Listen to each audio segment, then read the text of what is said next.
Wow.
Heard your cries, we saw your pain, so here it is, we've done it again. A bold new vision, assistant divine, get ready heroes, it's power time. We forged new flames from the ones you knew, with different colors and shaders too. It's blood, it's chaos, it's frost on cue, a brand new power that's barely new. They speak of legends forged in pain, of heroes lost in worlds in chains, but every tale they raise up higher was written to sell one more power. Power of blood, power of flame, power of buzzwords that all sound the same. Power of gold, power of grind, power they sell while they weaken your mind. Power of light, power of lore, power that's gated behind this door. Sound the horns, let fools devour, kneel before the season of power.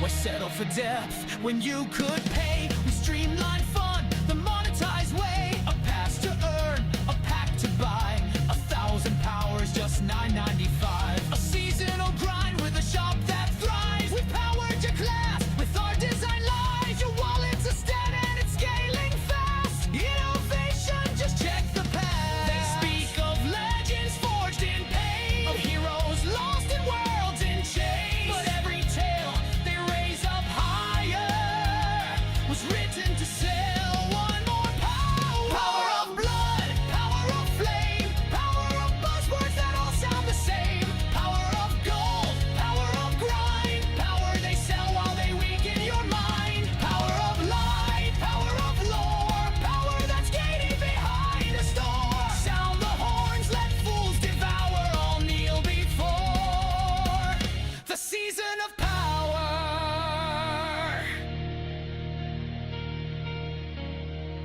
We reach the stars with a single word, a power unspoken, now finally heard. No need for depth, no time for change, just add more powers, rearrange. And while you're here, there's more to play. Diablo Immortal, download today. You got phones right, the future's clear. We'll sell you greatness year by year.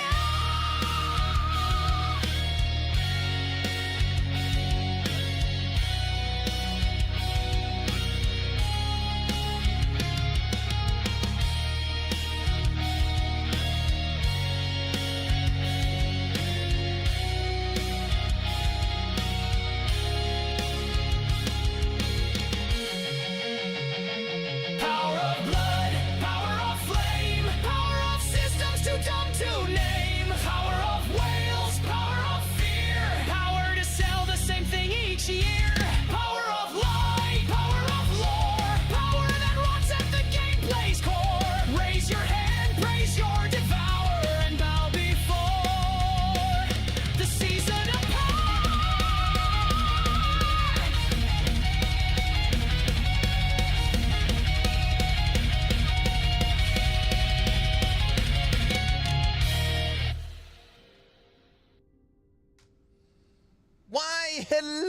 everyone, and welcome to the official Action RPG live stream. My name is Aaron, owner and operator of the YouTube channel Action RPG. Feeling good, feeling fresh, feeling hyped. I was already excited for today's stream. We got the Diablo 4 Campfire, we got the last Epoch dev stream, we got Discord movie night. We might be playing some Wicked as well. I'm just feeling good today. Feeling good, feeling energized, feeling happy, feeling excited. And yeah, I think it's gonna be a good one. I think it's gonna be a good one. I've already got, check this out, look. I've got the D4 Campfire ready to go. Okay, last time we did D4 Campfire, we did full screen. I don't know if I could do that again. I legit don't know if I could do that again. I legit almost fell asleep on stream. I almost fell asleep on stream. So I think we're gonna corner it, and then you know, during parts, if I want to see something, I'll just like drag it out. Find some way.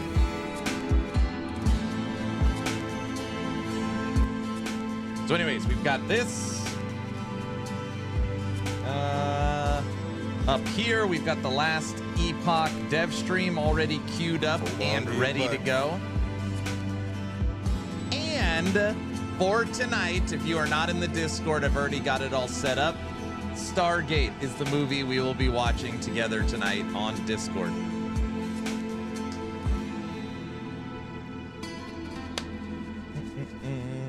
All right, who do we got here? Play the trailer. All right, wait 1 second. Guilty VC, what up? Mark, yo. Orange, yo. What's up, West? Raven, No Pressure Gaming, hello. Been out for a bit, what's new? Last Epoch Season 3 coming August 21st. Nash, what up? Spydra, yo. Who else is here? Sith Lord, hello. Subathon 3, we're not talking about Subathons today. Is Diablo good now, Nash? Well, of course. Mike better give us teasers today, right, VC? Blaster, what up? Who else is here?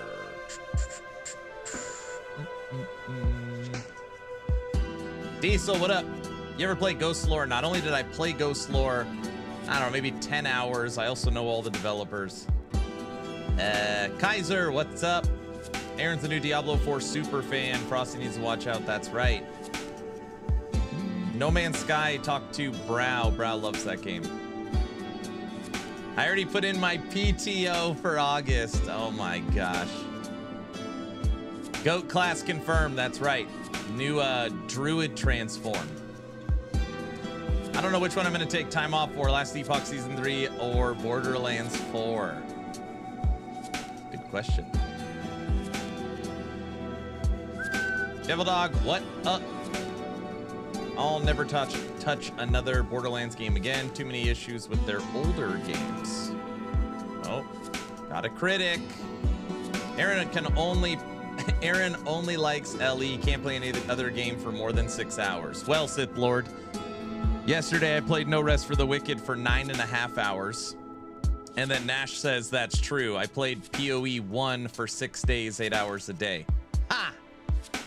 Spidey, what's up? Goose, hello.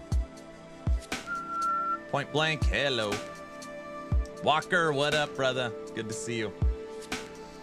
Goat class. There's a lot of you here. Rotten, what's up? August 21st, Subathon 3. What's the plan for Subathon 3?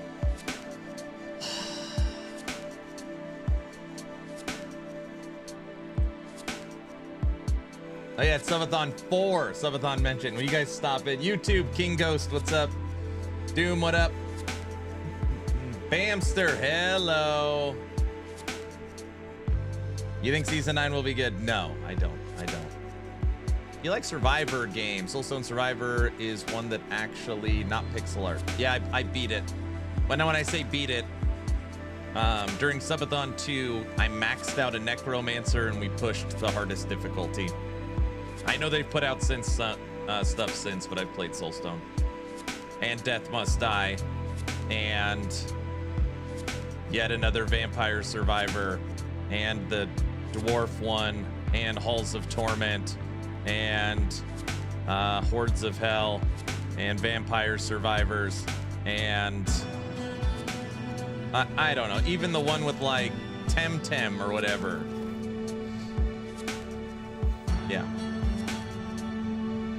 I played a lot of them. Okay. I logged into my Mage for one specific reason. It's level 99. I was like, all right, I'm just going to play Mage until it's level 100. It's spec'd into Elemental Nova. Oh, we need to switch over. All right, everybody. I'm going to be playing some last Epoch. I know. Today we'll be watching at the beginning of stream the Diablo 4 Campfire. Don't get upset. It's just we're gonna be listening about everything good coming. Guys, oh no, not D4. No! Sorry, Bamster. It's gotta happen. Even if it's just for the memes. E4 Campfire, oh good, I needed to have something to fall asleep to. Come on, Autobot! Don't!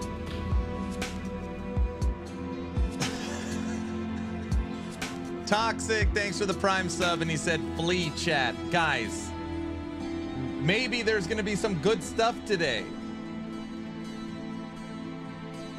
Guys, Autobot did him dirty. Aaron hates us. He wants us to suffer. No, we watch all of them.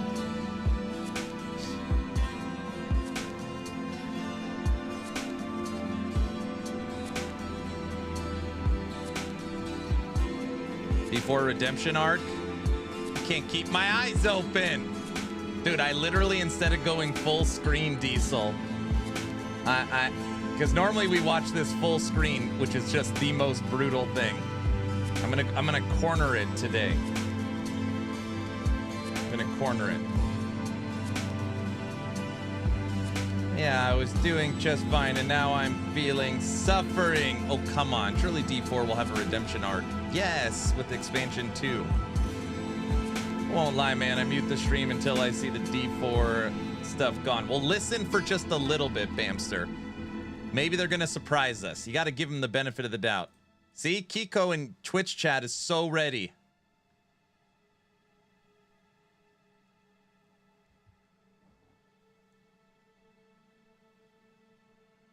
Look, we're starting off with a trailer.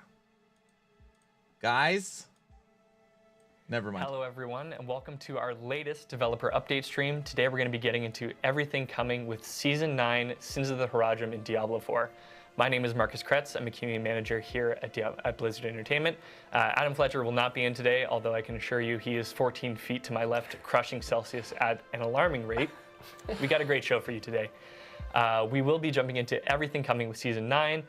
We've got a familiar cast of faces here today. We've got some lovely people. Today I'm joined by Miss Aislinn Hall. Aislinn, do you want to introduce yourself and tell everybody what you do on the Diablo team? Yeah, absolutely. So, hi, I'm Aislinn. I am a systems designer working on the final design team. Typically, I already want to burn my eyes out. Come on, Hi, Diesel. I'm Charles Dunn. I'm a class designer working on the final design team. Also working on seasonal updates for all the class design stuff. Hell yeah. And coming in hot all the way from downtown Albany, New York, Mr. Dan Tangway, welcome back to the stream. Hey everybody. Yeah, thanks. Good to be here. So I'm Dan Tangway. I am the design director for Live Surfaces. Bets on if she swears. She for sure is going to swear. These days, Dan? It's cooling down. There was a heat wave earlier. Electricity went out. No AC. No fun. Well, AC's back. We're good to go. We're good to party. Yeah. That's fantastic. And what better to party with than, very exciting to say, we've got a Twitch drop to stream. So if you have Twitch drops enabled on your account and you're watching on Twitch, you'll be able to snag the Lacunai's Pupil two-handed Sork staff. And the really exciting part about this category staff is that to it's got D4. a nice crystal kitty on the end. So if you're a big cat fan like myself, you can watch this stream or any other eligible stream in the Diablo 4 category for 30 minutes, and you'll be able to claim that. We do have some FAQs for Twitch drops on our blog that announce the stream, so if you're having any issues, go and check it out. And no, you cannot watch the stream muted. You have to have us unmuted and listen to our beautiful voices to collect that staff, so enjoy. To give you a little overview of the stream, it's been a while since we chatted since the Season 9 PTR. We're going to give you a bit of a refresher on the overview, what does Sins of the Horadrim bring. We're going to go through some class balance updates, some PTR changes, and then we're going to get into some Q&A towards the end of the stream. And so in terms of what questions we're kind of looking for the Q&A section, you know, something like what are the goals of seasonal class updates is a great question. Anything that's really speaking broadly to like the why of how we do things. You know, if you want the nitty-gritty changes, you can go check it out in the patch notes. But we're looking for, you know, nice and broad questions. I asked Dan what kind of question he might want to hear from chat, and he said, you know, do they prefer affix or affix? So, you know, some other things to chew on for that. But yeah, stick around towards the end of the stream. The community team will be grabbing your questions, and we'll look forward to answering those. Absolutely. So yeah, but without further ado, Sins of the Horadrim, they've been sinning. How have they sinned? We're going to find out. Dan Tangway is going to walk us through everything coming with the season and tell us what the Horadrim have been up to and why are we dealing with their past choices. Yeah, let's do that. So, graphic here, and this graphic be pretty familiar to a lot of you, but that's going to cover all of what Season 9 contains, and it is a lot. So, Season 9, Sins of the Horadrim. First up, you're going to get a new quest line, new seasonal quest line. I'm going to go over a little bit about the premise behind that after I get through this massive list of things. Next up, seasonal content. So, as you saw in the PTR, we've got Horadric Spellcraft, and we've got Horadric Jewels. Both of those systems are pretty deep, and I'm going to kick it over to Aislinn after I'm done to chat through those. We also have a new season journey pet named Dante. He's a good dog, but he certainly doesn't look good. But he'll be available, as will new reliquary rewards, which I feel are pretty self-explanatory. But then we're really excited to bring to you some permanent updates to the game as well. This is something we've heard a lot of feedback from y'all on, and we want to make sure that we were delivering it moving forward. And that's making sure that whenever we make updates to major systems, that those updates appear in both the seasonal and the eternal realms. Sometimes we'll call this evergreen, but at any rate, it's the Nightmare Dungeons that apply to both realms. We're going to talk a bit about Horadric Strong Rooms. By the way, this is at maximum volume on their end. And some new Nightmare Dungeon affixes as well. And of course, we will talk about... Can anybody confirm really quick on Twitch or Twitch drops working? It should be on. I set the category, enabled Twitch drops for D4, and updated the title. Season 9. Yes, they are. That's something Thank you. that Charles is much better suited to cover than I am. So we'll kick it over to him, and we'll probably finish up with some quality of life updates. So let's jump into story. Let's see. I think we got a graphic. Yes, we're going to start with Astaroth. So, for those of you who remember, Astaroth is somebody we have faced down before in Diablo 4, but he's got a bit of a backstory that's pretty important to Season 9. So, Astaroth is the Charred Duke. He's the guardian of the Cathedral of Hatred. He serves Mephisto. Somehow, not sure entirely how, but somehow he escapes hell, and he starts laying waste, burning down Skosglen, wants to make it as his own private hell. Now, clearly, you know, the Druids of Skosglen will not put up for that. And so they partner up with a Horadric mage named Donan, which we will see in our next slide here. Now, Donan, here he is with those Horadric mages, or rather, with those Druids. He's the mage. I wish I could escape they this band hell. together Come on! and ultimately This is defeat good. We're Astaroth. learning about... Now, well, sort of. What the hell is he talking about? Much as what happens with powerful demons, Donan decides to trap Astaroth in a soul stone and buries that soul stone deep inside the earth. And as we all know, soul stones are ticking time bombs. And so by the start of Diablo 4, that is the situation we're looking at. Needless to say, Astaroth escapes. We defeat Astaroth as the Wanderer. Donan suffers some pretty tragic losses. I hate when they talk about lore in these. Who cares? And so in I was Season just 9, thinking about that. Their marketing team is so this clueless. is our starting point. And there's something else going on. Something else is stirring in Skosglen. and it's up to us to discover what's going on. So we are going to partner up with Briona. I believe we've got a image of Briona next. Now, Briona is a druid. She's got some history with Donan. She doesn't particularly like him, and so you'll learn more about why that is. All right, Bamster, as you you're can mute traveling now. with That's her. the same stuff. And your first stop on your travels is up to Eldheim Keep, where there's been a lot of demon activity and you need to save some villagers. And at Eldheim Keep, you're going to make some pretty important discoveries for this season. OMG, no one think we have cares. some They footage of that. care, dude. So We're up learning in Eldheim about- Keep, you're going to be entering the keep, and on the Astrid. floor where What's there's his some name? demons fighting over it, you're going to see what is known as a Herodric Wayfinder. And this Herodric Wayfinder is pretty special. Mike, It's save going to us. help you No. figure out where there are Herodric secrets buried deep within Nightmare Dungeons. I'm And not it's going to seeing tug you the in those rage directions inside. and provide you clues and hints. So we'll see a little bit of that in action right now. There we go. Look. Now, as you get closer, a Herodric totem is going to reveal itself, a gateway. And upon clicking it, you've got to fight a couple of enemies that are guarding it. But ultimately, you're going to discover that it opens a portal to an unknown part of this particular dungeon. So once we're defeating these enemies, we'll see the portal, and then we're going to jump right through. Dude, just watching this gameplay is just unbelievable. And so now we're inside what is known as a Herodric Strong Room. Now, first up, you're going to learn a little bit of the Herodric Strong Room mechanics.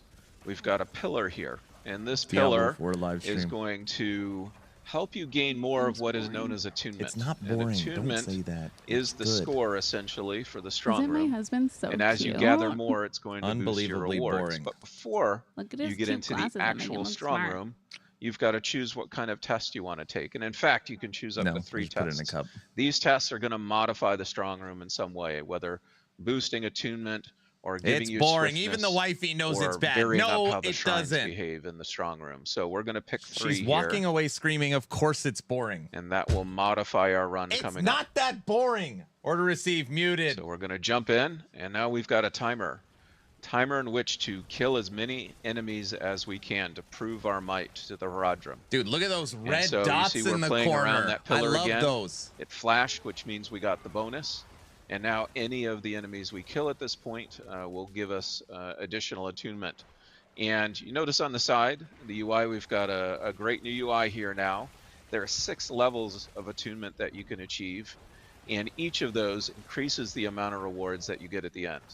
So obviously you're trying to not only kill as many enemies as possible, but So maximize since it's that timed, attunement make sure through you play clever the use S tier of broken snapshotted pillars we build, or mentioned else you won't get before, all your rewards. shrines, the tests you selected at the beginning, and so forth. Now, at the end, you're going to fight a boss. In this case, we're fighting the Pyroclast. And that's just a final skill check before we spawned the Grand Herodric Cache. The Grand Herodric Cache has a lot of cool legendaries, and it also has a buff on it that will encourage you to finish the rest of that Nightmare Dungeon. But also importantly for our conversation, it's going to have something else. And that something else is an escalation sigil, which you'll see in your inventory here. Now, this escalation sigil is important because this is the other big gameplay system that we've introduced permanently for Season 9. So let's talk about the escalation sigil for a bit. Now, this is going to spawn a series of dungeons. And at the end of that series of dungeons will be a boss if you're in the Torment tiers. So let's talk a little bit about the affixes, because we've done a lot of work on those. You see our starting affixes here. You get 1 positive and 1 negative. Now the positive one is Equipment Delve. This is going to give you better loot drops as you go through. Also got Hunters. It's always the same Hunters things. No, is it's not. a This one we're new affix. in a Probably nightmare a little refurbished. I forget what it was called dungeon. before.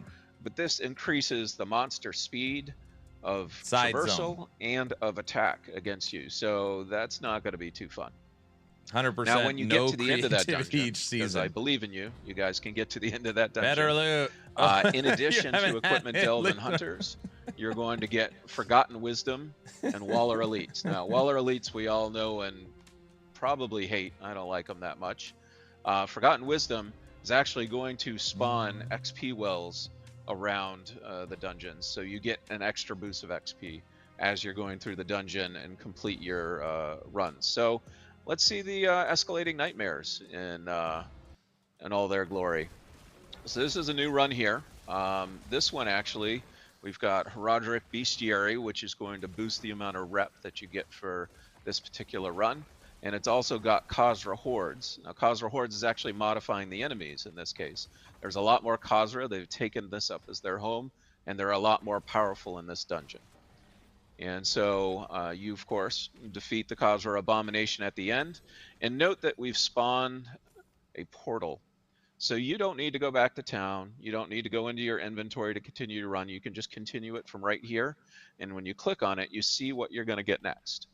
So we're going to jump right in and load up the next dungeon here. Bash D4 all you want. Ellie is just a speck of sand in the ARPG world of competition for Blizzard. What does that have to do with anything? There's actually a guaranteed strong room in this dungeon, so that's pretty cool. And that's going to give us a chance to actually double dip on rewards. And so you're going to find a lot of interesting combinations to really make these escalation sigils as efficient as possible. But ultimately, you get through your run, and you're going to be able to fight I was late this time. Astaroth, Come on, Trent. especially this is since good. we're in Torment 3. So here is the clip of the Astaroth You're fighting fight. Now, Astrid. when we were looking at Astaroth, we thought to ourselves, well, we're having a rematch. Obviously can't do the same fight, but since it is a rematch, we want to include elements of the previous fight. And so, the fight starts with Astaroth, astride his mount, and all of this part of the fight should be pretty familiar to you at this point.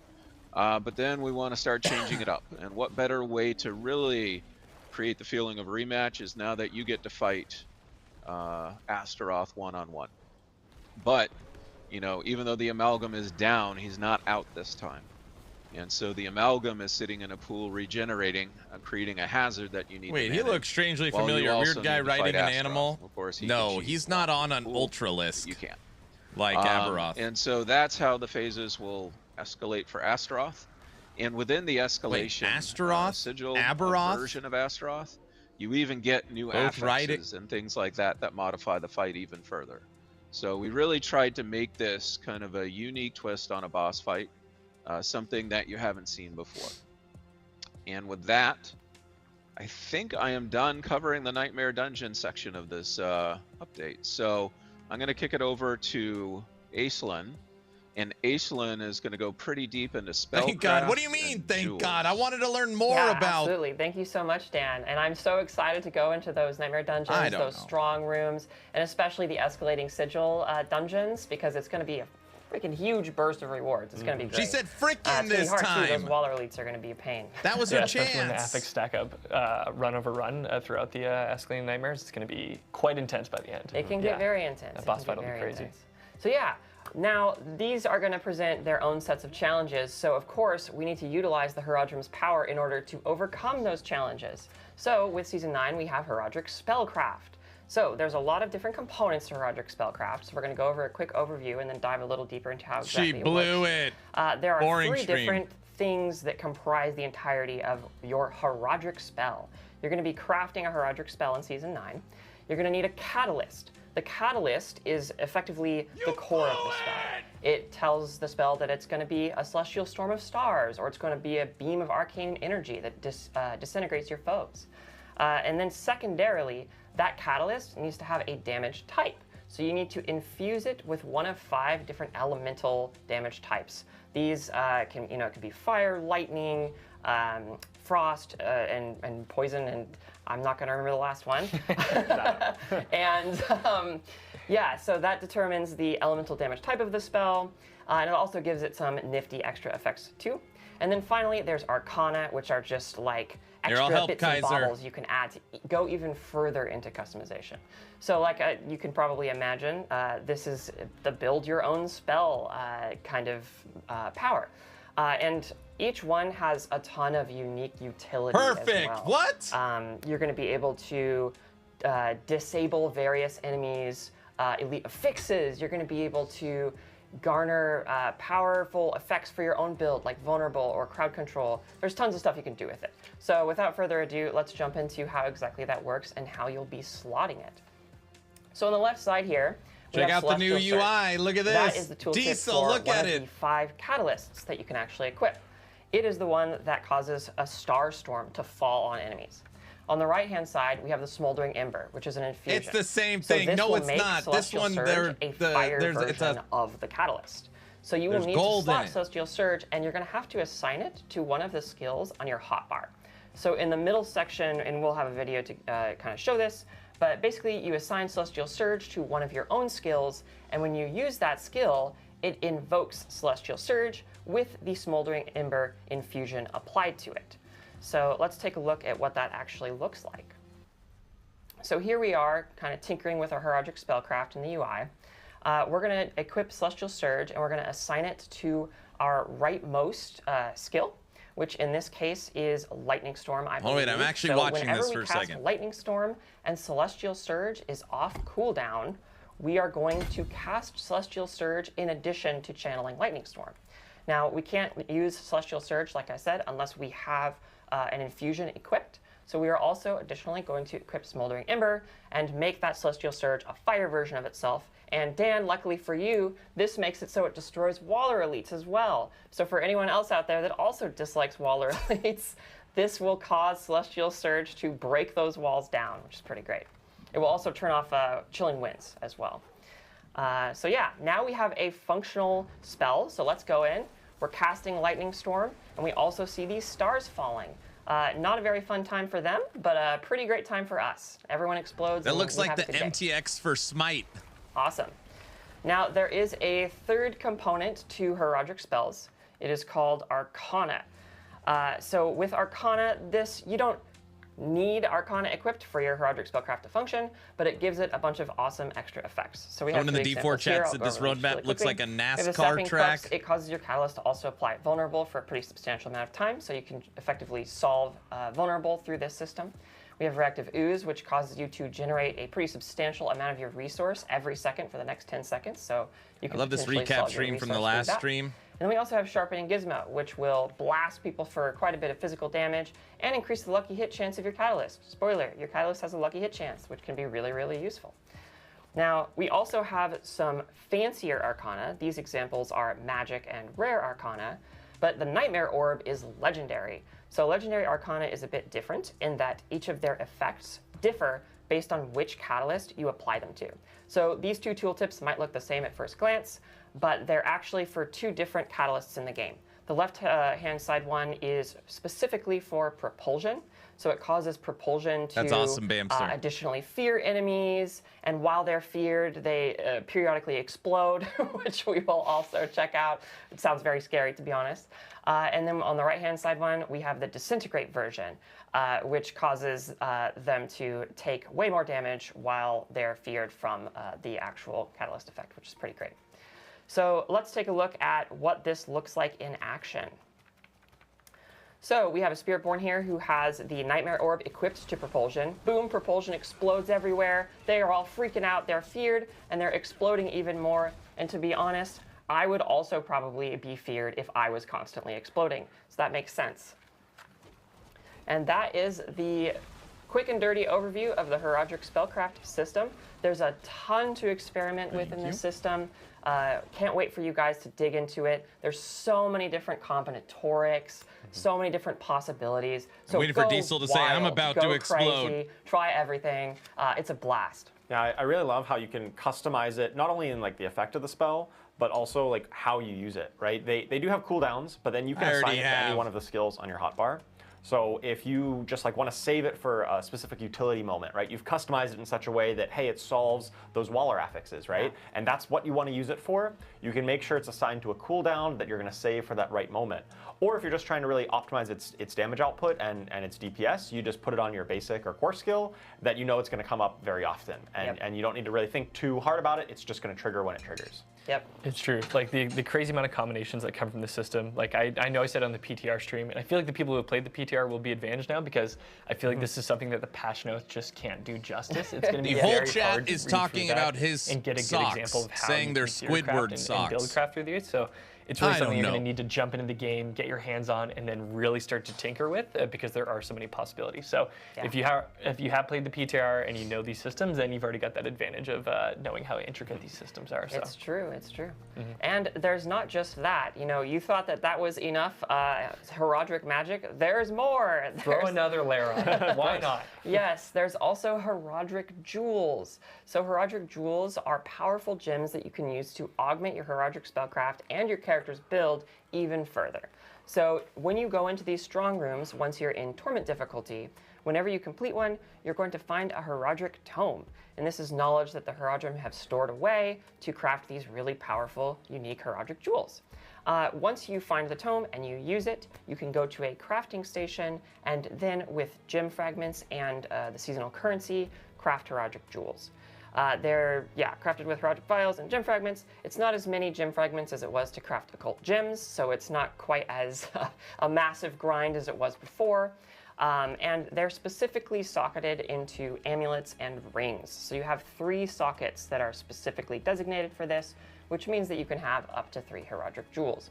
And here we have an example of a Heraldric Jewel. You know, it gives you some good stuff, core stat, max life, and you're going to be hunted in Sanctuary's darkest places. Well, that doesn't sound great. I don't think you need to worry about that. No. Yeah. No, Shouldn't be that's- anything. I'm sure that's just flavor text, right? That's all. Oh, that is. yeah. No, that makes sense. Cool. Anyways, yeah. So let's talk about the how These you craft streams are Heraldric horrible. Jewels with a little short They're video so to bad. show us what that looks like. So we have the Heraldric Lapidary here, which is where you're going to go to actually craft the jewels. We're going to navigate to the craft jewels section. We have them neatly organized among different categories to help you just, sift through it all pretty easily. And we have quite a few of these. I think there's I want to say 16 in total. There's 16 Heraldric Jewels. So whenever you go into a strong room, you're going to find more tomes, which is going to let you craft more, and then yada yada. So here with our wonderful Stalvar, the Awakened Arbiter. I'm already we 4 wanna drinks craft in an because I idol can't from handle below. this. So What? we They're need talking about 15,000 of 3 jewels. different gem fragments, and then 3,000 of the seasonal currency, and voila, we have our idol from below, which is fine because there's nothing wrong with this and nothing bad is going to happen. Don't worry, from this thing stream's at only all, 2 so hours it's no long. problem. I have no idea how long You'll it also is. notice that it gives you bonus armor and resistances, so you're not actually missing out on any of the bonuses you would typically get to your defense from normal gems being socketed in those slots. But yeah, so wait, what's this? It sounds like the idol from below is actually I'm hearing not that's great. not actually just flavor text. It What? might be functional. Oh my Yeah. god. Oh no. Okay, so when you have the idol from below equipped, sometimes mummies will spawn. They're the jewel guardians that are guarding this jewel, and they will attack you, and they can be very scary. So be very careful if you decide to equip this jewel, especially if you're playing hardcore. My goodness, Their please don't planned equip out this jewel if you're jokes playing are hardcore or horrible. expect to die. Yeah, just they don't can't. just spawn when you're alone in an empty room. Oh, Sometimes you're in the man. midst of an already big pack or a boss fight even, Yes. and these guys will come out trying to get their jewel back from you. Yep, it's pretty spooky. But you can do some very clever things with these guys. Sometimes it's actually really good to have extra bodies to be able to hit for like whatever skills or triggers you have, which is pretty neat. They're worse than So, dad jokes. yeah, No, they're not as bad let's as move my on jokes. To, our At least my final section jokes here are off for the the cusp, you know? overview, which is Guys. PTR learnings. So we learned so much from PTR. We can't talk about All right, every single back. thing. because Sorry, I it's missed all that tremendous important info. list. There's It is. Guardians of the But we do have Jewels, some the highlights we family wanted to talk jewels. to you guys about. So first of all, going over Heraldric Spellcraft. Never mind. All right. So we have made it so all of the deactivation effects that you get from infusions and various things, 3 seconds longer. So You know when the you do jokes are actually bad. deactivate an enemy affix like Waller or Chilling Winds, etc., jokes. it's going to last They're 8 not as seconds, bad. up to 5. This is All because 3 we of the want to make family sure jewels. that it feels as I'm punchy about as to possible. When you do lose get my that ever-loving deactivation, mind. you have a good amount of They time still learn to so take them out much and, counterattack from them. PTR. Secondly, we want to talk about the change of Siphoning Gizmo to Sharpened Gizmo. So we found that Sharpened Gizmo was challenging for us in the sense that we want to maintain the competitive integrity of the game. That's Right. really important for us. And Sharpened Gizmo was Siphoning Gizmo. Siphoning Gizmo Siphoning was on the Gizmo. PTR. Yes, sorry. Was problematic in a variety of ways. Yes, it was Siphoning problematic in a variety of Gizmo? ways. And we also saw the sharpened Gizmo, which is the new one, as an opportunity for a more physical-focused Arcana, because we knew that that was kind of missing from the PTR, and we heard a lot of feedback about that. The next thing I want to talk about is the propulsion teleport change. So this effect caused you to be able to teleport effectively infinitely in a lot of builds. And it was transformative, and so transformative to the point that it was actually stomping on build identity in many cases. And we really want you to experience the full breadth of what different characters can offer in Diablo 4. We don't want it to all be condensed down to like one thing, right? Yeah, when you're playing a different class and a different build, you want your gameplay to feel meaningfully different. And these, the Horadric Spellcraft here is kind of a complement on top of what you're already doing. It's a unique utility. It's an interesting wrinkle to your build. Yes. And on the PTR, we found that this particular teleport propulsion interaction was basically eclipsing everything else. Yep. And every single build, if you just like looked at a clip of different people playing different classes, it looked identical. Yeah. And that's not exactly the kind of gameplay that we think is healthy for Diablo 4. Yeah, we want to make sure every build has a different silhouette. Supposedly, there was something in the PTR that allowed you to teleport infinitely, and everybody was having fun. They just killed it. Before it was kind of a tiny little beam between you and the disintegrate thing, but now it's much bigger. So you should be able to disintegrate many more enemies with it, which is great. And then beyond that, there are tons of miscellaneous changes to Horadric Spellcraft. So go read the patch notes after this and check it all out. Yeah, if you've never read the patch notes before, and especially in the blog as well, anything you see that's colored in blue are all changes that have been made since the PTR. So we've gone through, read your tons and tons of feedback, and there is just a sea of blue throughout the patch notes and the blog. Patch notes will be publishing following this stream, so go check those out and check out all the blue, because those are all the changes that you've all influenced. So thank you so much. Absolutely. All right, so moving on to Horadric Jewels. So the first thing, we added an entirely new Horadric Jewel. It's called the Will Breaker. It speaks directly to physical damage. We heard that a lot of Season 9 is focused on elemental damage, which is amazing and awesome and wonderful. But we also wanted to give physical builds some love and some tools to play around with. So the Will Breaker does specifically that. So if you want to smash people with your hammer or blow people up with bones of the necromancer or whatever, that's for you. And then secondarily, Liminal Echo, which is the cheat death jewel, will not be dropping in hardcore. We heard a lot of feedback from the hardcore community that it maybe went against the philosophy and the spirit of hardcore. So we really wanted to respect that. And this is also an ongoing conversation about what is the spirit of hardcore. So please keep giving us feedback about that. It's been super helpful, and we want to hear more from you. And then finally, of course, there are also many more Horadric Jewel changes, more miscellaneous stuff. So again, after this, go read the patch notes. And with that, I believe I'll be passing it over to Dan to talk about a myriad of changes with everything else. Yeah, a myriad. So y'all had a lot of feedback on the Nightmare Dungeon updates. So I need a piece of paper to read them all off. I can't keep them all in my head. So first up, let's talk about the Horadric Strong Rooms a bit. So the Horadric Strong Room UI was not clear enough. And so we added a new UI to the Horadric Strong Rooms. We added extra kill count messaging and extra timer warnings. So it plays much, much tighter now.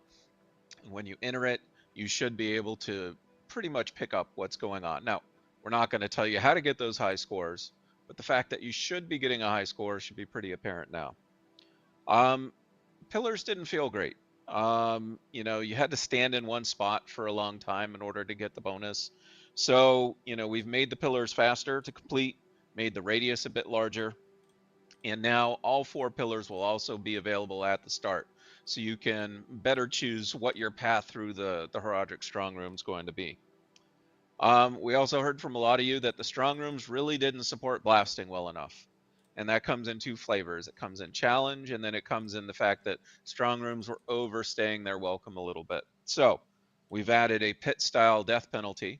If you die, that timer is going to get knocked down, and you're going to have less room to earn. We've added additional ambushes as your attunement. We set the activity length to 100 seconds instead of 120 seconds. And also, if you should hit that max attunement, we're not going to force you to run out the timer. We're just going to spawn the boss right then and there. Now, a number of you also commented on. Do people still Blood play Bishop D4? again? Yes, So it's the we number hear one ya. played action We built out RPG by a pool of very large bosses, margin, mini believe bosses, it or not. rather, that should spawn at the end of the strong room. And there's actually going to be a surprise or two in that pool as well.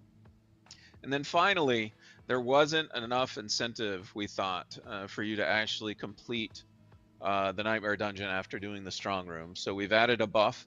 Now, if you remember from the footage, you saw the Grand Heraldic Cache. It actually had a buff symbol above it. And so opening the cache will give you that buff, and you can carry that buff through the end of your Nightmare Dungeon run and get a bonus on the rewards that you'll get there. Now, let's talk about escalating nightmares a little bit. By far, the biggest amount of feedback was, feels pretty rewarding, but way, way, way too easy. So we have gone and made it more difficult. We have scaled the difficulty by several pit tiers every floor you advance. So just naturally, things are going to get harder, and you're going to have to push a little bit more and more. We've increased the amount of health and damage for Exalted Astaroth. Good afternoon, sir. Have you seen the L3 we have made some of those Season 3 existing update? negative affixes. Go check my YouTube channel. We've also resurrected and Dude, I tweaked should some totally of the post it. previous Hold negative on. affixes. Never mind. Don't do launched that. with the base game. And Haven't finally, seen I mean, it. really, we just did a whole audit on our negative affixes, but we created a bunch of new negative affixes as well, including People some, love pretty negative fun ones, we think. affixes. So, yeah, let us know what you think, of course, about the difficulty of that moving forward in any of these, because again, these are permanent updates, and we want to make sure that they, you know, really feel good. Other things real quick that we did. So we boosted the scalable rewards to match the increase in difficulty. So as things are getting more difficult, we still want to make sure that the rewards are keeping up, that we don't tip in the other direction. It was a little hard to notice the gizmo that's on the floor that allows you to jump to the next dungeon. So we just opened the portal automatically, which you saw in the footage. The escalating sigil didn't stand out enough, so it's got a beam I now. linked my new It's got video. its own art, so that feels pretty good. And then finally, we had asked a question during the PTR. You know, do folks want to have to wait until Torment 1 in order to be able to do escalating nightmares? And we heard from you, and you said, no, we don't want to wait. And we agree. So we actually created a pre-Torment version of the escalating sigil. It's not as rewarding because you're not in Torment. And it won't feature the Astaroth boss fight at the end. The Astaroth boss fight, the Exalted version, has been tuned specifically for Torment. So we wanted to make sure that that was preserved. But still, you should get a good sense of escalation pre-Torment if you're lucky enough to encounter one of those as you're leveling up to 60. And that's it for the list here. Again, please keep giving us feedback. We love to hear from you, and we want to keep improving the game. So back over to you guys in Irvine. Fantastic. Thanks for walking us through that, Dan. And yeah, I mean, it's been, we had the PTR early in June, so it's been a while since we had it, but yeah, we received such a ton of great feedback. Oh, yeah. And yeah, Dan, like, it sounds awesome. Like, the strong rooms are punchier, the escalating nightmares are more nightmarish, and, you know, Dan made a great point too, like, those are going to be permanent additions to both, excuse me, Eternal and Seasonal realms. So we do really want your feedback on that, because it is going to be an We iterative just got and an permanent Orin's eye drop. part of the game.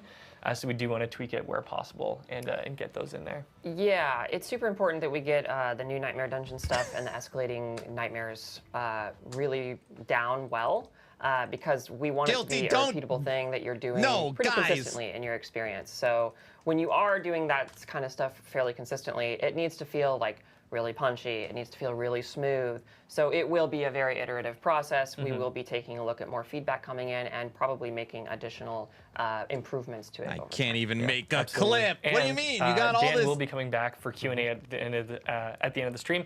So we will be grabbing your questions. And then. that's a and good I did wanna roll. call I out, mean, it's Matt okay. Hayes from chat when Dan was going through the Heroic Strong rooms. Guys. Said, blast me up, Dan. So love to see that. Love to see that in chat. Heck yeah. But yeah, in terms of more changes coming down the pipe, There is probably no streamer our client. biggest, most substantial Going to part of the patch give notes is one always of the a- balance give you my changes that we GPS have coming in. location, So, drive here and shoot Charles me. Dunn, Oh my take us to the gosh. promised land. What balance changes do you have for us? Yeah, I'd love to talk about all the class updates that we did for Season 9. And so my section, I'll be talking about some of the new stuff that came in that you may have seen on the PT. Okay, so now we're going to be talking about class updates. So just to be clear, Season 9 is a side zone in Nightmare Dungeons, right? And create a power that will auto-trigger off one of your skills. So an auto-triggering power and a side zone in Nightmare Dungeons. Granted, Nightmare Dungeons are horribly boring. Increase. The impetus here was that we wanted to look kind of comprehensively at the game as a whole, the wider balance, and think, you know, our basic skills really fitting where they should in terms of their overall damage output and how they fit into builds, and really they were just like well behind the curve. Yeah.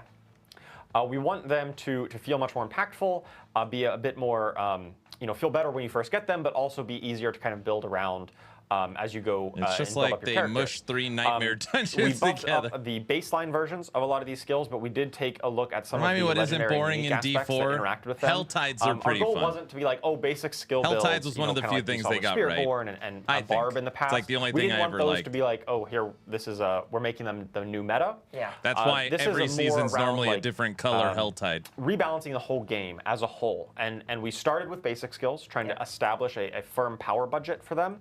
And we're going to be looking and doing these kind of passes on other categories of skills, such as core skills, ultimates, etc., in future seasons. That's going to be like an area of focus Helltides for and us bossing moving is fun at forward. first, We're yeah. just starting here with basic skills. Yeah, it's like a health pass really on basic skills, and we'll be taking more looks at more categories. Right.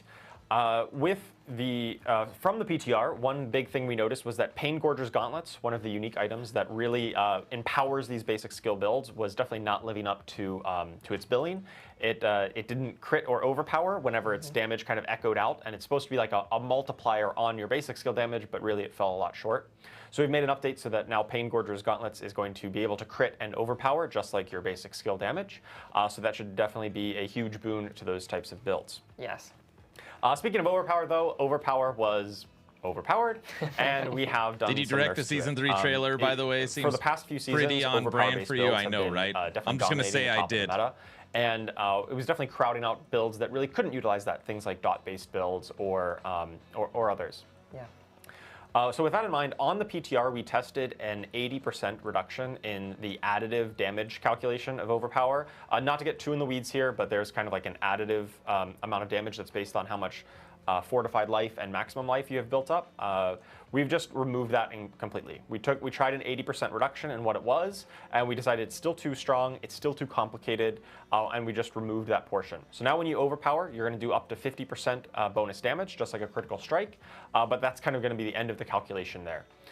We still anticipate, you know, if you really want to, 80% reduction was still going to be when too you crit and strong. overpower at the same Let time, that sink in, but it's and not they had to going reduce be it that again. You must overpower or else nothing else matters. Right. It's just going to be in that same kind of bucket as critical strikes. Yeah, there's a certain point where something becomes so powerful that occurs, where it's like, if you didn't do that, then nothing else matters. And that Right. starts to kind of erode the whole game experience. Yes. And finally, we did a pass on all the key passives in the game. Much like the basic skill kind of audit that we did, we looked at all the key passives and really wanted to look at some of the ones that were like outliers. They caused some of our builds that were 10, 100x stronger than other builds. A lot of times that came down to key passives that were scaling or interacting in ways that gave you far more benefit than some other key passives on other classes. And so some of those ones that had kind of that uncapped scaling, we added in caps to make sure that they don't get completely out of control. And ones that were like definitely underperforming, we did some rather substantial buffs to them to help bring them up to kind of parity across the board. So definitely I'll be touched on that a little bit later as we get into individual classes. So let's get on to the individual classes, starting with Barbarian. So our goals for Barbarian this season is definitely a meta refresh on exactly the Barbarian meta. For the past few seasons, we've seen a lot of Earthquakes, a lot of Dust Devils, a lot of the summons being really dominant. And those are cool, but a lot of the Barbarian's core fantasy is around hitting people with weapons. And so we decided, okay, we need to do some nerfs to Earthquakes and some of those other effects that aren't quite as physical, hitting with weapons, and buff up things like Whirlwind and Hammer of the Ancients that are a lot more core to Barbarians, base fantasy. Absolutely. Back on With Hammer that in of the mind, we also Ancients. got the new unique item, the Hooves of the Mountain God. Let's take a look at that here. This is the new unique boots item that is going to allow your basic skills, which I just talked about, to cleave. So once you hit maximum fury, you're going to start rapidly draining that fury, and while you're in kind of this draining state, your basic skills are going to cleave and do massively increased damage.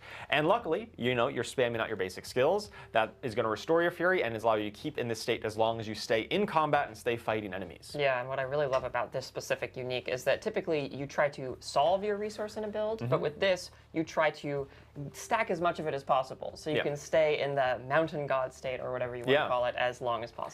Yeah, and you got to stay in combat. You got to stay hitting people with your basic skills to keep it going.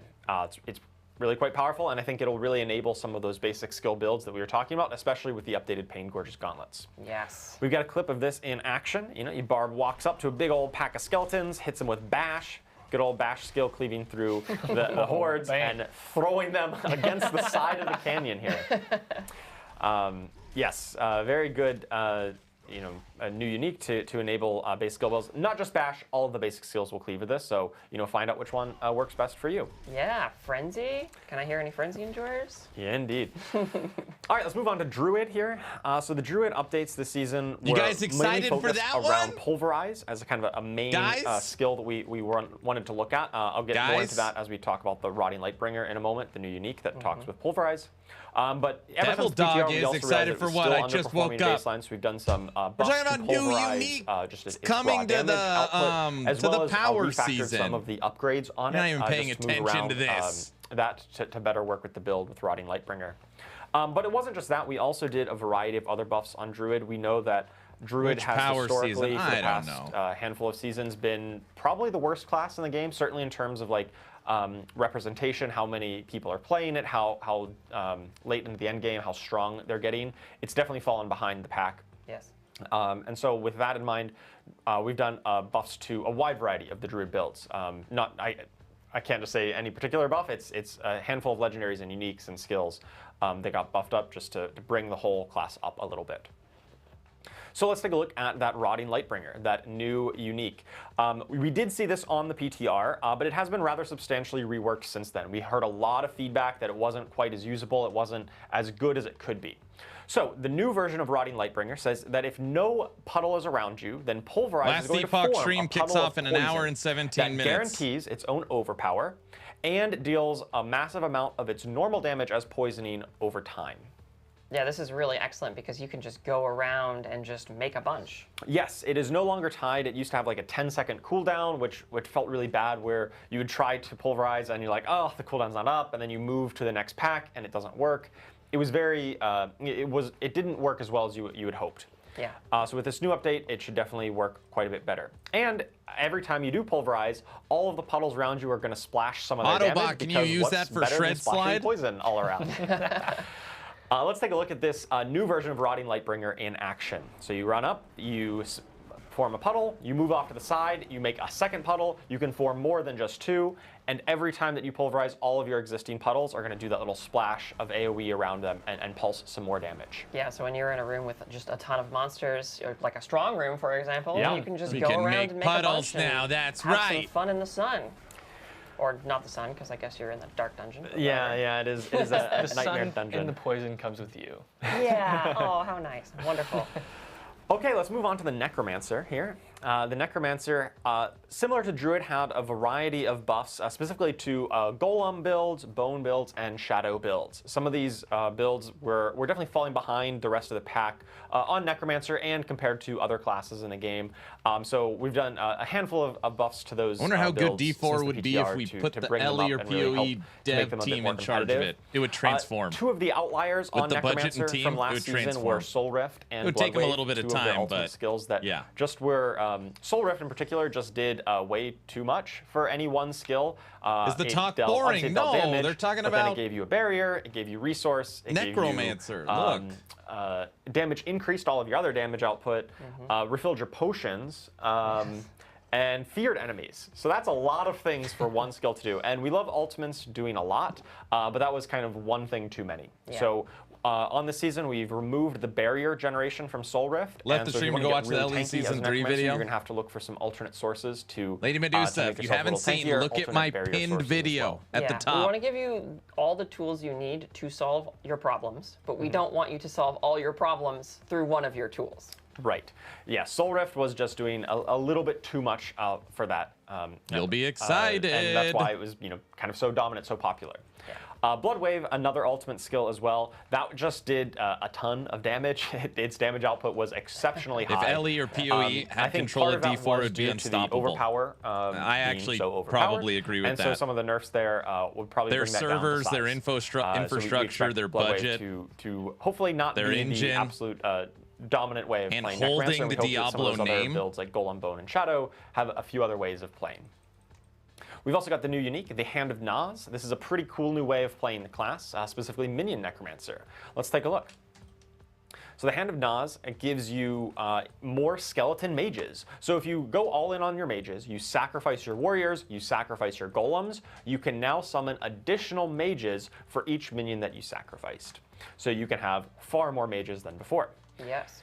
And just like any good, RPG, your skeleton mages can get experience and level up. Yeah, So let's go. they attack 25 times, then they get to level up to a skeleton archmage. And By the way, I actually really do like the design of this unique where your minions, as they fight, basically level up and empower themselves. I like this one. line of a ton of mages. You won't have your skeleton warriors, you won't have your golem if you really want to maximize your mages. So that really puts you, the Necromancer, as kind of being the front line for your army of minions. Kind of turns the traditional minion necro on its head a bit, whereas your minions are often the front line for you, and then you pump out the damage. In this kind of build, you're going to be the front lines trying to keep the enemies off your mages while they pump out the DPS from the back line. Yeah, really, this makes it so you have a college of mages, one could say. And mages aren't the greatest at tanking, so, you got to figure that out yourself. All right, we've got the Rogue up next. So the Rogue, we did some updates to Death Trap and Shadow Clone in this season. So much like Necromancer, where they had a couple of ultimate skills that were really dominant in the meta, specifically Death Trap and Shadow Clone on the Rogue. Death Trap was kind of like Soul Rift in a lot of ways, where it did a little bit too much of everything, did pull in, did damage. The joke other was damage horrendous. increases. No, it was good. And the big problem with that I from didn't hear like it. a balance standpoint was that it was very easy to be able to just hold down the Death Trap button and spam cast it. Yeah. That was due to a number of effects interacting to give you cooldown reduction on it and reset its cooldown. Including whenever you overpowered or killed an enemy with it, it would help tick off some of that cooldown reduction. We've removed that functionality, so it's a little bit harder to get to that full zero cooldown Death Trap. If you are still really building your character out, you'll still be able to get there. It'll just be a little bit harder of a journey, similar to the philosophy on Soul Rift. We want you to be able to solve these problems, but it was a wait little to too play easy to do it this on Death Trap season. and really short-circuited the progression cycle of building up your character and feeling that growth. And We're that going to play strength. season 9 of Shadow D4, Clone right? was doing a ton of damage, much like Guys? that of Blood Wave. And it kind of went a little bit against the fantasy of Kaiser? your Shadow Clone should be augmenting your strength, and it should be kind of mirroring for your 1 damage hour. output. Don't- What, in No, we're reality, gonna take it a lot based on, more serious what it this was doing time. was like you did a little bit of damage, and the Shadow Till Clone dealt a ton TLI, of sure, damage. for like a It's not more day. like you were the Shadow Clone. Yes, it did feel like that. Aaron And wants Shadow to Clone kill his mimics your stream. effects, but No. it also changes some of the skill tags that it works with. So Shadow Clone is an ultimate skill. It is a cutthroat skill. So no matter what it's casting, that skill is an ultimate and cutthroat skill. It basically allowed it to access some extra multipliers, some extra bonuses. Baseline, there is a kind of damage penalty on the Shadow Clone, and we've kind of increased that so it doesn't deal quite as 2 much hours, God forbid, percentage Aaron wants to damage, but lose it's still a subs on good, YouTube. Modifier to your damage That output. does happen a lot when I And we've cover also stuff. added some damage reduction component to Exactly, it. So the yeah. Shadow Clone kind of takes some of the hits for you, right? Takes some of your damage Yep. and gives you that damage reduction instead. we talked about key passive earlier. Victimize is a key passive on Rogue that we have reworked. It was one of those ones that was either like super weak or super strong, depending on the precise tuning, and it really was struggled to get that into to balance it well against other options. Right. And so we've done a rework here where it's damaging vulnerable enemies is going to cause them to do a burst of damage, but then you also deal multiplicative increased damage to those targets after you burst, you trigger that victimize. What makes this Campfire so boring where a GGG stream or a Last Epoch stream isn't? Is it simply our love for those other games? Is it just, no, Aaron, this isn't boring, we just don't care about D4? Or is it just the way that they present information, you can't keep your eyes open? You know? It's that we don't care. Personality, gameplay. We don't care. No, these streams are very poorly presented. Personality, honesty, being real, the way they represent it. These guys give the this is my day job energy. The other games have devs that care. Argaris, thank you for the Prime sub. Thank you so much. We don't care. Why care about this info? The more flurries you cast. I never get tired of this clip. It's perfect. It's so ludicrous. It is a great clip. You know, really embodies that like fast, stabby, frantic style that. But for example, I know a lot of people that don't play Path of Exile, and they watch the live stream, right? The 90-minute or hour presentation, and then they go, "I think I'm going to play Path of Exile," or you know, like. The marketing is so good and the hype is that it draws you back. It won't actually kill you, but it can bring you down to about 8% life, at which point pretty much anything else will kill you. It will certainly help you die, that's for sure. Aizen, you were talking about running this on hardcore for next season, right? I was. I might be a little GGG doesn't play their crazy. games, but okay. All right, let's move on to the Sorceress. So the Sorceress, we've got updates here to Lightning Spear. Essentially, these guys expand on the patch notes. Lightning Passion, Spear that's had really the been difference. kind of dominating the Sorceress meta for quite a while. It was like really the premier build for a long time.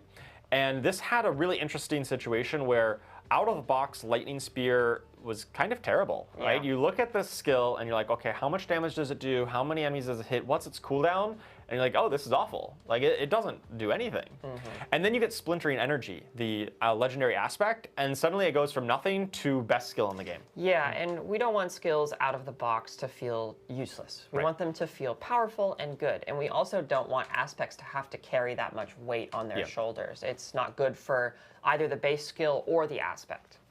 So in this season, we've buffed up the base values of Lightning Spear rather substantially. I think it was like 4 or 5 I don't feel it anymore with D4. LE is just a better game for me. The Splintering Energy legendary and brought that down rather substantially. These streams are the definition. This could be an email. Our goal is still that Lightning Spear, we do not want it to be the best way of playing Sorceress. It has had its time in the sun for a few seasons now. It's really been, I think it's time for some other options to rise up and be like some of the stronger builds on Sorceress. We still want it to be a viable way to play. We don't want to completely kill it to nothing, but it shouldn't be the absolute dominant or strongest way to play here Sorceress moving forward. To that point, we've updated Icefall and Firestarter. Icefall is a legendary Paragon node that works with your Frost skills. Those cold skills are going to do quite a bit more damage with this. It's just some numerical buffs there. And the Firestarter, that's a legendary aspect that works with your flame skills. You know, the other 2 builds outside of Lightning on Sorceress. Firestarter previously just did kind of a chunk of moderate fire damage, but wasn't anything special. Now it also gives you multiplicative fire damage, which is really good if you are picking, say, the Fire Infusion Catalyst for your Heraldic Spellcraft. Oh, true. Or some They look crazy dead inside every Campfire. Yeah, a crazy unique like the Ophidian Iris. Oh, whoa. Let's take a look at the Ophidian Iris. Check this is out, the guys. New unique amulet that works with your Hydra skill. It makes Hydra into a core skill, and it's always going to summon a 3-headed Hydra, and those Hydra's attacks explode on impact. Now, previously, you could build up effects that gave you more heads to your Hydra, and for every head above 3 that your Hydra would have had, Instead, it grows in size and deals multiplicatively more damage. We tested this out on the PTR, and one of the big points of feedback was that there's kind of two ways of building Hydra. You can build with more crit focus, like crit and fire, or more burning damage focus. Yeah. And previously, the affixes on the Ophidian Iris really tried to force you into the critical strike version of the build. And we've updated them here, so we removed that critical strike chance and added attack speed, which is good for both, and changed the ranks of the passive over to Primordial Binding, which is once again good for both, rather than giving you the critical strike pyromancy effect. Just being a bit more generic and allow you to play it whichever way you like and kind of equally support it. Let's take a look at this clip of the before and after in this terms of size. So on the left, you got your little piddly normal-sized Hydra. If you build up a whole bunch of bonus Hydra heads, you get the big boy Hydras on the right, whose attacks explode on impact. Obviously, they deal a ton more damage. They kill the enemies much faster. And it just looks a lot bigger and a lot more visually impressive. They are absolute units. They really are. You get to become a Hydra parent. And also, honestly, I've never felt bad. I feel like when they do something like this, it's now if you play Hydra, there is literally one way to play it. Who would not play the bigger, better ones? It's basically, hey, you want to play Hydra, you have to use the new unique because there's only one. I don't know. I don't like it. I mean, the big Hydras look way better. And that affect that build to really help bring it up and make it a bit more robustly supported. You need big Hydras for crit or mass Hydras if you're doing dot damage to build up the stats. You know, or cold Hydras, which can freeze and shatter, or poison like you need a plethora of different ways to play it. While the Hunter is active, it has a chance to reset its cooldown completely. So if you get lucky and you get a lot of kills, you can kind of spam. Am I wrong to think Titan Quest 2 hints at an August EA release? Basically, Right. We tested out a change in the that. PTR where instead of doing that, it would just give a more consistent amount of cooldown reduction. And this was, we heard loud and clear that that is not fun. It was really not what you wanted. Players really liked that kind of feast or famine version of Hunter, where it had that gameplay texture of constantly resetting. Why did they make an item that made the Hydras the way they should have been from the beginning? For the short duration. But no, that should be built into the skill tree, not an item. Like a core part of the spirit of the Jaguar, and we don't want to have to take that away. Right. So this is one of the great things about testing these types of changes on PTR is that we're allowed to make these bit like more dramatic changes, and then if they don't work out, we'll revert them. And so in this case, we decided to revert those changes back to what it was before. Now, for context, the reason we tried to do that change in the first place was that the Hunter was by far the most popular ultimate skill on Spiritborn. I think something like 90+% of Spiritborn players were using the Hunter. And that's not really healthy for build diversity. And we thought, okay, if we adjust its cooldown mechanic, that will be what we need to change. So instead, we looked at some numerical adjustments to it, so it doesn't have quite as many bonuses whenever it does function, but it still functions the same as before. Yeah. And in order to promote a bit more diversity, we've buffed up the other ultimate skill options. The other 3 Spirit Guardians now will give you other ways of giving multiplicative damage whenever you have them active. The Devourer will give you multiplicative poison damage. The Gorilla Ultimate, the Protector, will give you bonus damage while you stand in his area that he's pounding down on, gives you that area of power. And the Seeker, the Eagle Ultimate, will give you guaranteed critical strikes while it's active. Awesome. Does Rune Master summon Hydras? Finally, we've got the new unique item, Balazan's Max Latel. We've got, I've been working on that pronunciation. Nice. So good. Been working on that one. Nailed it. All right, so Balazan's Max Latel. We've got, let's take a look at that. This is the new Pants unique. It's, ooh, look at this, guys. When you attack enemies who are close, it'll trigger your Thorns damage as poisoning damage. So it's like poison and Thorns combination here. And every time that you've retaliated with Thorns, so you've gotten hit Raven recently, Tech. then that poisoning Thorns. damage is going to increase. I really love this unique because it speaks to the spirit of Thorns, which is like, I must be hit, and then I retaliate. Right. But like expands on that, which is really cool. Yeah, and it gives you more consistent value. Like if you're not getting hit, your Thorns was worthless. Now you building up Thorns is still positive offensive value, even if you're not getting hit. The but of course, spirit getting of hit and Thorns. triggering those Thorns is going to get you even That's stronger. right.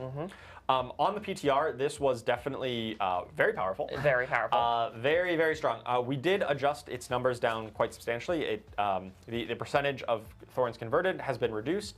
We still expect this to be a very powerful build, but it's gotten brought down a notch or two because it was by far the most powerful build that we saw on the PTR. Yeah. All right, we've got a clip of this in action here. Right, so you're standing in the middle, you're getting hit, you're clicking your defensive skill so that you can survive, and then once you get hit and stack that up, you can go around and apply bonus poisoning thorns damage to all of the enemies around you. Those idiots. Why are they even hitting you? You see I that, don't know. Diesel? Look at that combat. All right, and so that covers all of the class updates. Once again, make sure you check out the patch notes after the live stream here. Check out We'll the read blog. all the It's patch got notes all of for the details. I kind of glossed over some of them because there's so many details to go into. That's a lot. Go we're and not check reading those the out for patch all notes. of the very specific changes that we're making come Season 9, and can't wait for you to see to try out all of these new effects. Woo! Thank you for that, Charles. Take a bow. Yeah, the patch notes are absolutely massive this season. They won't be hitting in all languages following the stream. We're looking to have those published just prior to the start of the season on July 1st. Yes, so please. some I wanna languages read will be them, available, but please. expect most of them. This towards stream the is start of just the season them because reading the patch notes. are absolutely massive. So, Yeah. like Charles said, dive into them. I gotta get those say, changes, and Charles can get that. I kind of feel like I'm having deja vu, like Frosty said. They said they already did this stream. I think he's right. Great components from Season 9 coming through. We've got the Project Strong Rooms, we've got Escalating Nightmares, we have all these excellent balance changes and class updates coming in. So it feels like we've got this nice cake, and we just need a little bit of frosting and some sprinkles just to finish it off. So I know, Aislinn, you've got some nice little tidbits to get into towards the end in terms of system updates. So what can we look forward to in Season 9? Yeah, so not only have we done all these awesome, specific Season 9 things, we've also done our best to improve the game eternally or in an evergreen fashion or permanently, however you want to say it. So yeah, a big thing that we learned from Season 8 is that we really like it when we feel like we have different ways we can play the season.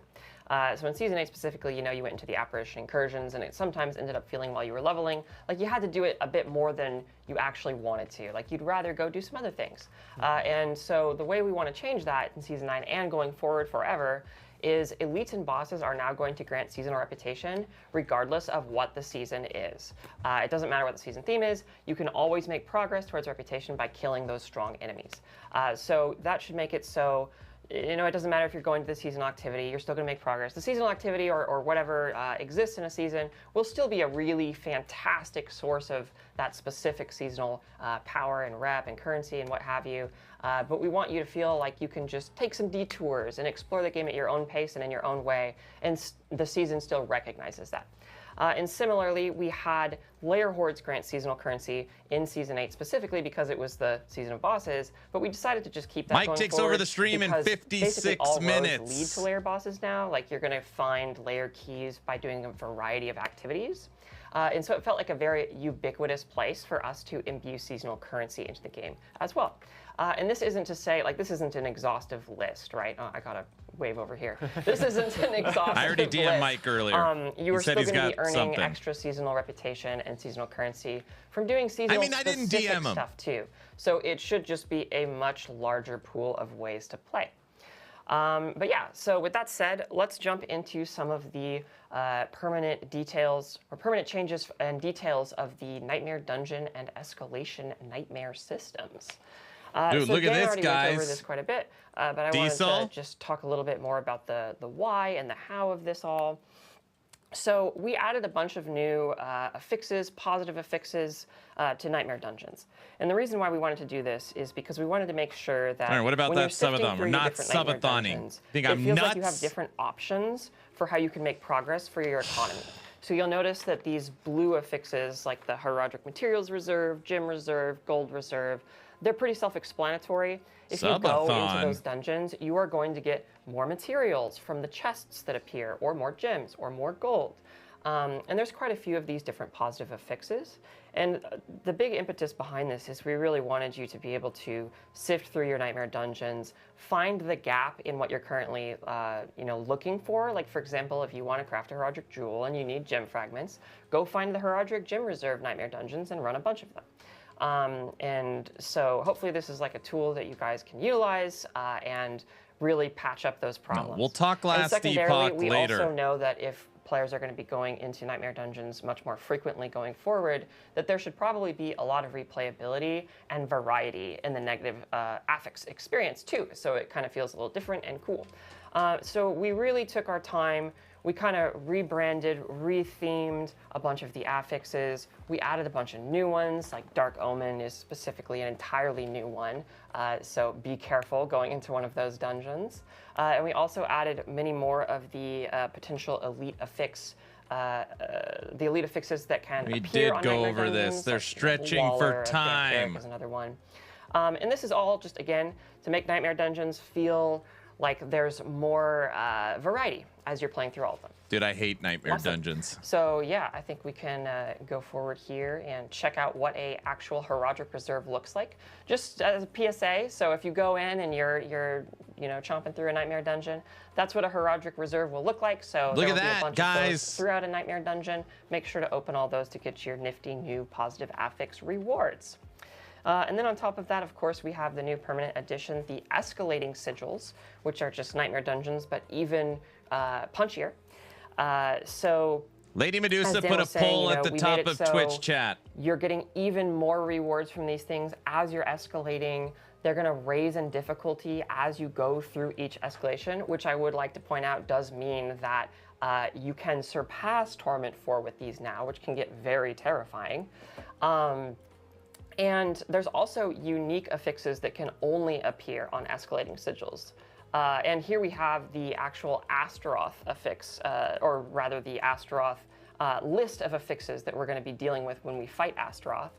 So Dan kind of alluded to this, but we can see that one of the negative affixes here is Meteor Storm. That's an Astaroth-specific affix, and that actually changes the way the Astaroth fight works. And there are quite a few of these. So every time you go in and fight Astaroth, it's going to feel a little different. There's going to be different challenges you have to face.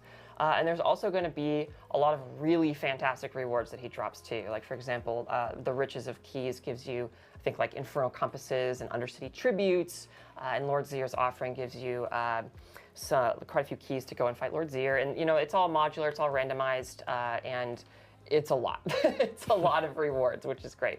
But it's a lot harder too, which is also fun. But yeah, so that's the overall on these Nightmare Dungeon and Escalating Sigil things. And I just want to say, as one last thing, like I mentioned before, this is something that we want to continuously improve upon because it is such a major new thing. And like we knew that Nightmare Dungeons needed some love, and we're really happy we got the opportunity to do that here. And we want to continue to foster and cultivate the system going forward. So please, any more feedback you have, shoot it our way. All right, and with all that said, let's move on to some more general quality of life updates to the game as a whole. So first of all, here we have the legendary item drop updates. So typically in Diablo 4, what we've done is when you go up in Torment tiers, you find more items, but we've decided to make it so you also find a higher quality of items when you go up in Torment tiers as well. If it makes you feel any better, the maximum we have to watch this is 51 more minutes. You are going Oh to my find gosh. more ancestral items. Twitch drops and are thus on, also everyone. more greater Get affixes. your... We wanted to do this because we were finding They're that giving people away on some. higher Torment tiers, as characters were getting to 2 and 3, etc., the loot wasn't quite keeping up with the state their character was in and what they expected to receive. And so we're trying this out, and let us know what you think. And I just wanted to do a quick call out that this also applies to lair bosses. Like, it applies to everything, but I wanted to specifically call out that it applies to lair bosses, which is great because now we're going to be finding more ancestral versions of lair boss unique items too. All right. Let's move on to the resource economy. There's quite a few of these here. So first of all, we saw that people were not finding as many legendary runes as they would like. It felt too sluggish to get through that journey. So we've kind of done quite a few changes to that overall. Now the Tribute of Harmony, which is specifically the tribute that grants quite a few runes, will grant even more and a higher quality of runes. All Undercity tributes, not just the Tribute of Harmony, will also grant runes. So if you're finding yourself light on runes, going to Undercity is typically a really good place. And then finally, we also increased the quality chance the chance for legendary runes to drop from fighting lair bosses and their lair boss horde too. So just kind of all throughout the game, that's just a bit better. We've made quite a few improvements to Whisper Autobot, caches. take notes. So like the gold caches, I'm only half listening. The material cache is more lucrative. The gem caches are more lucrative. A lot of ancillary stuff just feels better and are better choices than they used to be. We want to make sure that when you're actually looking at the potential Whisper caches, that each of them feels like it would actually make a difference. And so that's the big impetus there. We have made our jewelers across Sanctuary adopt more business-friendly practices. Their cash is no longer quite as ludicrously expensive, and it also drops significantly more rings and amulets. So they're a little bit nicer now. And then Infernal Hordes also is going to be dropping more gems. And then finally, something we wanted to add here is there's going to be increased drop rate for Scrolls of Escape, specifically in hardcore. Here's your that you weren't getting TLD. quite as many as we would like you to in that mode. Notes, And new so we wanna make powers sure again. that Thanks. You have just enough to go and test yourself against those really challenging lair boss fights when you feel I like doubt you're you're even half listening. All right, and let's dive into some. All right, I'm or fully into our paying next attention slide starting here. now. So, this is just to go over basically, this is a lot of information. So let's just talk briefly about what is permanent and what is exclusive to Season 9, just kind of as a recap. So, permanent to both the Eternal and Seasonal realms, now and forever, we have the Nightmare Dungeon updates. So you are going to be finding Herodric Strong Rooms on both the Eternal and the Seasonal realms. You're going to be able to go Save into us, Aaron. I escalating don't know how much nightmares in more we both. could take. Come on. You're going to find all these new Nightmare Dungeon affixes and escalating Nightmare affixes permanently in the game. And of course, all the new uniques for each class are permanent. And then exclusive to Season 9 is the quest line exploring the sins This of the proves the Herodrum. this generated attention span of gnats. Most of these people are 40 and 50. And the infusions and the arcana. 30, 40, 50. The Herodric jewels. And then, of course, the seasonal reputation board and the rewards. Rather that are watch exclusive Mikey to Season breakfast. 9. Come on. All right, so that about wraps it up for the evergreen updates here for Season 9. And just to kind of touch on the PTR and the learnings and kind of our thoughts and our culture on PTR.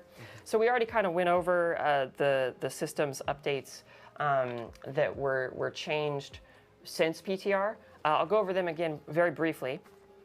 So lair bosses now have an increased chance to drop legendary runes. There's a increased drop rate to Scrolls of Escape in hardcore, and there was the massive pass on all things Nightmare Dungeon to improve the tuning and make affixes meaner and stuff like that. But I just wanted to take a moment to say that the PTR for us as a team is just amazing. We really cannot stress this enough. Like when the PTR goes live and you guys start talking about the game, the air in the office is electrifying. We're all so excited to see what you guys have to say, and we're just, we're running around, we're talking to each other, we're like, oh, like, this is, did you see this? Like, maybe we should change this, or, et cetera, et cetera. And it's just great. It's great for the vibes. It's great for the game. And just a heartfelt thank you from us to you for helping us make Diablo as good as it can possibly be. Where we did she absolutely love come reading all from? the She's feedback, like watching videos that centerfold people post on the or last two posting online on campfires. social media or other places for feedback on our forums. It's really amazing to see players like trying out the new stuff and giving feedback on what's working, what's not. And then we really do listen and adjust based on that. We try to find the best ways of delivering a really high quality experience every season. And the PTR is really instrumental for us to be able to do that. It absolutely is. And like, this season was wild for PTR updates. We made so many changes, and it was just super helpful to hear everything you guys had to say. Yeah, thank you so much for that. Like, being able to have players jump in, test the content, also gives us such a better feel for how things are going to go in season launch. So then we know we can take a confident step forward, knowing that our players who are just diehard Diablo 4 fans have given us their greatest feedback. And then when the season launches on July 1st, we now know that we already have all these problems addressed. We've got these bugs that are taken care of, and even just like in terms of like bugs or challenging or the unique that got entirely overhauled. Yeah. We now have that chance to make those changes ahead of time. So yeah, from the bottom of our hearts, thank you so much for jumping in and testing and giving us all your feedback, because we appreciate it and it does make this game a whole lot better. So thank you for that. And that brings us closer to the end of our show, we've got some excellent Q&A lined up for you. So we're going to bring Dan back from Albany. Q&A, here we go. Guys, we're almost at the end. We only got another 2 hours. Here is for the Heroic Spellcraft. Are those powers account bound? Are they partition bound? Or do you need to level them up specifically for each alt? Yeah, so they're going to be partition bound. So on, for example, seasonal softcore, if you make a new character, you'll have all your progress from your previous seasonal softcore character. So it's partition bound. If you make a new seasonal hardcore character, you would have to find the new Heroic Spellcraft, but then any future seasonal hardcore character you make would have access to that same progression. Awesome, nice. Okay, we've got our first question coming in from the Sanctuary Discord. Getty asks, how does the team currently feel about boss design? Are invulnerable phases something you're looking to continue with in future bosses? And that's an interesting one because the Astaroth fight that just came back does have some interesting mechanics that aren't quite invulnerability, but it's more of like a segmented phase. So. Yeah, that's something that we've been talking about a lot internally, you know, with the new changes to the layer bosses. I think it's something that sometimes it's important, like it's cool for like the vibes of the fight if a boss has an invulnerability phase, but we also recognize that like once you get to a point where you feel like you can beat a boss, sometimes the invulnerability phase can feel like an obstacle, potentially an unwanted obstacle. And so the team has definitely been exploring some ways that we can create that similar feeling without necessarily putting a hard stop on a fight. Yeah, there's definitely some examples even already in the game where it's like, hey, if you're able to kind of beat a DPS check and you're able to get the boss like down to a certain amount or kill it before the phase, then you're able to do that. That's definitely one good example that we're definitely looking at. Boss Ward is better. Kind of replicating in some other boss fights. Nice. Okay, Charmed Chaos. Does the strong room time count against the dungeon's completion time, or are they separate? Dan, you want to take that one? I'm thinking about this right now, and I am not entirely certain. My guess is that it does count towards the dungeon completion time, but yeah, I think we're gonna have to, go back to the team and post an update online about that. Cool. I guess it's a philosophical question of, is the strong room its own realm? Like, are you, defying the logic of where you are in the dungeon? Or, I mean, you do blast through it pretty quick, which is good. But then, you might take your time leaving it or going back in to find some more goodies. So, yeah, that's an excellent question. I've got another one from Why So Blue Panda Bear. Don't be sad, Panda Bear. At Diablo, do we still get Obdicite in these Escalation Nightmare Dungeon runs? Oh, Void Nemesis. Yeah, there's also even there is an affix that increases the amount of Obdicite you get. And again, also the escalating I wonder if they'll answer my question. Nightmare I doubt it. Runs scale. So scale with rewards, and difficulty. But as you go up and up and up, you just get more Obdicite and the affixes become better. So if you find like the extra Obdicite affix later on, it's like showering Obdicite. It's a lot. That's unreal. That's absolutely unreal. This one's for you. Might be for Aislinn. The Bird King. Has anything been confirmed about GA or general greater affix rates going up at higher torment tiers? Oh, yeah. So that slide we had talking about the increased quality per torment, they will be going up, yes. You're going to be finding more ancestral items, and so consequentially you're going to be finding more greater affix items and items with more greater affixes as well. Unreal. Thank you for that, Aislinn. Scream Hard. At Diablo, question for Q&A. Will we start to see seasonal power systems incorporated into the base game? There have been several that I was fond of that could add depth. Yeah, I can talk a bit about that. Obviously, every season when we make some of these powers, like the Heroic Spellcraft or the Witchcraft powers and the boss powers in the past, they were exclusive to that season. Yep. That being said, we are a team with a bunch of designers who are always looking for good ideas, and especially good ideas that have proven to work. He just said all and the powers at once. Frosty, clip that. Future systems and future improvements to the game. We are absolutely looking at some of the best performing seasonal powers and thinking about how we can integrate that into the game. So it's very likely you'll see some of the better better received and more popular seasonal powers potentially return in the future. But for the time being, you better they hurry do up still and get your exist just in their drops. season. You got to watch the stream for but they're 30 absolutely minutes still to on our get your radar drop bring for back D4. in other forms and other ways. I know how much you care about that crap. Yeah, and I do love, like, I Stuff. mean, even for the Good season drop. overall, instead of, you know, having seasonal powers that we have and then look at the favorite ones, like, such a massive part of the mechanics of this season are just already going to be permanent and in eternal and seasonal realms, which is so nice. So It's true. Yeah, really just those power systems are really the seasonal parts. And a lot of our focus on seasonal development is plussing up base aspects of the game, like the Nightmare Dungeon system as a whole. We're looking at making sure that part of the game is improved and is evergreen. And then a lot of the powers are things that are exclusive for the season, but we are still looking out for good designs and ways of bringing back the popular ones for the future. hell yeah, absolutely, Charles. Mippy, at Diablo, are the escalating Nightmare Sigils craftable or only droppable? Important question for leveling. I think I might send that one to you, Dan. Yeah, that's another one I'm not sure about, unfortunately. So I believe they should only be able to Yeah. drop from the Herodic Strong Rooms. That's where you'll be finding escalation sigils. Right. And I think in... So I just, to the point, if you want to try to be farming them, you can craft Nightmare Sigils trying to find ones that have the Herodic Strong Room Yes. guaranteed on there. Right. Getting And murdered. then run the ones with the Strong Room. So it's a little bit, you can't maybe craft them directly, but you can craft ways of farming them. You can definitely go out of your way to find Herodic Strong Rooms, which then brings you to Escalation Nightmares. Yeah, and if you're looking for those pre-Torment Nightmare Escalation Sigils, you're going to be getting that from the Seasonal Reputation track. So before you are pre-Torment, if you want to play those and get used to them before you actually get to face off against Astaroth in post-Torment levels, you will be getting that from the Seasonal Reputation track. So look out for those. The Creether, cool name. Ooh. How do you come up with the names for new uniques? Some of them are really interesting, and some are hard to pronounce. That's true. Are the names coming from lore, or just, you know, did you find something cool that ended up fitting with the names? A lot of times they come from a lore. A lot of our uniques are handled by our wonderful narrative designers and quest designers who really have a firm grip on the lore and the world building of Sanctuary and all of the characters and factions within there.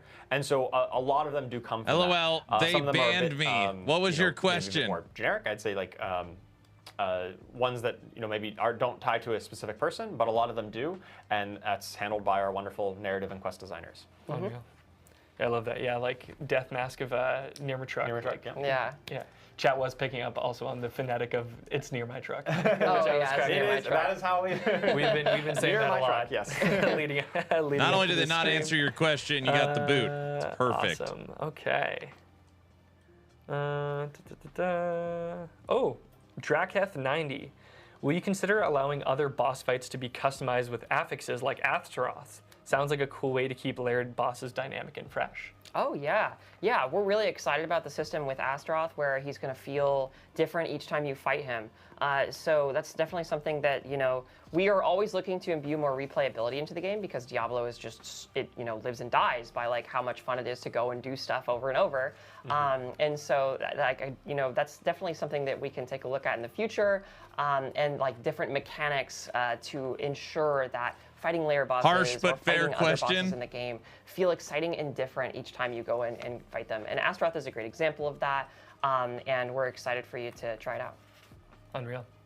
And our last question comes from either Jajapur or Yayapur or Hahapur, depending on the pronunciation. This one's for you, Charles, and it's less of a question, more of a request, I think. Okay.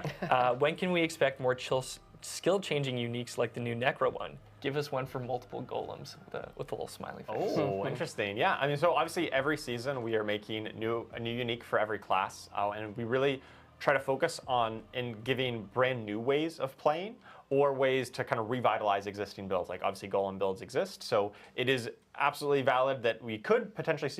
You know what's crazy, Diesel? If you asked that question on a Last Epoch dev stream, they would read it and would answer it.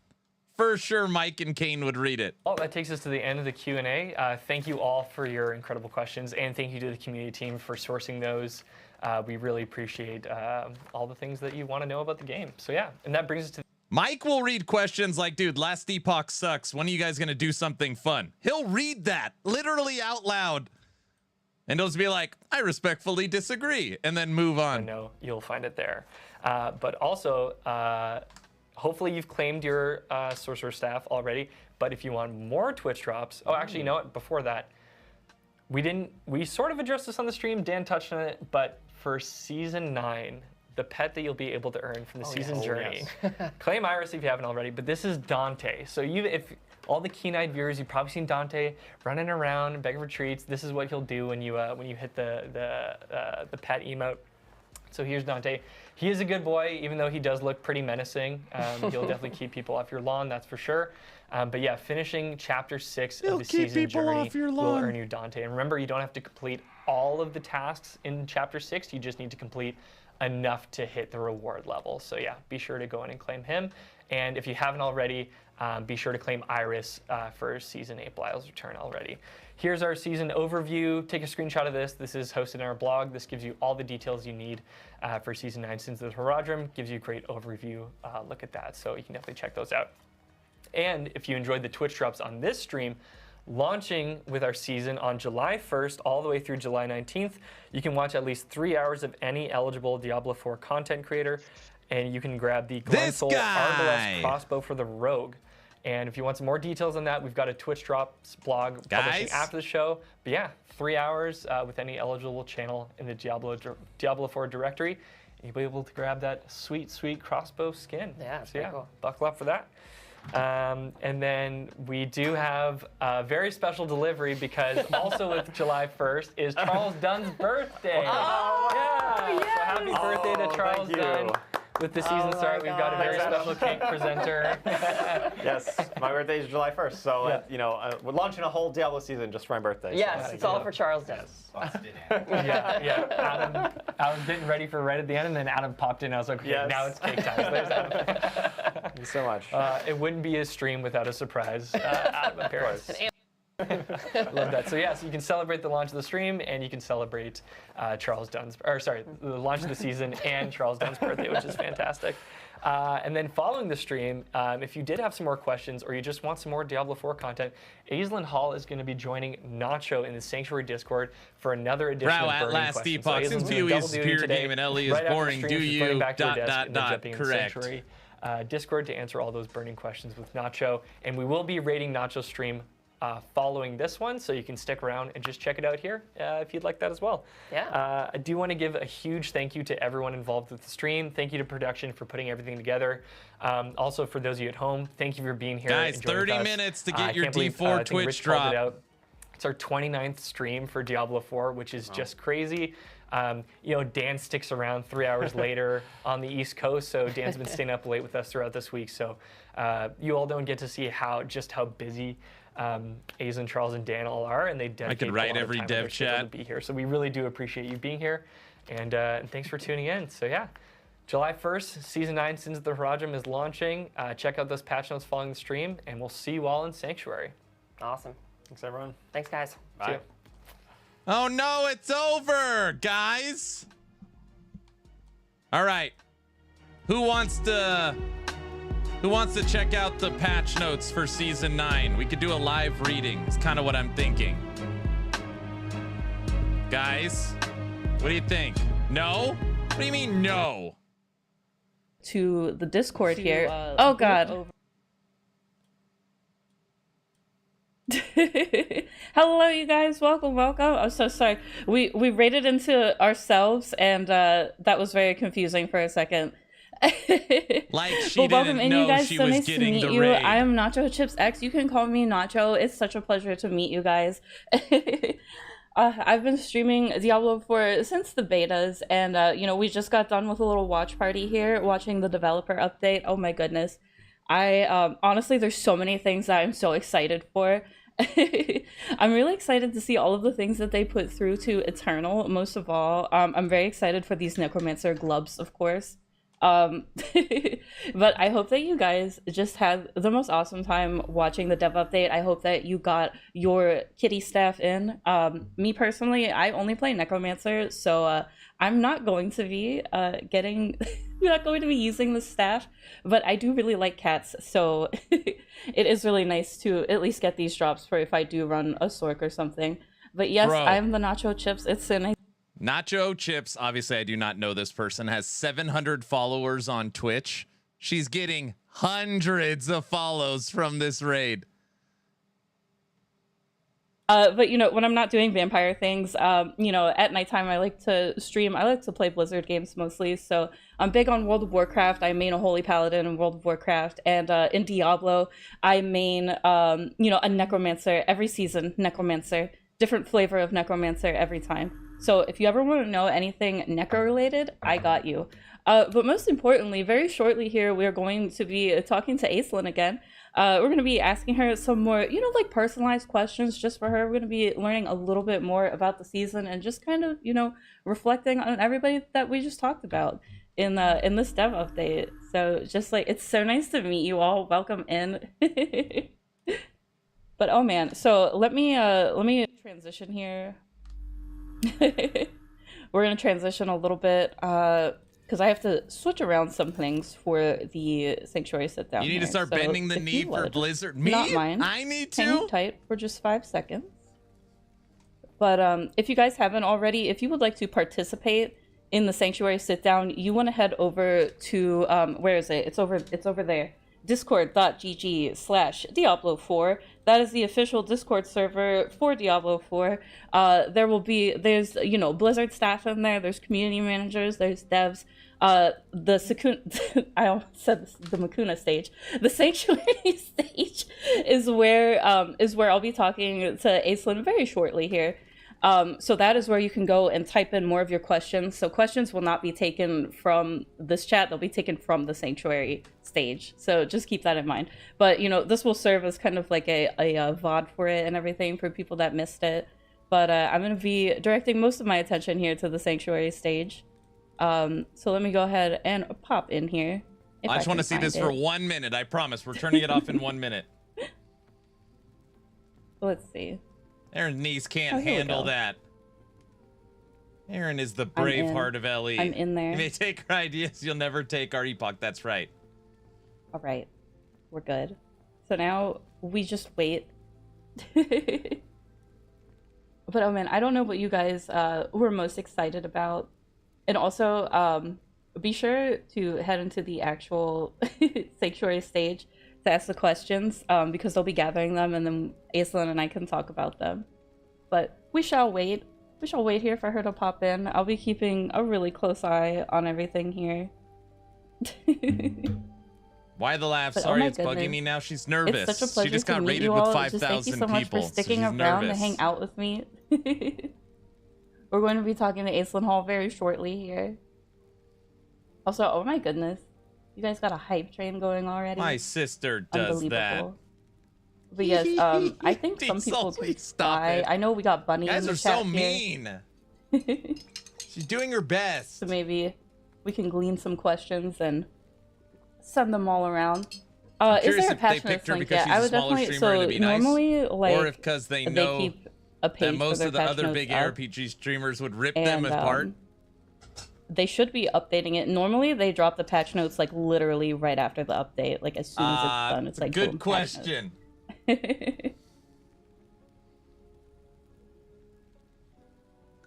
Ooh, that's what we should do. Hold on a second. New season story. Also, I'm so sorry. Hold on a second.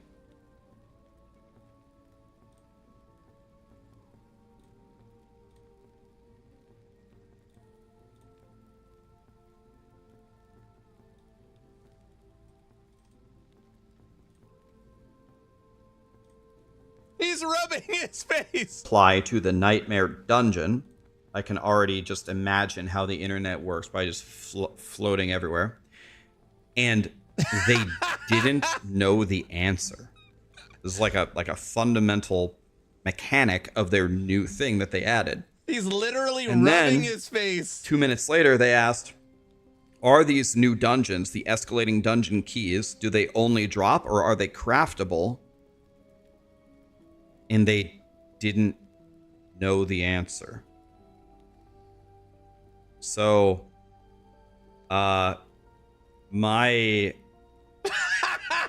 morale toward this season and what is happening here is not high, and I don't know what to say, really. I don't know. What can I say?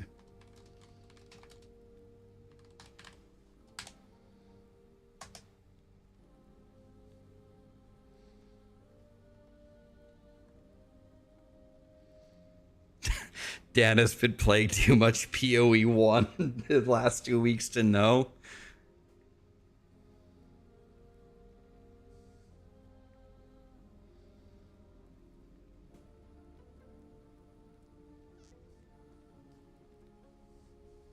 Rax is so over D4. The silence I is don't telling. know, man. Like,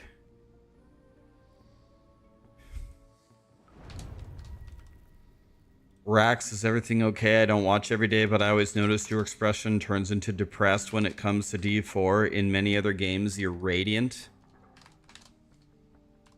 I'm fine, man. I thank you for the donation. I'm fine. I just...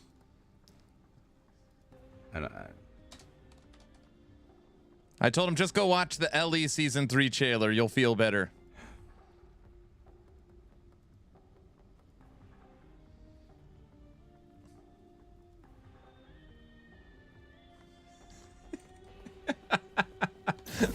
I don't know.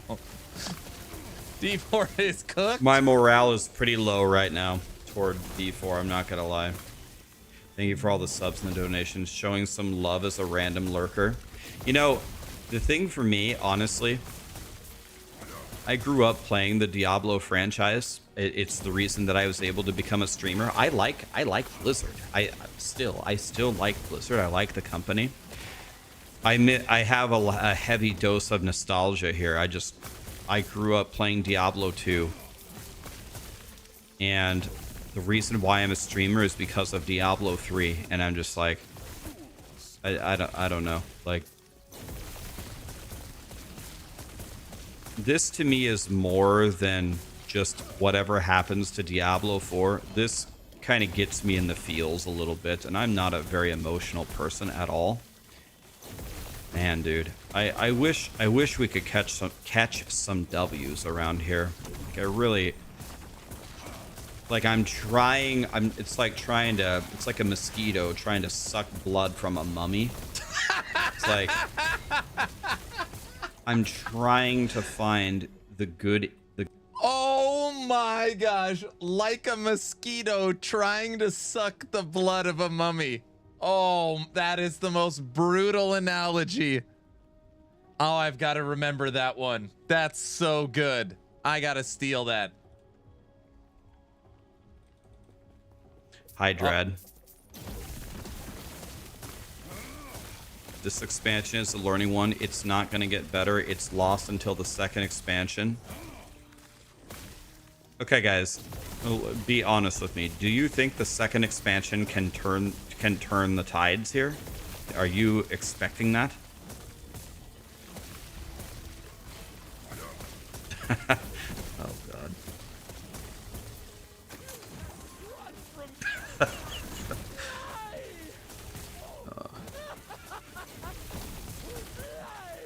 Like, what I'm trying to do is I'm not trying to be overly negative here.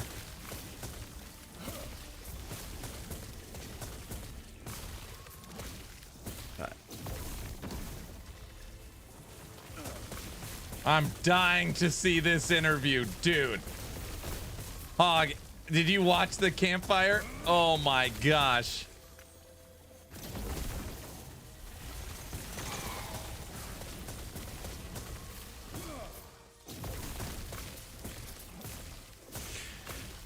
Of course I did.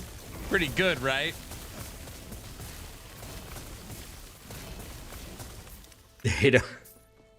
you're not being negative. They just make a game that they don't want you to enjoy. Oh, I don't think that's their goal. I think they would love it if we would enjoy it.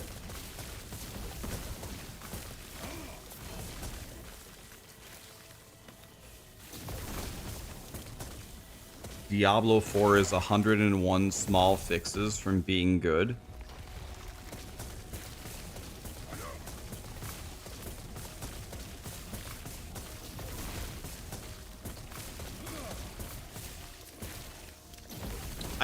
I don't understand what the main purpose of this campfire was. Was it not like 80% just a rehash of what we did 1 month ago?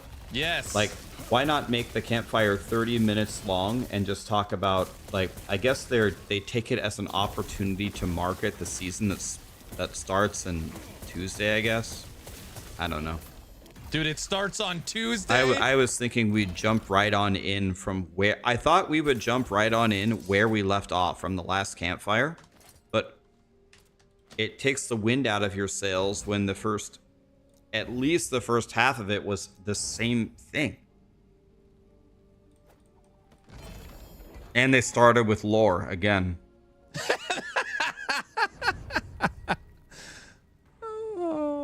It was marketing for those who didn't watch the previous campfire. But is the campfire not for the more quote-unquote dedicated players? Do casuals who don't follow D4 tune into the campfire? No. Do they tune into that?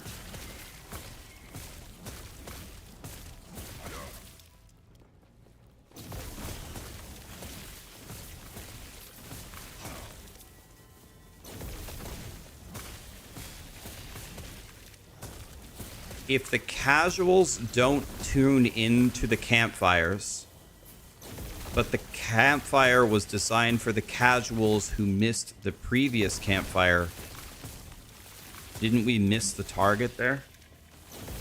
Guys, Mike takes over for the last Epoch dev stream in 18 minutes. 18 minutes. I've already got 2 parody ideas. Oh, brother. Everybody who hates PoE who tuned in, thank you so much for being here. When I come back, we're going to play PoE. I'm sorry. Let's just play PoE.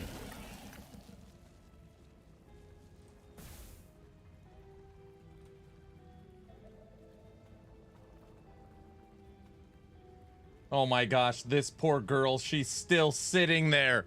She's Can there only be one Thorns Necro? She's still just sitting there waiting for... Jeez.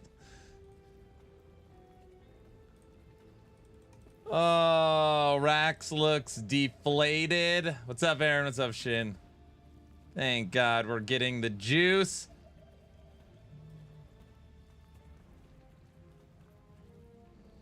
I don't know. I don't know if it's a parody video. It'd be fun to do like a side-by-side.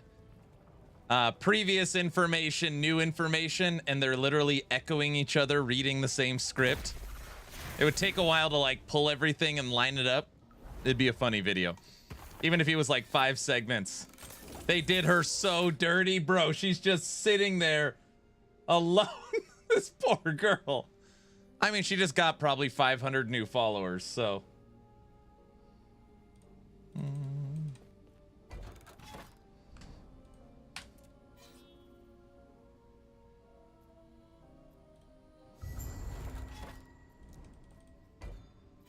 Bro, they could have raided me. I'll do the interview. Where did Rax go? He's done. He's like, I'm done. He said, I'm out. We're going back to PoE 1.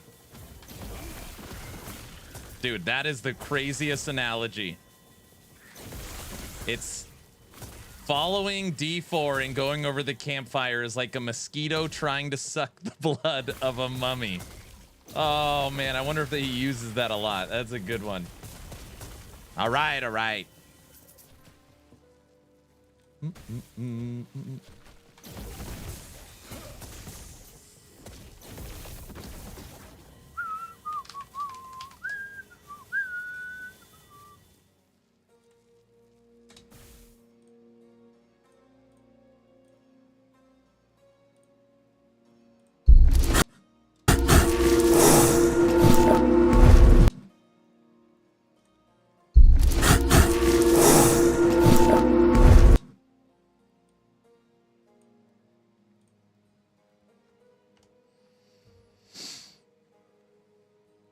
Ready?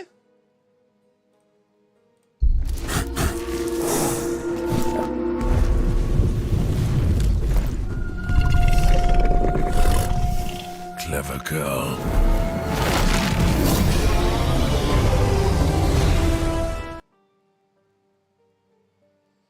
Look, it's a turtle. This is awesome. I've watched it a dozen times. I thought we're getting a new class. We're not getting a new class. We weren't getting a new class. We're not.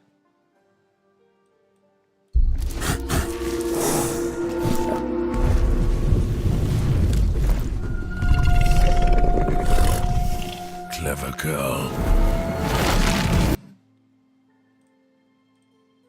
What the hell is that? What is that? It's over, Bamster. It's over. It's a dino lizard.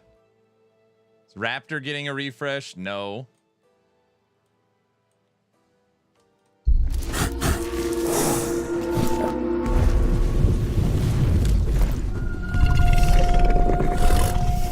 Clever girl. Bro, I cannot wait for the full presentation. Model, maybe? I mean, maybe. It just got its new model. It used to not look like it. Oh my gosh, I am dying. Hold on. They're live. But being able to do things that you like and still get rewards that are useful to you, and it's not all pigeonholed into like one activity gives one thing. So I really like that change. Yeah, that's absolutely not something we want to like be the case either. We want to make sure that whenever there's something you can earn or acquire in the game, there's like multiple paths towards it. One of the main ways we've been thinking about it is that there's like a primary acquisition source, and then either as I can't watch this. All right. I'm just curious if they're going to do camera on. She did a picture. All right. That is gone. Last Epoch dev stream in 13 minutes.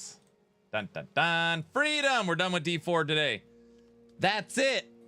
Everyone, tonight is movie night on Discord. Movie night. Movie night. Here's the link to Discord. Tonight, I'll put it on YouTube as well. We will be watching Stargate.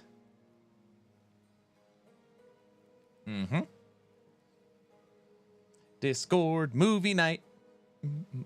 We're gonna it's gonna start a little earlier than normal, 2 hours after the last Epoch stream. So movie night kicks off in 4 hours and 12 minutes. For me, 6 p.m. Mountain Time.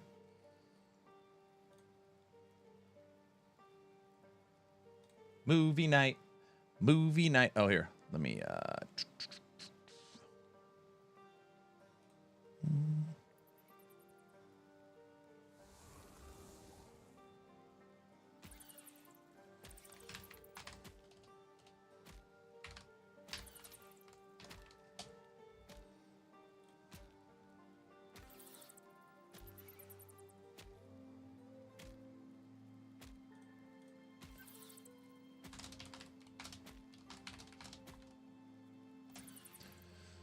all right. Oh, let me throw the Discord link over on YouTube.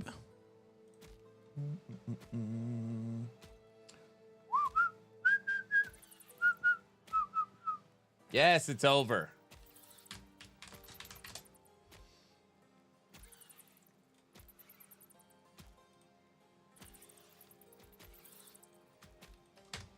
All right, there's the link.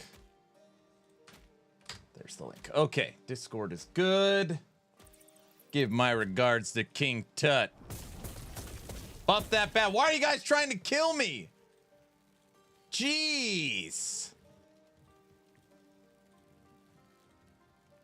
Now Mike's messaging me about Stargate. Is Mike here watching?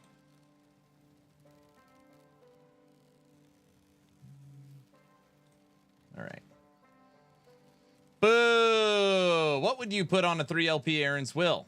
I would try and put level to Wraiths double life, probably.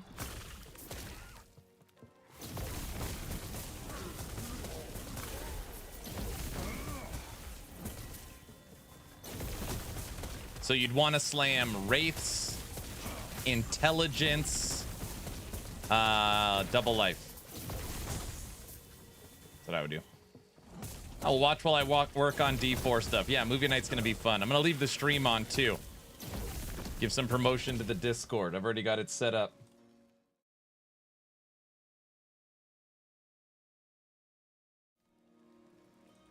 Movie night. Get the drink ready. We did something kind of fun last night. We took our kids to their first drive-in. Our first drive-in. It's about a 25, 30-minute drive to actually find a drive-in movie theater. But we did a drive-in last night. We watched Elio. Movie's not very good, by the way. But the kids had a lot of fun. They had fun. Ours burned down. Oh. There are still drive-ins? Neat. Yeah. I also had this weird idea. Autobot, tell me if this sounds dumb. You know, everything comes full circle. What about like a modern drive-in? Modernized drive-in. Pay per car. Doesn't matter if you have 50 people piled in a car. You pay per car. And people are kind of, this day and age, I feel like they're looking for experiences. So you pay per car. Instead of using like your radio in your car or bringing a radio will be provided to you. So you know how like you go to a restaurant and they give you like a buzzer, come back? Kind of the same idea. We give you like a nice 5-hour battery radio for your car. And then you kind of have like Sonic style concessions where you order your popcorn, you order your food, and then they like bring it up to the car. You know, maybe it's like a grass area, maybe it's where you drive in. I like it. I was like, I wonder something like, I don't know, maybe people would think it's dumb. I was like, I bet. Anyways, the point I'm trying to say is like modernizing drive-ins for the experience. I wonder if that would sell. And you could probably charge a premium because you don't charge per person, you charge per car. I don't know. Let's do it. Forget the site. Oh, brother. No, all the money's gone already. The problem would be acquiring that much land. You'd have to rent the land or buy the land. You'd make money off the food and drinks, not per car. Bingo. That was my thought exactly. You want them to pile 100 people in the car. It's 100 mouths to feed. Yeah, that was my thought. School bus shows up.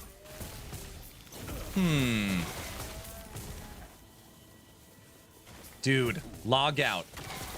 Each screen has 2 sections for school buses.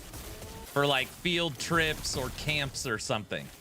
You could like lean into that. It's not a bad idea either. Charge per wheel on the vehicle. Yep, now we're talking.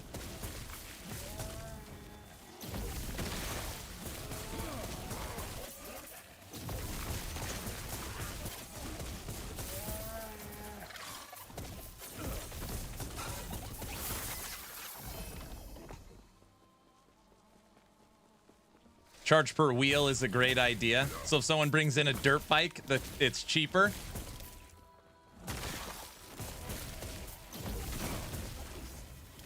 What if they come like on a 1 wheel, you know?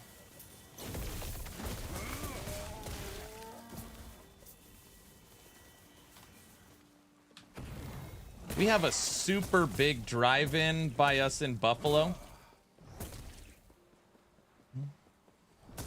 Clown car at the drive-ins.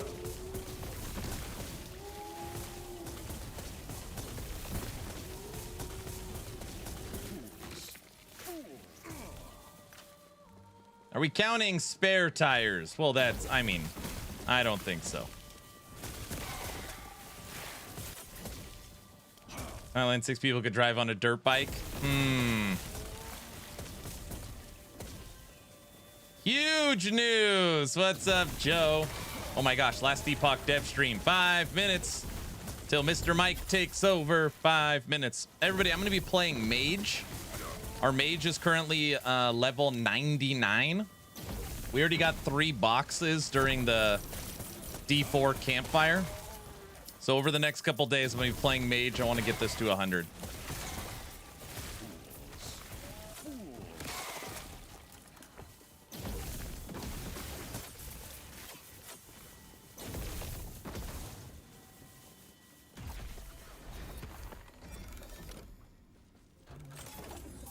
I got a spare tire. Yeah, it's very funny. I see what you did there. Last Epoch stream live. Nope.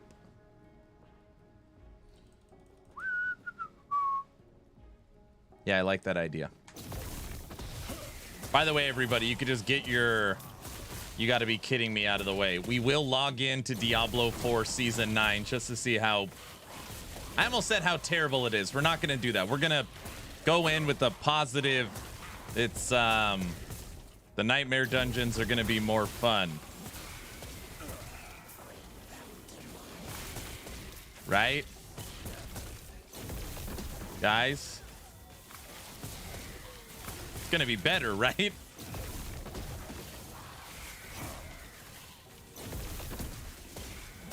Guys? Sure, sure. Okay, good, good. Can it get worse? Oh, brother.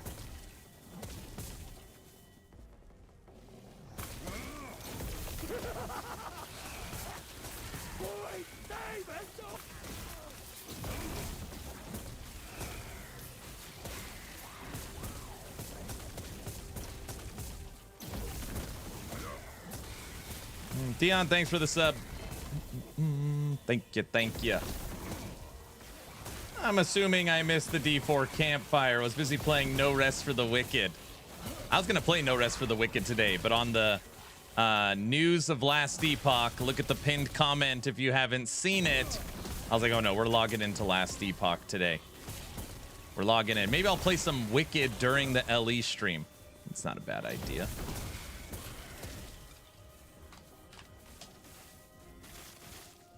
Mike's live. Well, the stream's live. He's not on yet.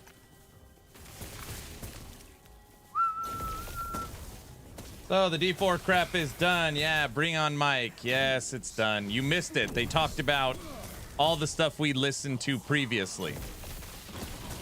So you missed it.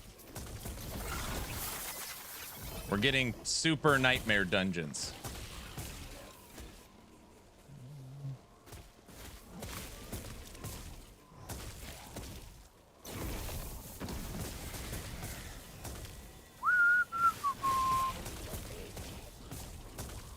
Yo, Mike, great job on Season 3 so far. The hype is real. Please extend my congrats to the team and all the hard work you put in. Is this new event featured in Season 3 trailer? Primal Hunt endgame events. Reference in the image on Discord in the main channel. He's not going to go into details on it. Guys, you ask questions you know he's not going to answer. They're going to save all that stuff for Hype Week.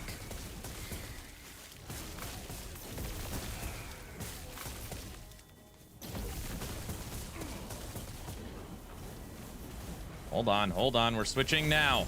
And we out. Tell Mike he's late. He's not. No, he's still got 1 minute. You guys like my desktop? Had to be done.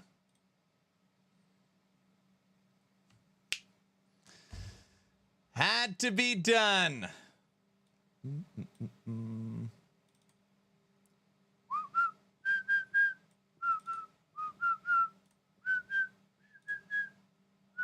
Actually, no, that's not what we want to do. We'll leave you up there.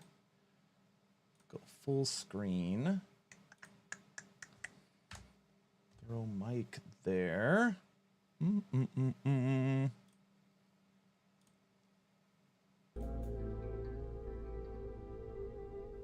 Mike will cleanse this channel of the D4 tank. Come on, it's not that bad.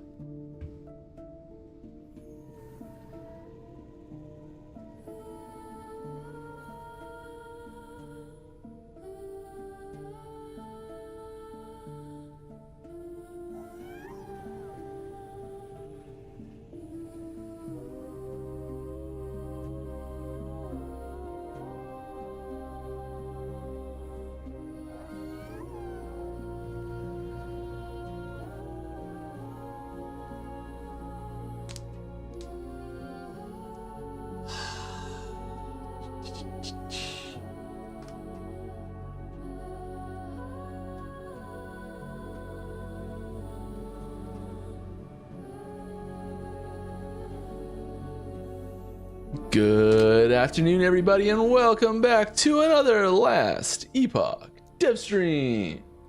As usual, I'm your host, Mike. Hello. How's it going, everybody? We had Why some is it already interesting better than stuff the Diablo that dropped this stream? morning? Little teaser review that popped up. If you haven't seen that yet, I highly recommend checking it out. It is great. The first major peek into content that's coming for season 3. I can't really tell you too much about it. I'll cut this off right now. Like I'll answer everything I can, but like it's gonna be a lot of vague half answers about more details on exactly what's happening in that trailer. I love to see the speculation, and I'm interested to see what people think it is as well, because that's always fun to see. He's already smiled more than the entire D4 stream. Right. I don't know why I'm yelling. Taylor pulling some questions for me from stream chat and from Twitch and from YouTube. So if you're there, please put @LastEpochGame or @LastEpoch to get a question put onto the list for me to answer. As usual, we do stream for charity. We're streaming for the Trevor Project these days. All of everything that comes from stream goes right to them. And we're still playing our marksman. It's going great. Very pleased. We are up at 256 corruption, which is lovely to see that that's actually working for us. I think this might be, if everything keeps going well, I think we may be on pace to actually complete Aberoth on a stream character for the first time. I don't think I've done that before, like with a fully legit stream character that I didn't play on the dev servers or anything like that. I've never seen Mike over 200 corruption ever. Never. I just gotta remember how to actually This play is it. the farthest I've ever seen him get. All right, we are going to kick off some questions here. Can you tell us about the goat character? Okay, let's just cut all of this stuff here. We're not gonna do that. Can you tell us about the goat character? Not much, really. It is a character that you'll be seeing in season 3. It's about all. I think it's pretty obvious from the trailer. It's about all we can talk about it, really. It is not the only time you'll see that character. I think I can probably say that safely. It's not a one and done just for the trailer.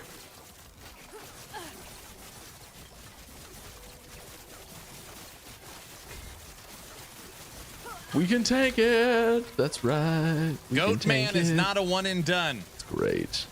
I've already got something for dev chat. Yeah, I gotta remember to stay put.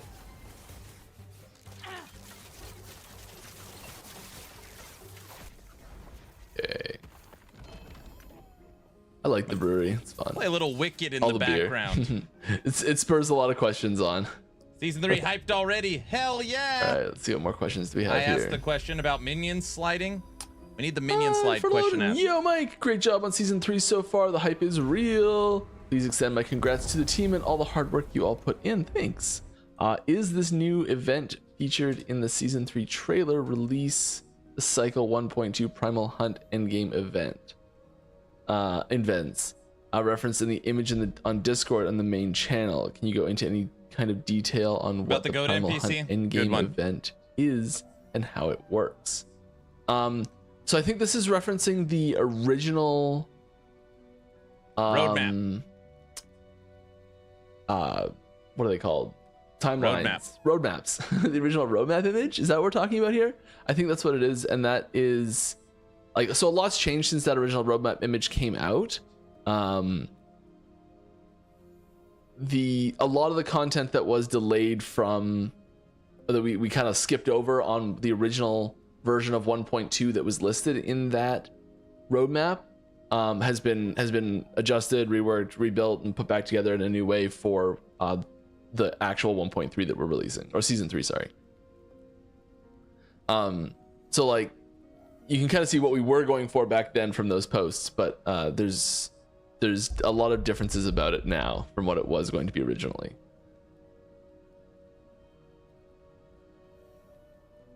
Like the whole patch. When do the fallen mages okay, should we expect the release date to be set in stone for season 3? I mean, barring some catastrophic event. So yeah, there's always a chance that, you know, something goes horribly wrong, and you know, all of that. But barring some sort of catastrophic event, yeah, we're confident in the timeline. Things are going well for it, and I'd be pretty surprised if something changes at this point. No, nothing is getting delayed. A little bow action there. Having a solid release date that we stick to is really important for us right now. I love they put the release date out too prior to can you tell us if there's going to be another skill tree in season 3 similar to the Weaver's tree? Will it be a Goatman tree? I can't really go into details specifically on the content that's coming with season 3 yet. The Weaver's tree is pretty extensive and pretty high scope. Something that's reflective of the time between the seasons that were between season 1 and season 2. But there's gonna be meat to sink your teeth into as well. All right. Since the game is inspired by Chrono Trigger, will the Ancient Era expansion have an Isla equivalent? I mean, there's. I don't think a straight 1-to-1. I don't think you can quite draw a straight 1-to-1 there. But there's things that get inspired by it all the time. So I'd say there's like, you can make an argument for some of that, kinda. But if we're talking like a 1-to-1, just a hard like this is the new Isla, no, it's not like that. Sorry.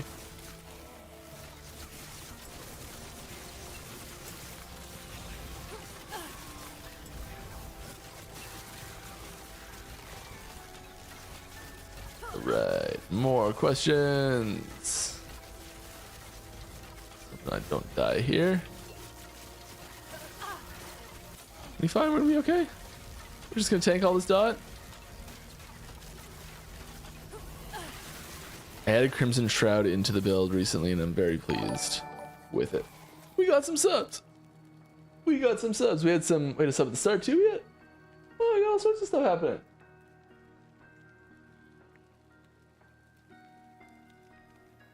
What if PoE 2's on the 22nd? They would look like jerks because Thank you for the sub at the start of the stream there that I missed at the beginning, and Avril.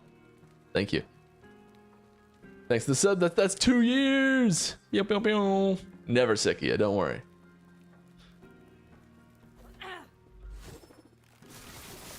It would turn back into bad PR for PoE 2 if they come out on top again. Right.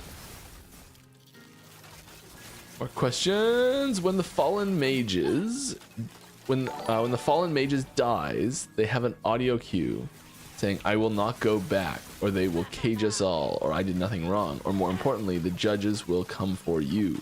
Does this mean anything specific, like a teaser for something you guys are cooking on for someone in a later season, or am I reading too much into it? I think it's sort of a nod to how they got there. the exiled mages, not the fallen mages, the exiled mages are like they were imprisoned in these time prisons, and so they're like they don't want to go back to prison. You know, like they're sort of this like last like defiant shout before they die. It does leave room for some interesting stuff to happen in the future, I think, as well. But I don't think it's specifically teeing up a key like there's. I don't think it's teeing up a specific follow up, but it does leave room for you know, new stuff to happen.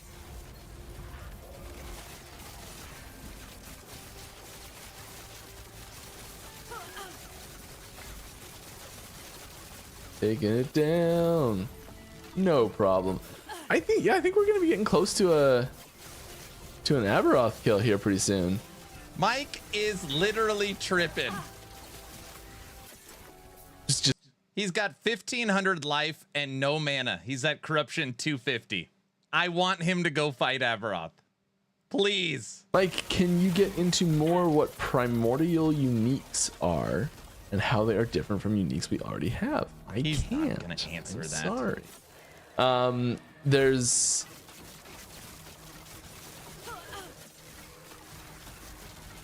mechanically like individual mechanics from like unique to unique. There's nothing that like directly links them all. Like that.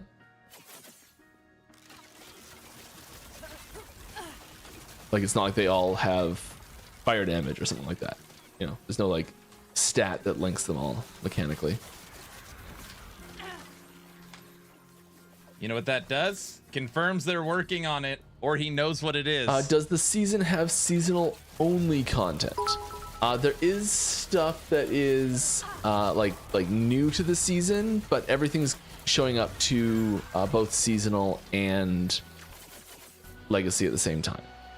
So if you don't want to play seasonal at all, you don't have to. You can play legacy and still get access to the same content.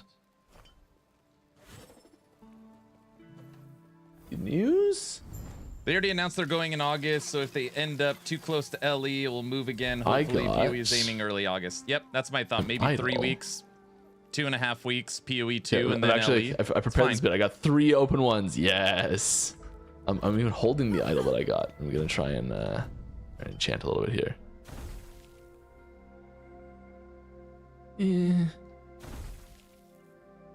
Yeah.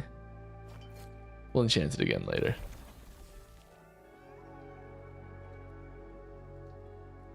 Let's do one of these.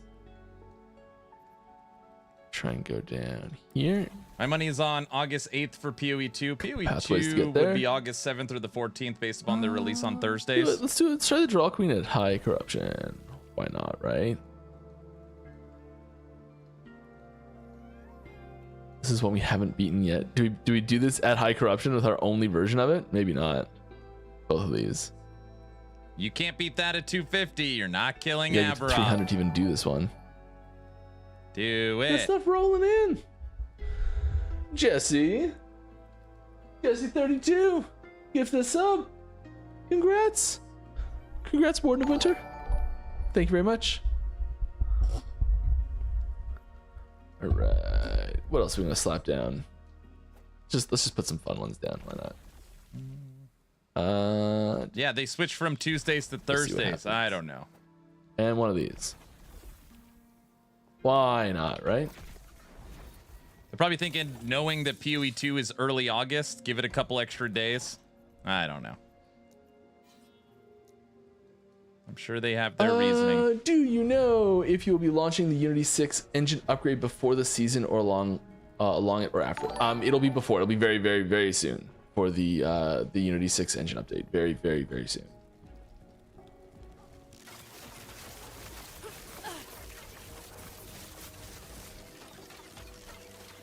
All right. Are there any plans for Weaver items to get a guaranteed, does not need to be T7, just rolls on it every time like T2 plus Temporal Sanctum No, for there is LP? not. Are there any plans for Weaver items to get a guaranteed like tier 2 plus? Oh, where you can like force a specific affix onto the Weaver item? No, we don't have anything like that planned at all. No, that would defeat the purpose of Weaver items. Because they give them more subs. Push, and I am Godor.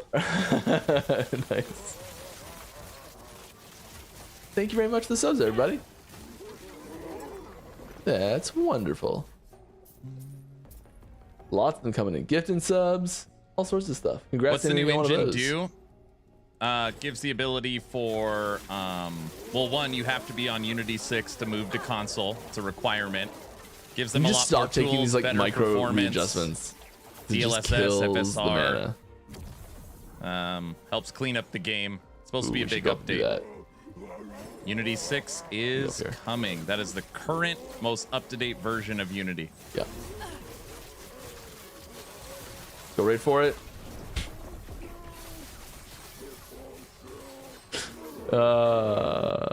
Never mind, we're not that tanky. All right, we got a ways to go still. It's okay. It's okay. Told you. Social features to be introduced in game in season 3. Nothing major really. We're looking at some social features that we want to add to the game. We don't have any big things to add in season 3 just yet, I don't think, on that front. Mostly content for the game. There's like some quality of life stuff and some UI stuff probably, but you know, like nothing like not like a full-on guild system or something like that joining the ranks yet. Yo, Mike the Great. Ooh. Another question: are there any secrets left in the game that are kind of like Wart's Leg, Town Portal in Last Epoch? No, all of the Easter eggs and hidden secrets are discovered and recorded online. The most recent one, that's probably the least well-known one that I bring it up every time this question gets asked. I mention it, so maybe it's not that unknown at this point, but there is a way for you to bring the Spriggan from the Lightless Arbor dungeon into the End of Time. So he's standing like, not a perfect depiction of the zone, but like right here, I think would be the best way to put it. So he's standing, and once you can get him to spawn there. Yeah, just to the bottom of the stairs into the lower level area.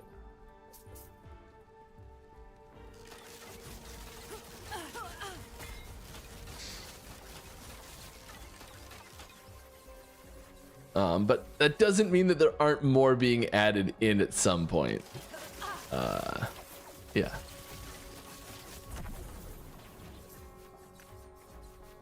There's definitely pitches of secrets that they're sort of like, oh yeah, one day we'll get that added in. there's that weird secret that we're like, oh yeah, we've been making that joke internally for years now. We'll put that in at some point. Unity 6 also has a hotfix that allows people like me with rare timeout issues to play LE. I'm curious to see how things work out with LE competing against PoE 1 and PoE 2 seasons, basically releasing back-to-back now. It'll be fine. Technically, just they'll a only be reiteration. If competing you with have any one. questions, please put at Last Epoch Game in the question, or at Last Epoch on YouTube, so we know that you're looking for a direct answer from me. Good afternoon, Mike. Any chance we could get a text file for stash layout in the same way we can for filters? It would be awesome to copy from clipboard to see how many stash tabs organize themselves. Yes, this would be great. We don't have anything like that at the moment. It is the sort of thing that I'd be really interested in doing. Whoa, that was close. But I think this will go alongside a bit of a stash update.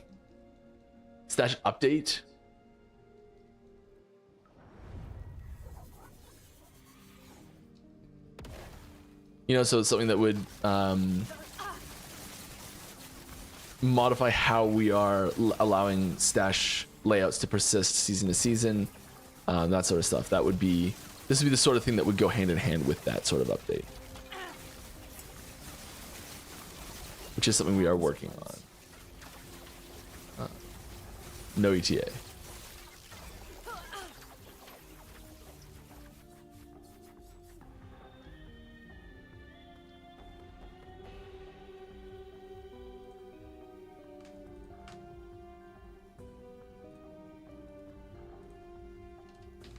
They are working on it. Stash update.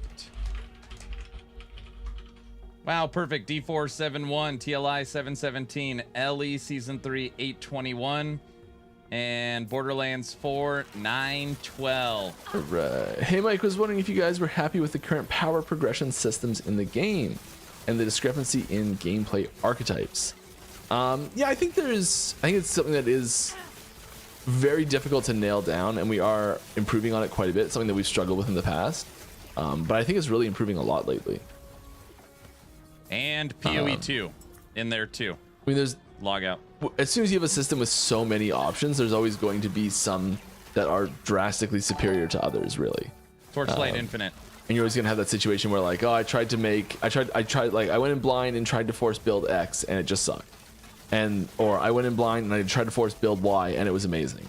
And like that type of interaction is gonna happen kind of no matter what, because there's always gonna be certain builds where someone just stumbles onto the like amazing overpowered option that we always try and balance things such that that's the range between I would say like natural builds that are sort of like obvious to try, like a fireball mage and a sword and board full plate wearing melee type character, like having those like really core fantasy archetypes like in the naive approach where you're like, so you go in blind and you're just like, I'm gonna pick the things that seem intuitive, that seem to work, and you're just like, okay, I'm playing a sword and board melee character and I've got an ability that option to just give me more armor or more block. Like those are things that are obviously synergize well with what you're doing, and sometimes they're intuitively they seem better than they are. And I think in the situation where people are taking mostly just intuitive options, ideally there are not huge discrepancies in build quality there. I think that's really one of the more important sides of it to nail down.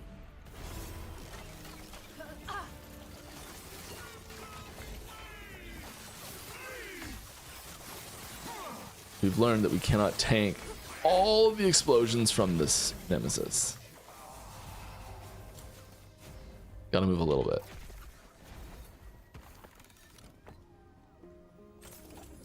Got another passive point. Let's fix everything. I got 2. Oh my gosh. Good work, Mike. I am going to go look up where I should put them. I don't remember. I'll put them right here.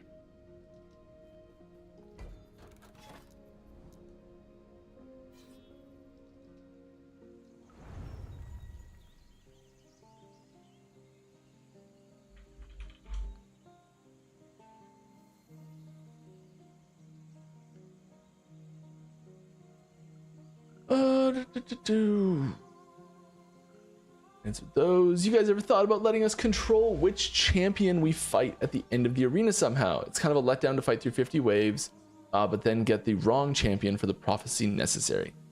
I do think that there's, I'd like to see there be a way to maybe influence this, or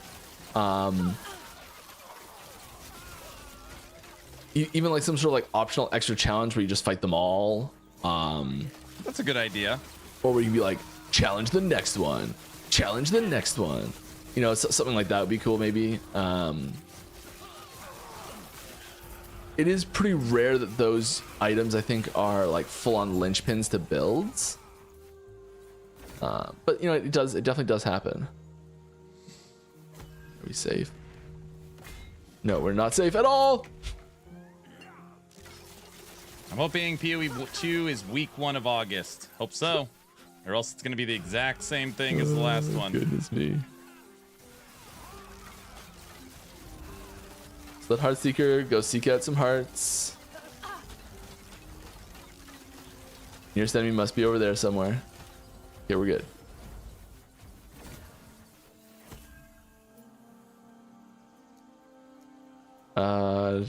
Quickly find something we like that we want to do. What do we like? What do we want to do? Ooh, lots of options there. That's the right one. Penance? Penance.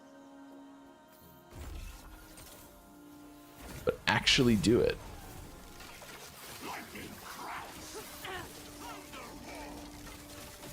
Alright. What up, Mike? Seems like there's a lot of minion unique boots in the game. And why are the next pair of souls of the abomination in season 3?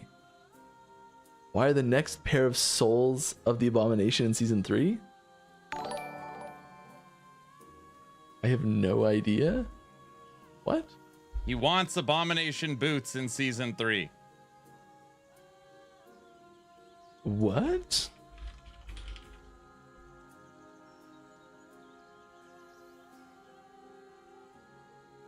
Is this some item I don't know about? What? There are quite a few minion unique boots, I guess. I guess this is just like guessing at the name of one.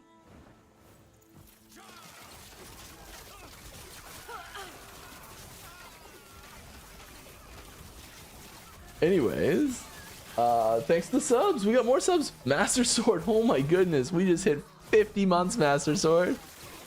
Wow. Is that the first 50? I think that's the first 50. That's incredible.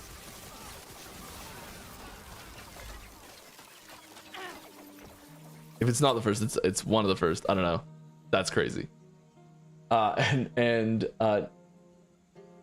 Apple G72, thank you for the 3 months as well. Appreciate you. Are there plans to add a little summary in each monolith map web that shows which prophecies that you currently have that can be fulfilled in that timeline? No, there's certain enemy spawns that are random, so you won't know for sure that it is possible to complete it or not. So any such list would be incomplete or possibly contain like wrong information.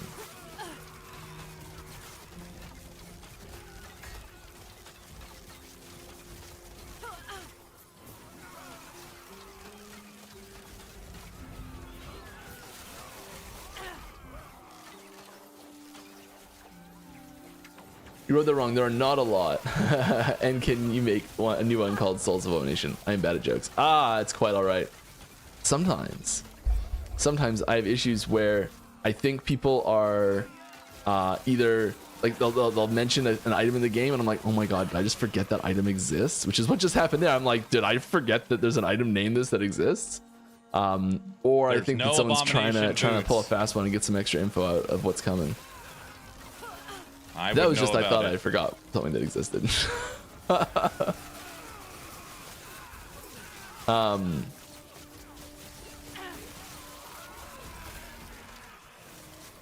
I don't think there are. I haven't seen any unique items around Abominations this patch.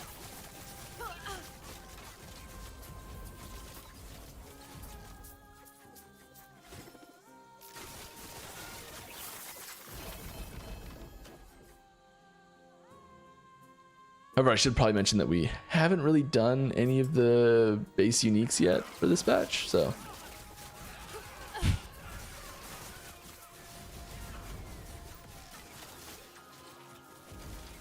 If you do have an idea for a unique you'd like to see, there is still time for Season 3 uniques to be created. Did you ask it? And you can put those in the suggestions channels on our Discord, and there's a chance we can just take one of those and use it.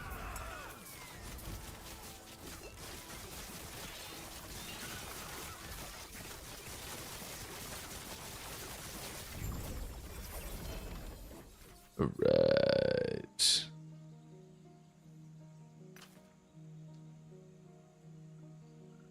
Not really what we're looking for. That's okay. Season 3 new minion for Acolyte. No, I don't think so. The only new skill is not for Acolyte directly. It's for Acolyte, but not just for Acolyte. It's lit. That's a terrible way of wording that. It's for an Acolyte mastery.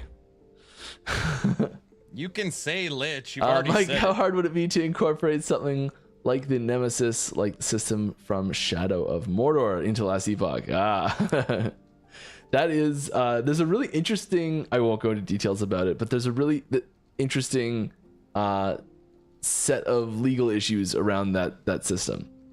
Also saying here, I think something like that would be super cool when you fight major bosses or elites. Oh, not possible. Warner Bros. Trademarked the system. I don't know if that's a note from Wick or not, but yes, it is not possible. Warner Bros. Did trademark that system. There's a whole there's like another game that was trying to make this. I don't know the details. You should go look it up because it's a cool story. But basically that system's kind of off limits for anyone other than Warner Brothers to use in a game. And wow. I think it's a really good example of something that should I don't know. Like this gets really tricky. I don't have a lot of information or understanding about the details of what happened behind the scenes with all this. But my I guess instinctual reaction to it is I wish things like that could just be automatically allowed to be used by anyone. It feels vague enough of an idea that it feels like copywriting a color from artists being like, oh, artists can't use red anymore. And I know it's like a crazy oversimplification of it. And there probably are colors that are copywritten or in some way. But it's one of those systems that it feels vague enough that I wish people could utilize more. And it's such a good system. I don't know if maybe they license it out or something. Really, I just want more games with it because yeah, it's good. It's really good. All right, hey Mike, any chance we could be seeing more unique staves with generic spell elemental damage because we don't currently have any? Any? Really?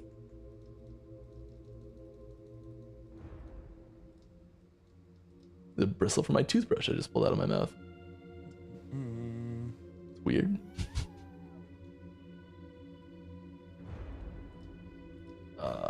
Unique staves with generic spell elemental damage. Do we really not have?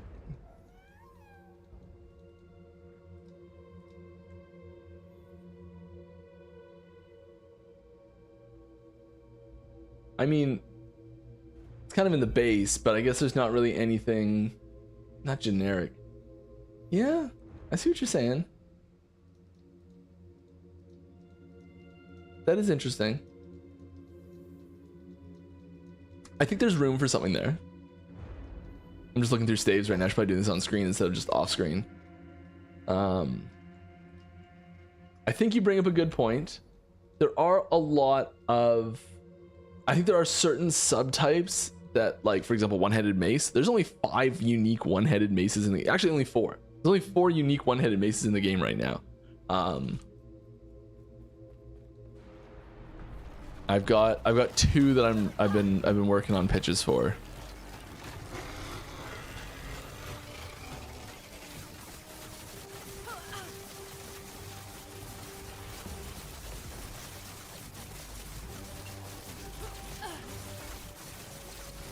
Let's not die in this fight. Trying to answer a question at the same time though.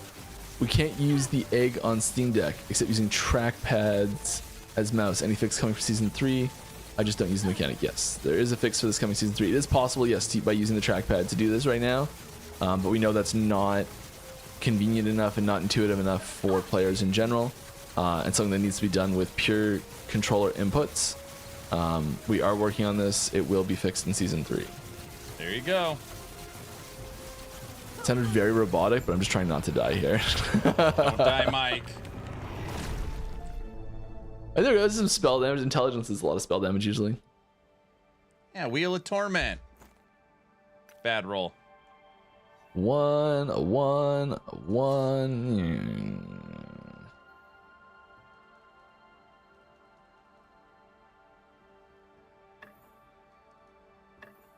D7 crit multi on that one.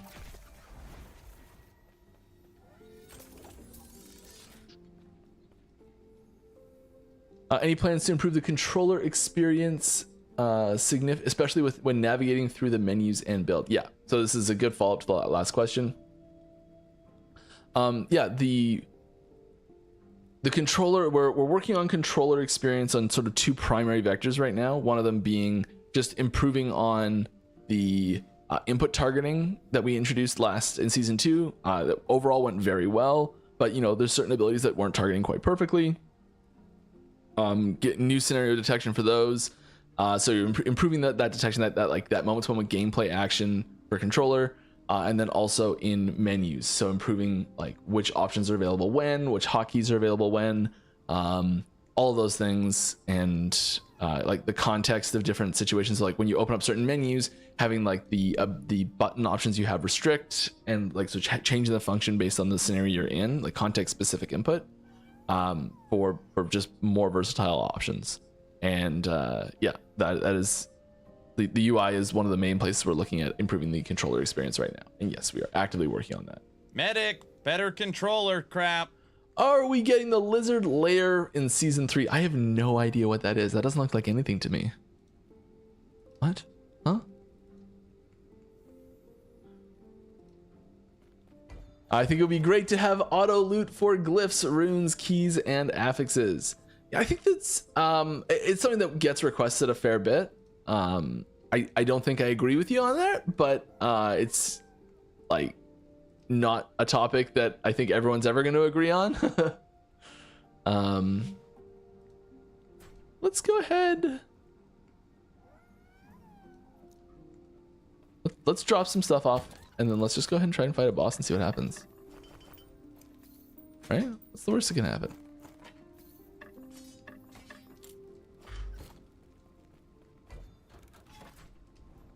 And a Harbinger. Let's go.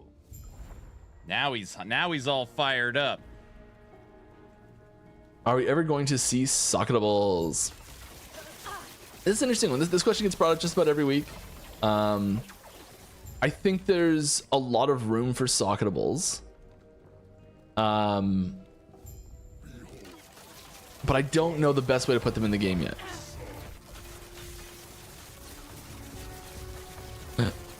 Yeah, good job, Mike. Put a portal right in the middle of the map. That's a good idea.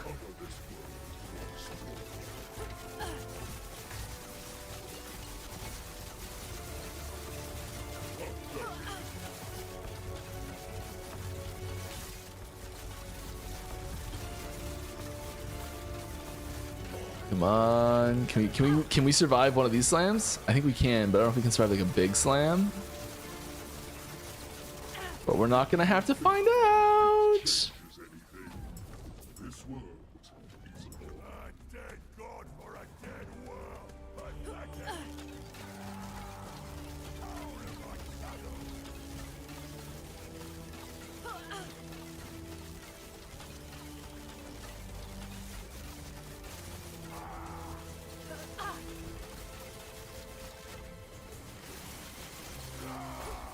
Ow. Oh, no, no. Yep, I know I can't survive that.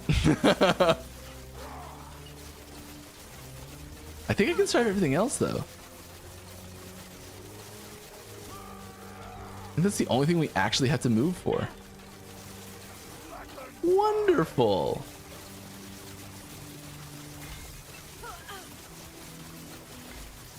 Wonderful. Would you look at that?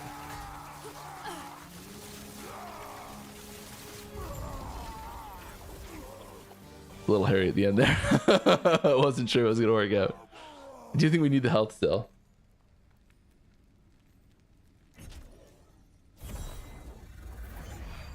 Idol, Glyph of Envy. Not great. I mean, neat, but not quite what we're looking for. Right. Let's keep this rolling. We're gonna try and bump up that corruption a little higher even. We're gonna try and bump it up. We'll see what happens. All right. Are we ever gonna see socketables? Yeah, so socketables are, sorry, I got derailed a little bit with the boss fight. Socketables is an interesting... Aaron, see the question I asked? Which one was yours? Kind of an interesting question. I've heard every question. Is it different from our current crafting system? This belt has an empty socket in it. I'm gonna put in a... Which one'd you ask? I don't know. A throwing damage. This actually is a belt we want to use, really. I'm gonna put in a throwing damage shard into the sockets in this belt. Great. I've just put that throwing damage socket in this belt. You know, like, so it's...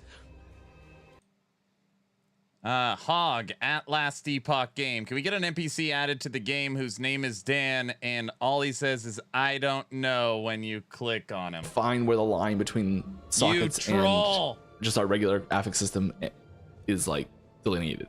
And a few times we've considered like having a socket affix that actually like uses one of the affix slots to be a socket that can have something, another item put into it, just the way a regular socket system works. We've done a few things like this where it's where having sockets added to items is a thing we've considered, and I think there's probably a way to do it. Exactly what that looks like, I don't know. Whether it's like part of the implicits maybe is a way to do it. Maybe it's part of like a specific mechanic where there's certain items have sockets in them. Maybe it's more of a like an enchantment style system and it's not really explicitly a socket, but theming it more like an enchantment, and only certain item types can have enchantments possibly. There's lots of different ways you can kind of have very similar functional mechanics. And still leverage that theming as well, but not have it be exactly what you're probably imagining when you think of the socket system. Like we're talking like just D2 gems and runes. Hey Mike, can we get a map where you leverage the camera zoom out the same way you do in the Shattered Road? Would be awesome to see a super zoomed out battle while fighting hordes. Ooh, like world boss view. This is a very controversial thing because we actually do zoom the camera out in the Aberoth fight a little bit. And you know, like getting that bigger view space or the bigger battlefield is we get a fair bit of feedback around too much camera movement, and so it kind of has to be that size for like the whole zone. It's tricky. I think it would kind of require an almost like a bigger co-op experience to warrant doing that. It would be fun. I think it'd be cool. As someone who the camera zoom changes don't bother at all, I'd love it. But I am also sympathetic to people who it does bother. So yeah, maybe. On the note of spell from Gathering Storm, any chance we could have its targeting automated similar to Smite? Because it's surprisingly easy to just miss with it. It should be exactly the same as Smite, I would think. I can't look that up right now, can I?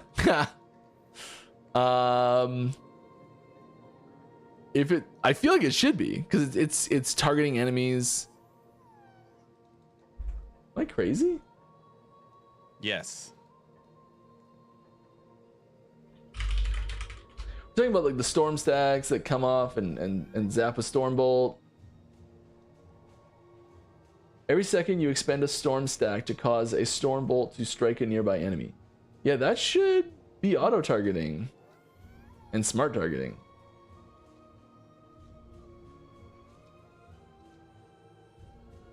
Right? That sounds like a bug to me.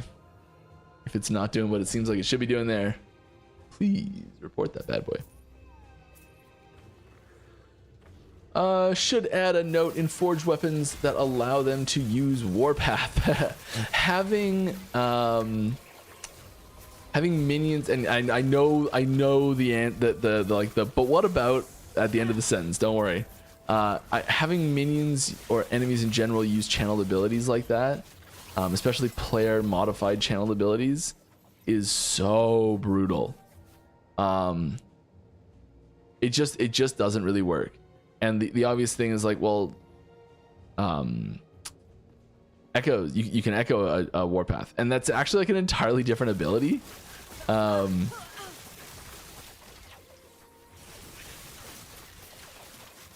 So we could use the echo Warpath to get them to like kind of activate that temporarily for a second. But having that actually function properly with the player's ability tree for Warpath is bad. It is bad.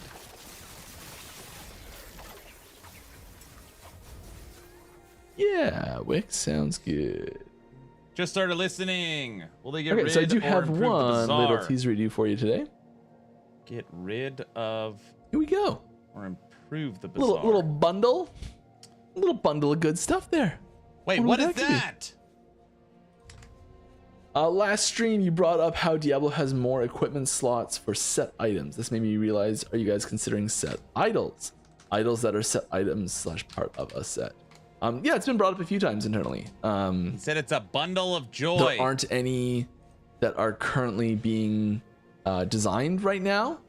But yeah, The Bazaar is so expensive. I think it's an interesting way to add more set items to a set. It is a little tricky because there's so many slots in the. You're probably just following you can meta equip builds. multiple That's of why. the So same the items set you're item. looking up are like And you can red do that a little bit rings. with rings already, anyways, and with swords having two guess. one-handed swords and something like that. But it's something we try to avoid being possible as much as we can, and yeah, it might be kind of weird to have like a lot of it would have to be in the set bonus, I think. It's not necessarily a bad thing.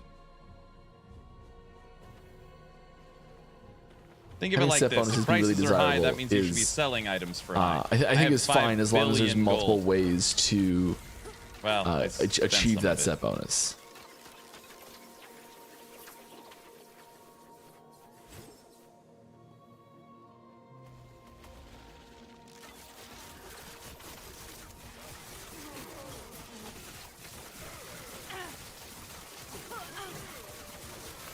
Everyone has gold cap at this point. Yeah, everyone's got More so much misshapen gold. remains. So many misshapen remains. All the misshapen remains. Wow. All right. Has an items shared in the suggestions feedback has been created? Like, have we ever taken something from the suggestions channel and made an actual item out of it? Yeah. Yeah, definitely. Oh my goodness. I did it again. Sorry, my bad. At least it wasn't anything interesting.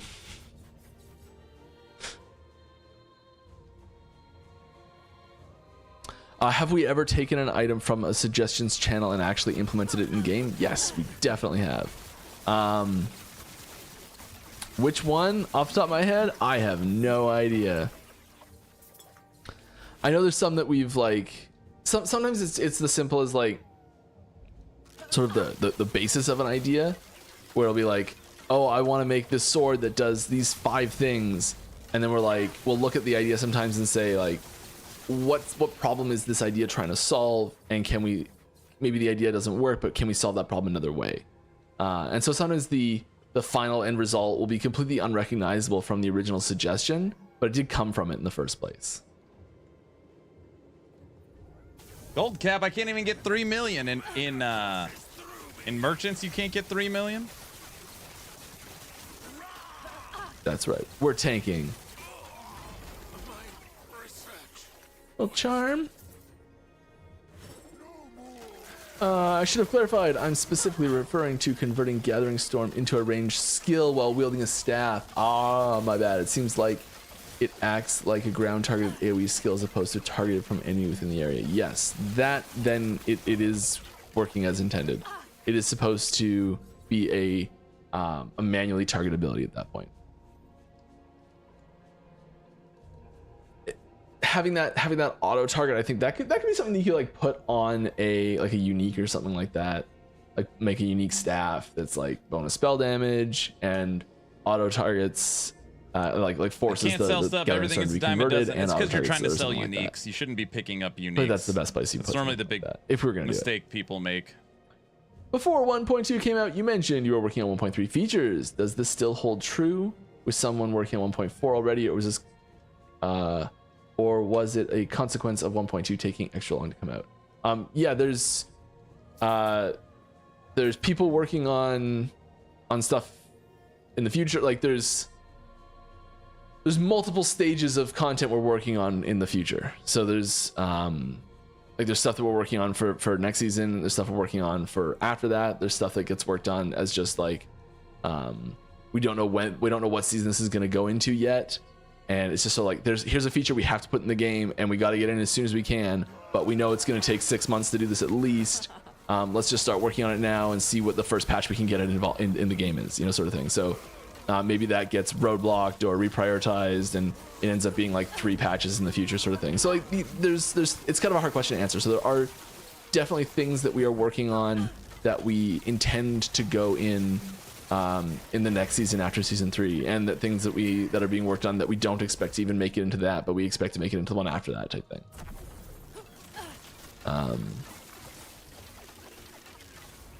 So yeah, we're definitely looking towards the future, and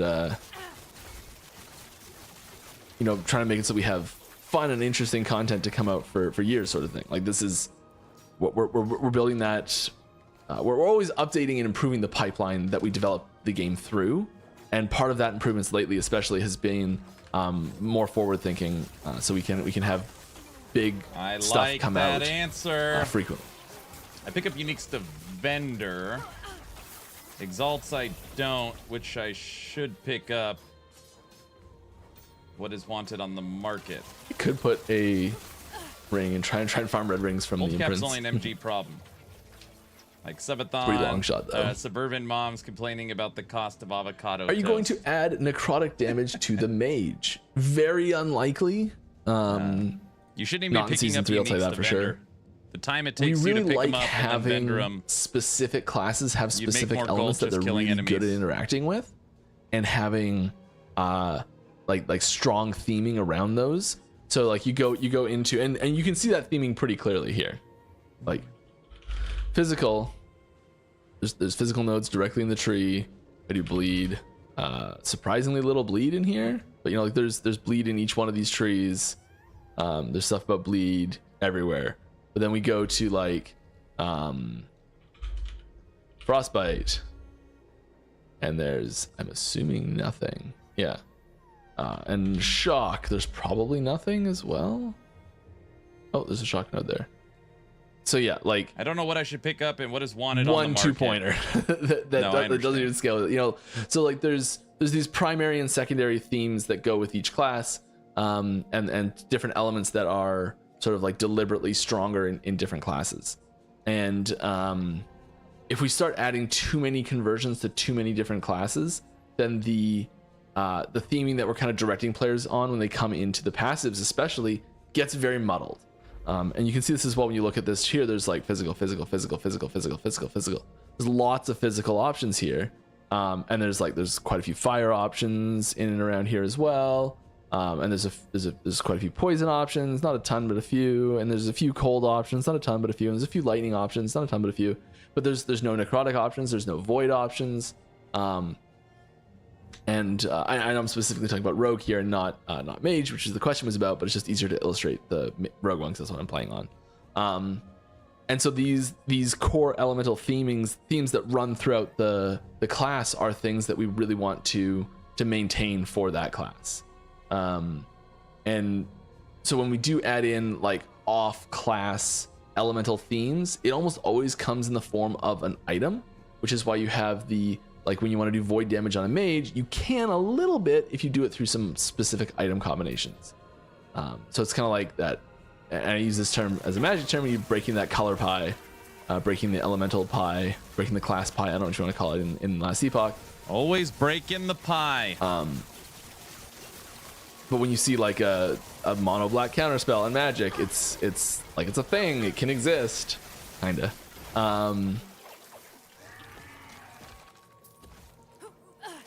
But it's very rare, and usually with some sort of twist. It's not really heavily supported by the other effects, so it needs to stand on its own. Yeah. All right, blessing system. There are so many oh, sorry. I just want to touch one more thing as well. I think that if you do see a new major elemental addition to an existing class, I think it's most likely to happen in the form of a new mastery getting added to that class, like a fourth mastery. Like if we're adding in a necrotic mage, we're not doing that. But if we were adding a necrotic mage, we'd add a necrotic mage coming. I'm like, what would you call a necrotic mage? Like there's a cryomancer and a pyromancer. It would be a necromancer. Shoot. So yeah, we're probably not. Aaron has said in the past, looking that direction for mage, and re-rolled idols are the best sellers. But if we were, that's like how we would probably do it. If you took every exalt that has a T7 affix and listed it for 5 million, you'd sell at bare minimum 1 in 5. I can't believe I didn't see that 1 in 3. Necromancer naming in my head before I started talking.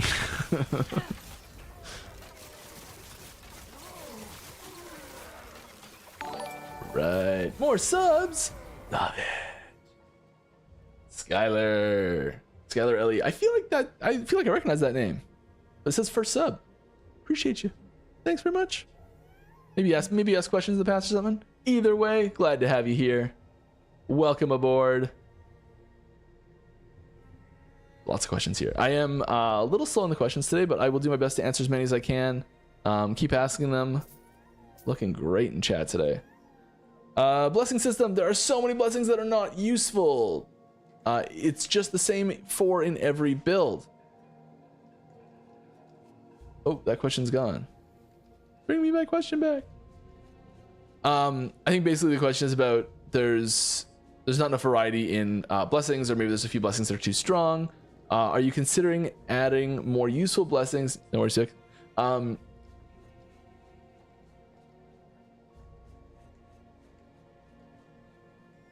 Almost sneezed there. Are you considering adding more useful blessings in timelines that have nothing great? Yeah, I think rebalancing the blessing options and the timeline completion order and shake up in the monolith timelines layouts in general, that sort of stuff is something that we've long anticipated doing. I've talked about that on stream before in the past as like a sort of an intentional way we have to shake up the system in future patches. I don't know how soon it's going to be before we see a major change there, but having buffs and nerfs to specific blessings, maybe some that are just too strong, some that are too weak. I think a lot of what's good in the blessings category can be influenced by what other abilities are good. So like, you add a new ability that's like that's really focused around scaling, I don't know, uncapped fire resistance, and suddenly the fire resistance blessing becomes way better because it's just like, oh, you can get more fire resistance, get it. So I think they'll naturally become better and worse based on what else is available. But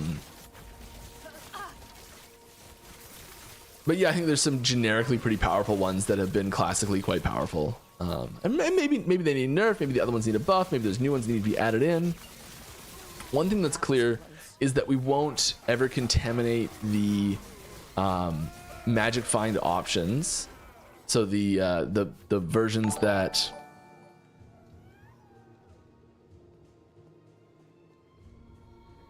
what is going here? Wasn't that on the other side? Are they both on the same side? What is going on here? Okay, it's fine. We won't ever contaminate the magic find versions with power versions. So like if there's a version which if there's a blessing pool that has like more helmets found and more rings found as options, we'd never put in plus 10 strength as an option in that same pool. Because the other ones would never be chosen. What do you sometimes look back to where it all started and think about what happened in all this time? What's your favorite, funniest memory? Oh my goodness, yes, all the time I do. I have the original Reddit post saved. I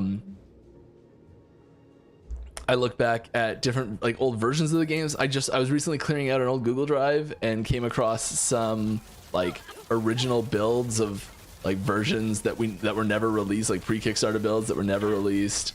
I loaded one up and it was so bad.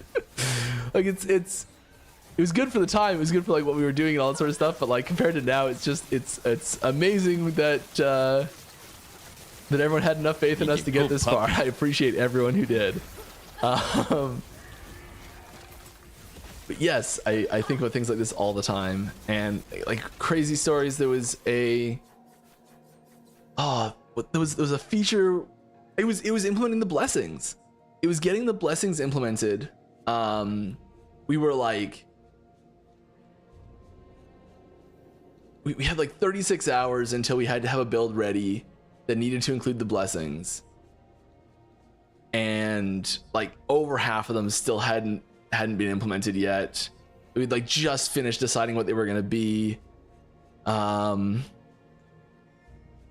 stumbled over the original Google Sheets document we used to make them all, and the formulas for there's this big grid on the chances of how many you're seeing in each blessing reward view. Like when you finish them, like you're presented with 3 by default, but you can get up to 5, and like the chances of not seeing a specific one you're looking for after how many runs.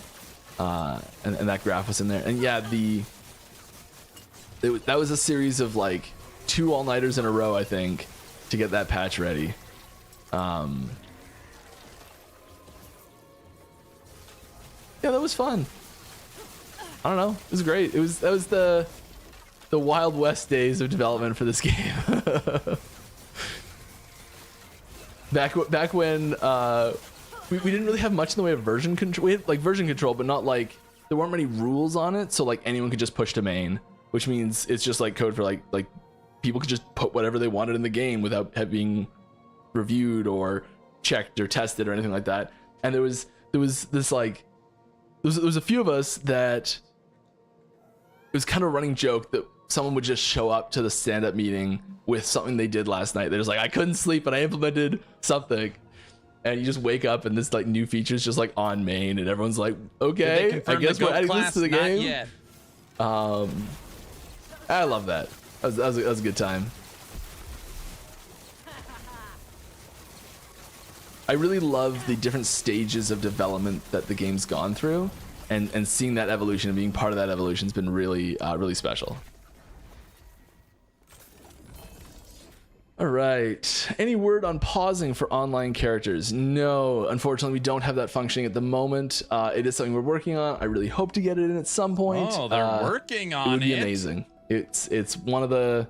I've never heard. I think them that's one of the say they're best working quality of life features that a game can have. It's just being able to pause it, which just seems so ridiculous. Pause and I've always like harkened back to like you're playing a game as a kid, and your parents are like pause that, come to dinner. You're like, you can't pause this game. Like when like you first started playing, I was playing Guild Wars, I think it was. And you don't understand, Mom, you can't pause it.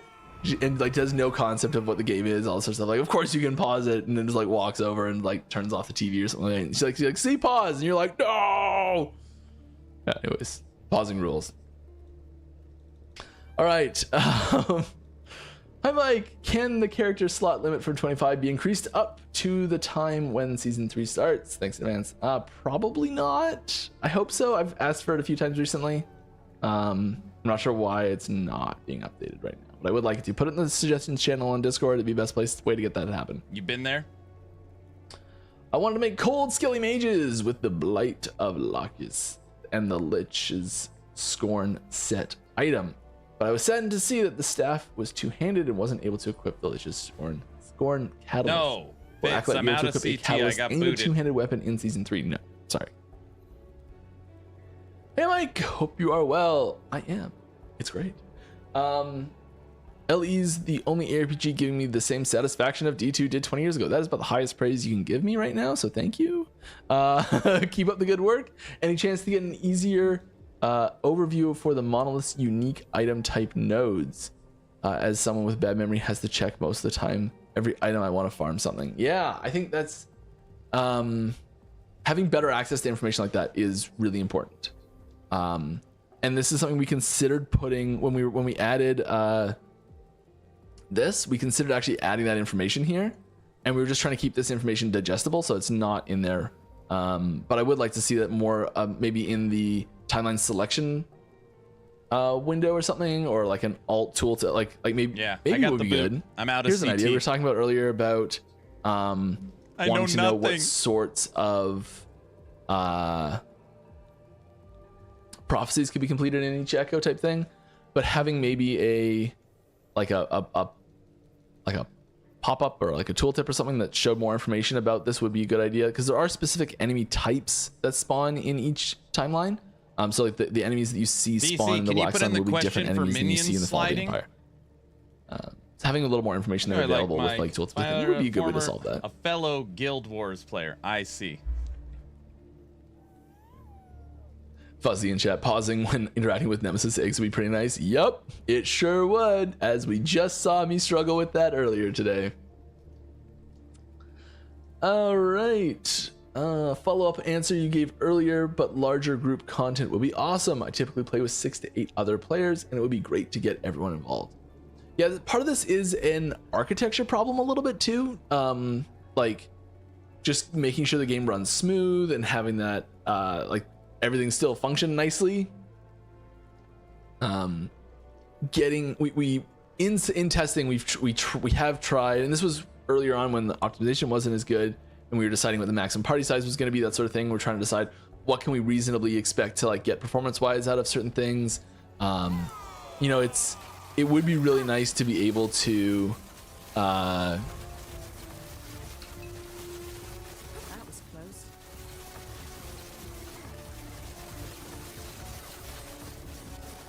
Was that? Yep. Was Sweet. that trailer like a new? never patch doubted it for a second. No big deal. for last Epoch? Totally thought I was dead. Yeah, their new season is August 21st. Yeah. All right, could we see a damage type like Arcane or a set of skill MTX would be amazing.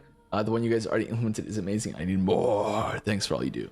Yeah, we are doing more. More skill MTX is coming. Definitely, that's something that's going to be included in every major content. Every season you'll see new stuff in basically every category here, I think. I mean, maybe one will get left out here or there, but like definitely skills will be getting some. We know that there's lots of skills still in the game that have no cosmetic changes to them, that lots of people want there to be cosmetic changes to. So yeah, we're still working on all that. It's lots more coming down the pipe. Yeah. Was there a second part of that? Yeah. While each season comes to Legacy currently, is that your personal preference for the future, or would you like to see seasonal exclusive content down the line? I would like to see some seasonal exclusive content down the line. I think that there's room for that type of stuff to show up in the game now that we've got sort of like enough stuff to do. Seasonal as of season 3, I think we'll have enough exclusive stuff to content. do that we could pretty easily put seasonal exclusive content into the game and not have it feel bad, basically. Nice. We're gonna be upgrading the 1 LP Dragon Song. Grumble, grumble, grumble. But yes, we're gonna be upgrading our amulet here. Oh, that's a juicy tidbit. It is. I write it down.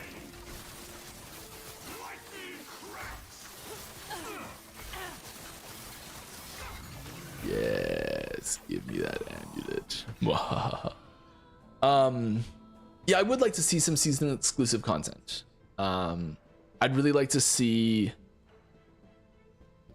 like challenges that you can complete, that you can earn certain like cosmetics and that sort of thing, that maybe by interacting with seasonal mechanics. I would really like to make sure that if we do start doing stuff like that, it is like either stuff that's planned to be rolled in, either it's planned to be like rolled into standard in the future, or possibly at least it's not the entire season that's done that way. So maybe it's like there's like 3 main systems that are coming in the season, and 2 of them are for everyone, and 1 of them is like an extra thing for seasonal characters or something like that. I think that might be cool. And maybe the extra thing is the thing that goes away at the end, or maybe it's that the season shows up. I think there's lots of options here. I don't think there's one specific answer, but I think that, yeah, so if there's like content shows up, it's seasonal content, it's for everyone, it's for legacy characters, everyone gets to play with it, but then when the season ends, it vanishes for everyone. That might be another way to do it. So you don't necessarily have to start a seasonal character, but it's not something that's going to persist long term. And the big advantage to that is that it cuts out the power creep a little bit. So you're like, okay, well, yeah, we're giving a bunch of power with the system, and we're going to take that power out as soon as the season ends. And it leaves room for other systems to come in and give more power. Which is nice, because there's lots of times where we're like, oh, I want to add this, do this cool thing, and everyone's looking around being like, I mean, we're gonna need to condense. We're gonna need to do a number condensing soon, aren't we? If we do this.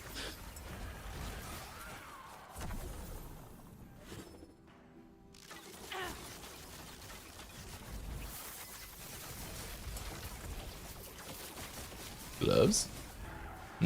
Gloves.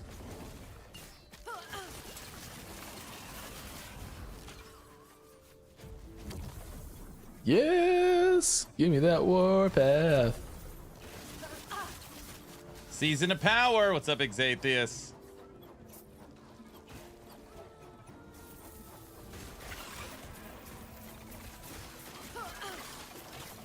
playing Righteous Fire. That's how you do it. That's right. Oh my goodness. Did we get a split? Is that what happened there? I think we got a split. Oh, there's a big one there. Don't go.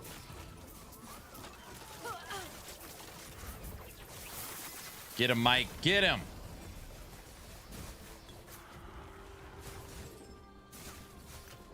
What do we got? Not for me, unfortunately. Cool item, but not for me. All right, I got to answer more of these questions here. I'm getting behind. Red ring is already so unfrequent. I think it's like already so rare. Why make it extra hard to get an LP? It's just very frustrating. I feel like the game isn't respecting my time at all. I think there's there's probably like an expectations disconnect here. So the legendary system, one of the main parts of the legendary system, is designed to give lower power uniques a chance to exist in the ecosystem, where it's a legitimate choice to build a lower level unique item into a build because it has some cool unique effect, without us just making a high level version of that unique item. So we can create items that are fun to play while leveling, and then you can. The game doesn't respect my time because it's too hard to get a 1 LP red ring. It creates kind of almost like a new item to play with, like a second version of that item, like an end game version of that item to play with. Make it stop! I can't. I don't even know how to respond. Red ring is an example of an item that is incredibly powerful, and therefore doesn't need any help to become incredibly powerful. So the chances of it getting LP is very low to balance that out. Having it be this is one of the big debates that we do come across is the question is having potential just inject it into offline. Potential Maxroll gets there. LP for items that is not reasonable to obtain, like 3, 4 LP on an item, is that like having that be just completely unreasonable to even try and get? Is there any reason for that to exist as a possibility in the game? And it's sort of those like, oh my god moments of like how like it could happen. Enough people playing long enough, eventually someone's gonna get one of those, and it's gonna be incredible. And it also keeps it the system is simpler to understand if you know that any item follows the exact same rules. But I think the problem here is not about not respecting your time, but maybe just giving clear expectations on what's possible. So getting the information that like a 2 LP red ring is unbelievably difficult to get, having that information be a little bit more clear might be the problem. There's something in my eye. Could we ever see a damage type like Arcane? All right, answer this a little bit. Yes, Arcane. So I think that like Arcane is unlikely to be a new damage type added to the game. Just in general, it's very unlikely for us to add another damage type to the game. We already have quite a few. And as you get more and more resistance types, it does increase that complexity of the system in general. And I think we're pretty pleased overall with the amount of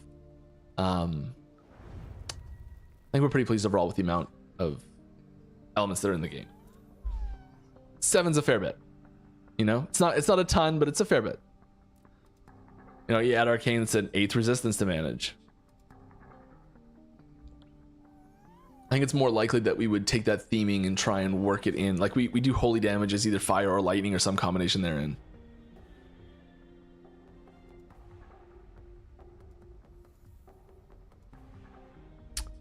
People asking for the build that I'm playing as? Sure.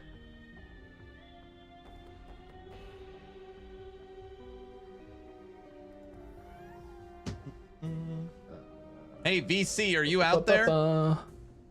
What the hell is this thing? This is pretty recent. What is that up there? Yeah, this is pretty recent. There you go. Can we ever see this? Are there any current ideas being passed around about possibly having a raid type mechanic in the game? Is that the final boss of the campaign right now? I put it in Twitch. Can you put it there for me? Murder Moose? I don't have that chat open because it doesn't open in Streamlabs. Nice. Womp womp. Don't respect my time because I can't get are a there any 1 current LP ideas red being ring. passed around about possibly having a raid type mechanic in the game? Like bringing in an Uber boss, having 5 people playing together to beat the crap out of the super Uber boss. Yeah, that's something that we've talked about. It's not something that we are actively implementing at the moment. No raids. We've sort of long held this idea that we wanted most of the content, or possibly up until now all the content, to be completable single player. And so like a system like that kind of comes with the question of, do you put in like bots to fight with you if you can't have a full team? VC, how many and more I think a lot of the fun part about doing a this big level raid boss like bosses that are is in the campaign? mechanics you can leverage in there, and the Not an coordination MMO, that you're it wrong, Connor. requires Hold you on, to I need water, I'll be right back. like to actually complete the fight. Where like, okay, well there's these six tiles and you gotta put someone on each one of them, and or there's 3 people have to be, you have to split the raid evenly between these 2 sides so that it does this other thing, or like everyone's got to stand on one side then jump to the other side. Having these coordination things that happen, I think is one of the, for me at least, it's one of the really interesting parts about raid boss mechanics.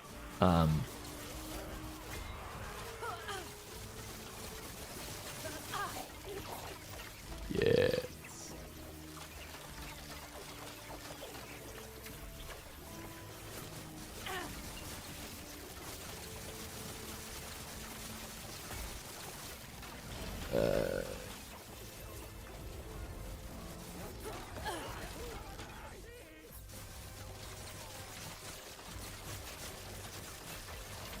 Can we get a lightning conversion node for Warpath? Very unlikely, but not impossible. It's a secondary element for Paladin specifically, and because it's a Sentinel base skill, and it already has physical void and fire theming heavy stuff there. I think it's unlikely that we would see a lightning one, but it's possible. It's the next most obvious one. Like you're not going to see necrotic or poison or cold. So it's the next. If we're going to get another one, it's probably the next one, but it's not being worked on. Love LE, best game period in this genre. Wow, thank you. Ever consider adding greater rift timing sort of end game? Yes, we've definitely considered that. Timed content is really interesting.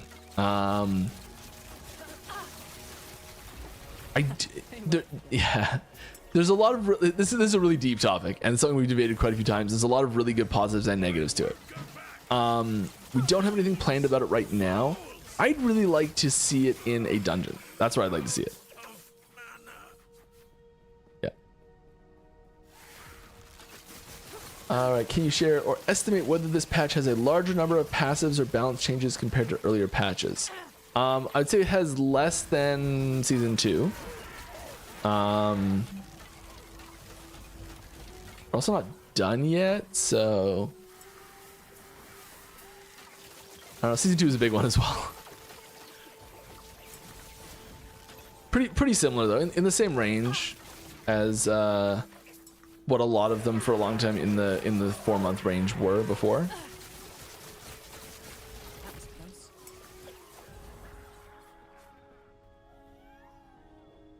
I've noticed the addition of more on-death effects this season, and I'm curious as to the design choice, as myself and most players I know really don't like this type of feature. Have we added that many more? I feel like it's the same. I think it's the exact same number.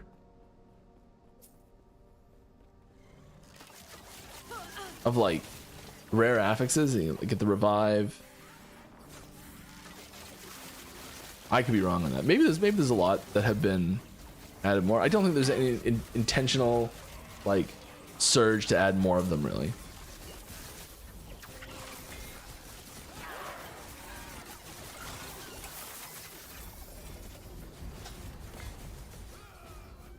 Ow, my face. Aaron isn't here for us. I've abandoned you. Why is my wife asking me if I'm gonna do a subathon for last Epoch? Unbelievable. Just drop me a potion. Do it. You know you. 3 total, the one you're on and 2 after. Got before it. you died. Let's just get to it. Goat class confirmed. No. Wifey knows because you are. Cause she's hey hinting Mike, that hope you you're doing should. well. I am, thank you. The sub-skill tooltip for Net Someone Trap asked about in additions Net says of that it more explodes and death has an effects. added damage effectiveness of 600% for the explosion. It doesn't explode and only What a stupid has an question, of added course you damage are. effectiveness of 100%. Is this node bugged or is the tooltip just incorrect?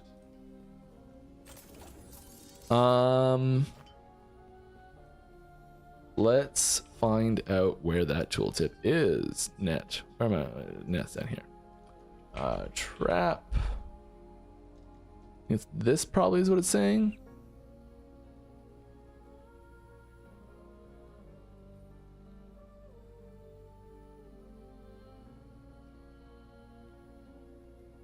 Another subathon.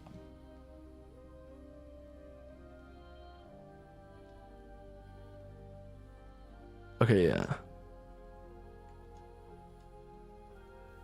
Okay, the text that's written on this Shut up and take my money. at the bottom is not generated from the ability object. It is manually typed in, so it is possible that it was typed in and then changed. So I would not trust this text. Boss, you are going to fight is very tough. How many phases? At least that's all. Don't spoil anything. Just tell me if there's multiple phases. I'm guessing there's 2. I haven't beaten it yet. Since there's like a thing in it.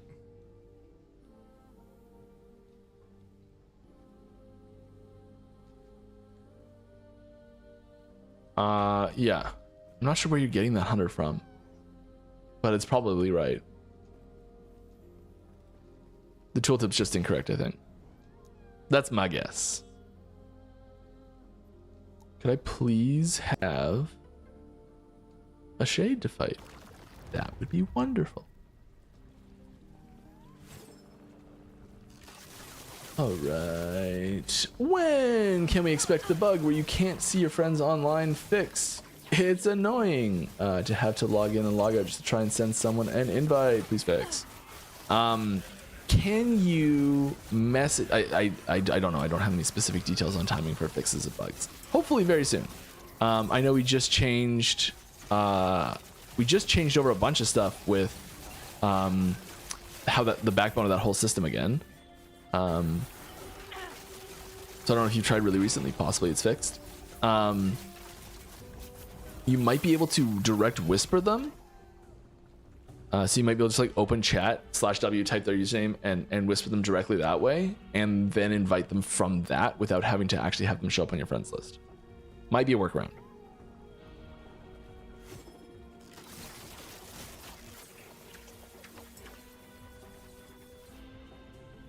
Hello, I can't find any information about the search functions in Help tab for searching stash with things like LP0 or operators. Am I blind or is it or Which boss is he at? He's if at there Huntress. are no, do you plan to add some tips? How about a 24-hour that system stream, got not added 3 in. That hours was every death? a very Oh, brother. sudden, hey, this is in the game now system, sort of out of nowhere. And yeah, we didn't add any documentation around that to the game guide. I would like to see more information added on that. I don't know if it's planned or not for the next season. Part of the reason why it didn't get added in probably for season 2 was because the system got put in the middle of the patch in the hotfix sort of My season, RPG, and I'm totally going to make bosses. didn't We'll have phases. wouldn't have had a chance to go through The emo phase, brewing beer phase. translation, That's a good idea. localization.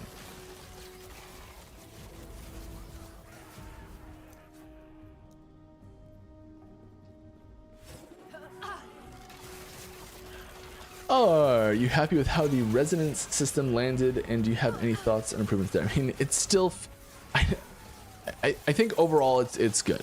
I think that there is, I still think it's bugged on the chance. I don't think it's right because I have only played with one person outside of I've only partied. This character is only partied with one other person this season, and I've never seen one of the good resonances yet.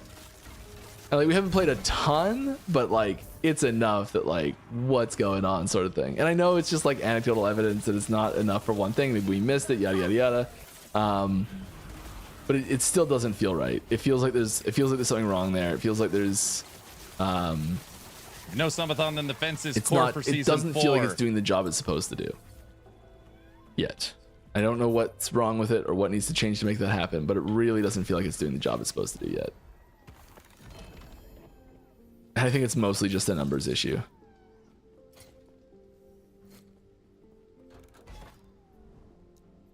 Really? Really? All right, I really like the design of the Shade of Orbis enemy. It would be very cool to see a pinnacle version of this boss. What is the huge news? Even with more Look at tricky the and pinned stronger comment. mechanics to deal with, maybe between Abby and Uberoth in terms of difficulty. What do you think? I mean, I think the natural evolution of the Shade of Orbis is to eventually fight Orbis themselves. I think it's a more likely next step. We'll see that.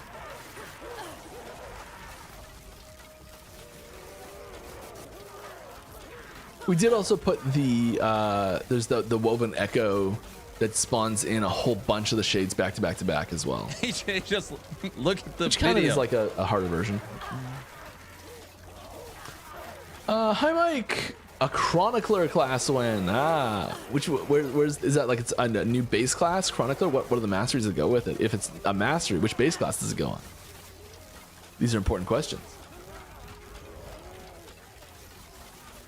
I love being able to just stand still. Is this an arena class? Is that what this is? Do I have an arena character?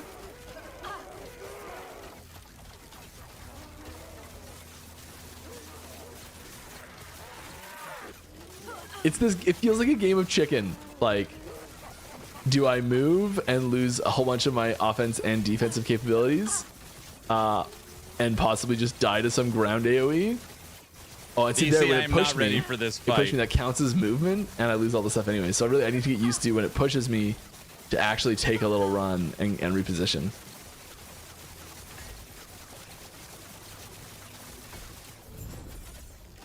Oh, good timing, Mike. Way to go there.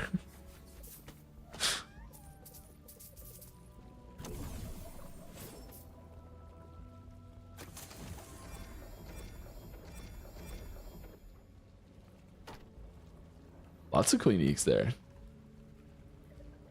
Uniques, exalted. I know what things are. Don't tell me what words are.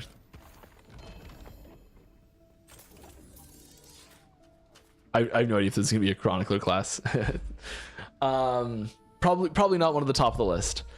Possessed enemies have interesting mechanics, but can we have a visual indicator to know what they are possessed with, in order to know which ones can fire a sudden zigzagging projectile to be prepared? I almost got him to half-life. At the moment, it doesn't feel very fair. Does it not?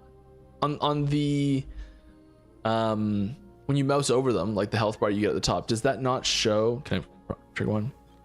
Really? Yeah, this health bar here. It should say what it gets from the possession there, I think, which I know is tricky to get to come up in some situations and hard to read. If it doesn't, it should. Hi Mike, will you add a server-wide event after selling a specific item to the vendor in the future, like selling Stone Jordans in D2? Would love to. I love this idea of like of a community-wide meta events that happen. I think it's brilliant, and I think it's something that we really should be looking to utilize more. I really hope so. There's nothing planned specifically for season 3 like this, but I would absolutely love to. The first, I still remember, I don't know if this is the first time or not, but I still remember a few of the early like times where you see like Diablo walks the earth and you're like, but I'm in the middle of a tomb. And you're like, you got to figure out how to deal with this. I mean, like most people's favorite is spawning it in Cold Plains. Cold Plains? Ellie's Wherever. getting Diablo. Yes. No, I'm just kidding. Yeah, I don't know. It's a lot of fun. I think that's the sort of mechanic that works really well in an ARPG and is fantastic for the community. I'd love to see more of it. Here we are. Who is your favorite commander in EDH? Who?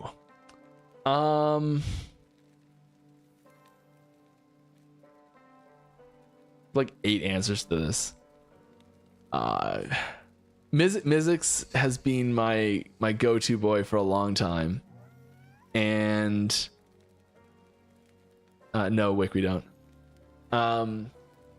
Mizzix has been my go-to boy for a long time. Vivi just came out and is like taking the spot there, I think, because my favorite Final Fantasy IX character. But at the same time, it's so strong, and everyone's just building it, and I hate doing that, but.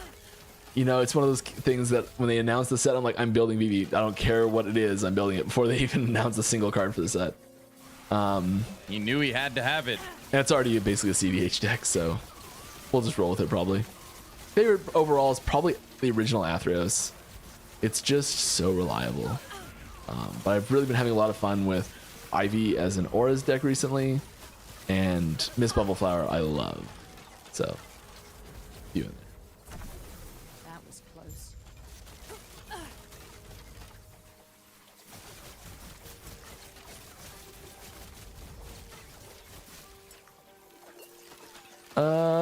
The last added unique for Shaman skill was in 084. Really? You said you would look into this. Any update on a unique for Shaman skill in season 3? I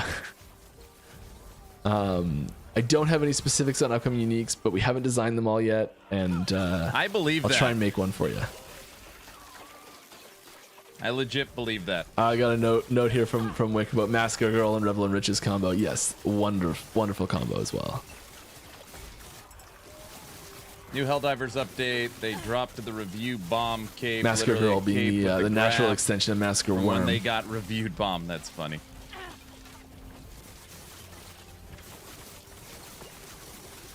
All right, any chance we can see the health of our minions? Does not matter if it's on the frame bar above the head, whatever you want. I just want to know their life totals. Oh, like the specific number? You could put a bar above I them. don't think we have anything like that planned. See the specific number. I know you can you see the health bar, like the percentage effectively, but not the actual amount.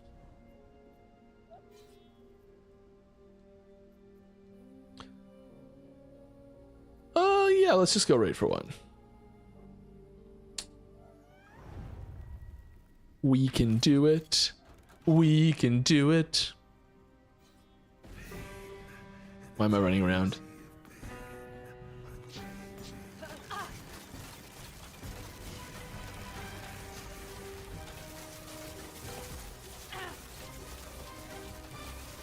Am I standing it?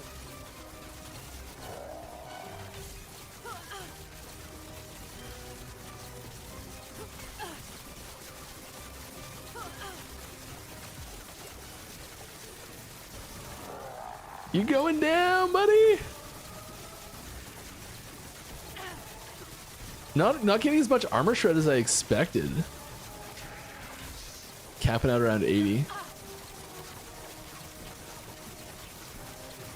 I can't wait to see Mike fight Aberoth.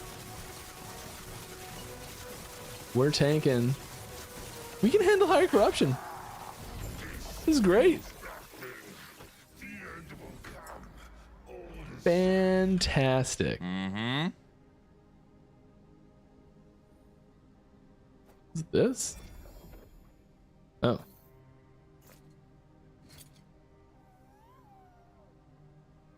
Did I just find an amazing item to slap onto the amulet I just found earlier? Yes. Yes, I did. I It's don't know. not perfect. It's not T7, which would be nice, but still T6 with health on there.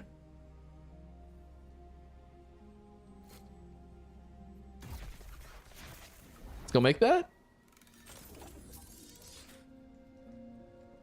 Seems like a good time to me.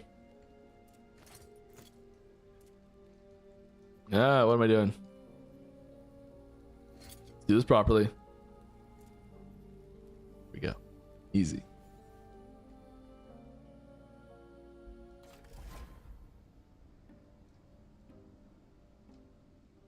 All right, piggybacking on the previous LP question, I was looking at the critical success rates on Tongue Collab recently for Sanctum and noticed most of the items with decent crit chance had an LPL where you wouldn't need or notice it due to getting higher LP on them more frequently, which then reduces the crit chance. Have you discussed possibly tuning these values to outright decoupling from LPL to be more impactful? The crit chance for LPL rolling is so small that it's not really meant to be I almost wish it was something we never told anyone about, and just like when it happened, it was sort of like did a bug just happen sort of thing, and that's kind of what we did tell people, is we didn't want people to think there was a bug happening. But it's such a small chance that we don't want it to be something that people plan for or play around or go into expecting or anything like that. It's a happy extra when it happens that you can maybe get excited about, but it's really not something that you should be planning for or hoping for. Yeah, it's very low chance, and that's intentional. That's not something we're really planning on changing. Will Season 3 have all maps, terrains, and areas aligned properly for WASD gameplay? I'm not going to promise every single one of them, because there's one outlier. All right, any plans to add any system to capture and use monsters in battle? Like Pokemon? Specters. No, we're not going to do that. We don't have a strong legal team. Well, we have a very appropriately strong legal team for our needs, but nothing that could protect us from that. Come on, Mike. Our league team's great. Didn't mean to apply otherwise, but not used to going up against Nintendo. I don't want them to. All right, let's go straight to the boss. Let's do tier 3 because I want to succeed.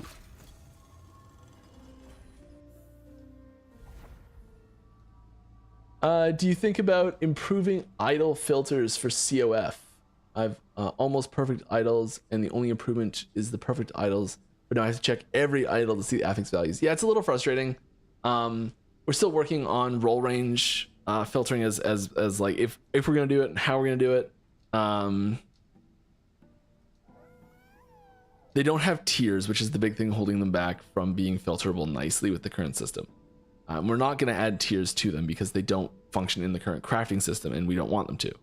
So it's kind of this like round and round you go in logic of trying to like what's the best way to fix the situation, because it is an issue. And I don't think I don't have a specific solution to share with you right now, but it is something that we're trying to work out the best way to handle.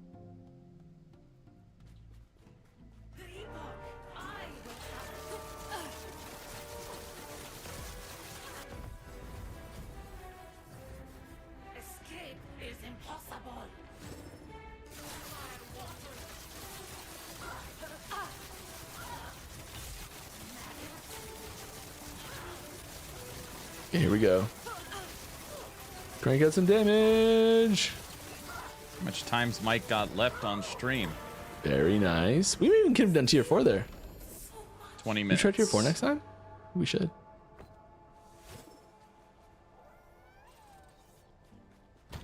All right. Swine.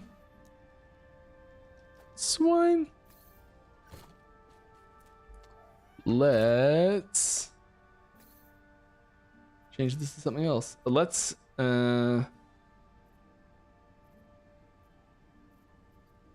what's the next best thing we could put on here that we don't really want, but if we get, it's not the end of the world? Frailty? Do we have frailty chance anywhere else?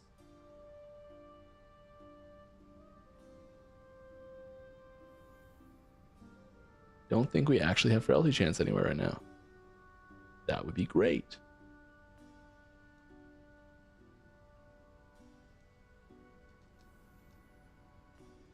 Ellie Res would be fine too, so we can pull that off other places. I'm gonna go with frailty.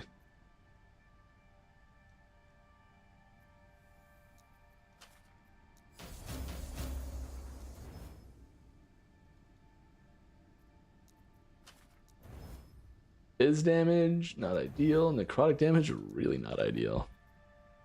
All right. Let's hope we don't get ruined. Pick this.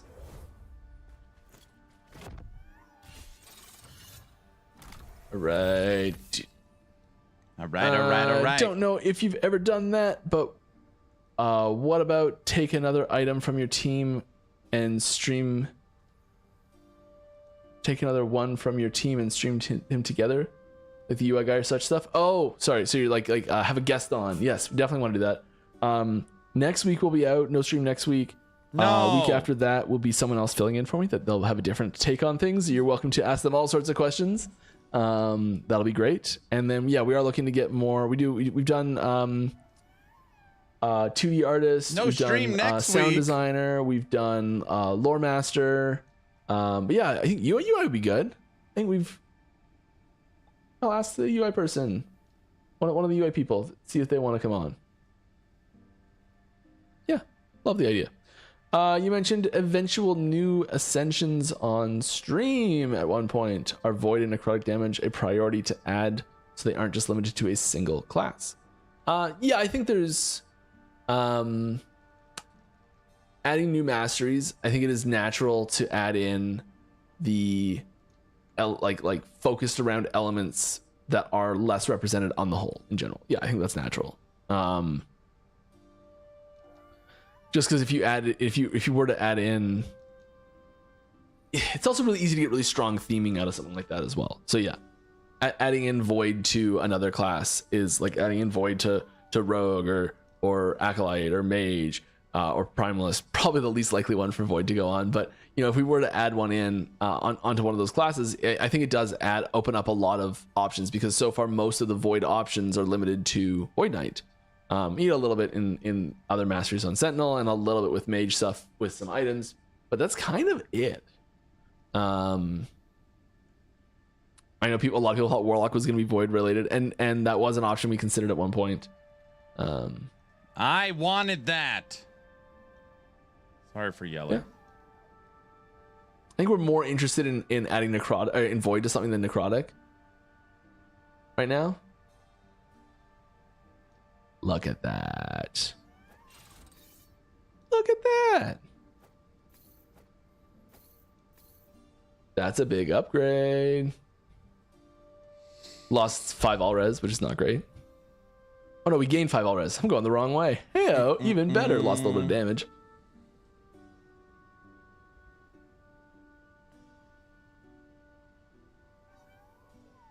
Still nice. Implicit flip-flopped around a little bit. So what's our resistances look like? Physicals struggling a bit. Fire's really far over. Glad we didn't put elemental on there. Very pleased though. Oh, we got this up to 296, 298. Doing pretty good. Mike's making progress, getting excited. Hey Mike, you have a great radio voice. Thank you. Have you ever thought of starting a podcast of whatever topic you're a fan of? Looking good, by the way. Keep it up. Thank you. Yeah, feeling good. Podcast. I don't hate the idea, and I have considered it. I don't know. I really love working on Last Epoch, and podcast, do it. Taking the time, like I don't really have time to do another thing really. You can make time, couple hours a week. Busy family life to try and be involved in as much as I can. Busy game dev life to take up more time than I have. I don't think I could handle another project like that. And really, it would just be like, this is my podcast, really. It would be more me rambling about video game design stuff. And I kind of do that on these streams anyways.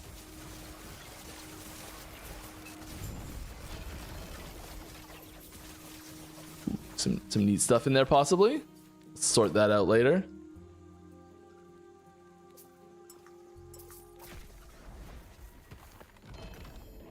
Yes.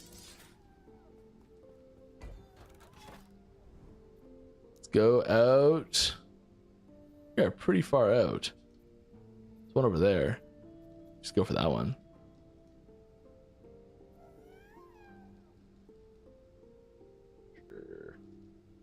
Sure. Is there an item or NPC currently in LE that is near and dear to your heart? Something you created, perhaps? Ooh. There's a new NPC coming that's going to be very near and dear to my heart. What? Which one? How's Wicked progress? I was gonna give like a hint on how to find it, but I won't give anything. I don't know how to give that hint without giving stuff away, so I'm not gonna say anything.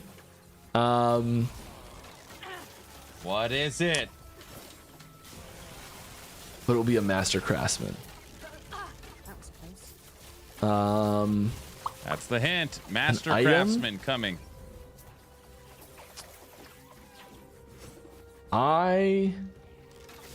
Kermod's Cage. I really like that. The turns your bear white. I think that's a pretty near and dear one. That was an early one.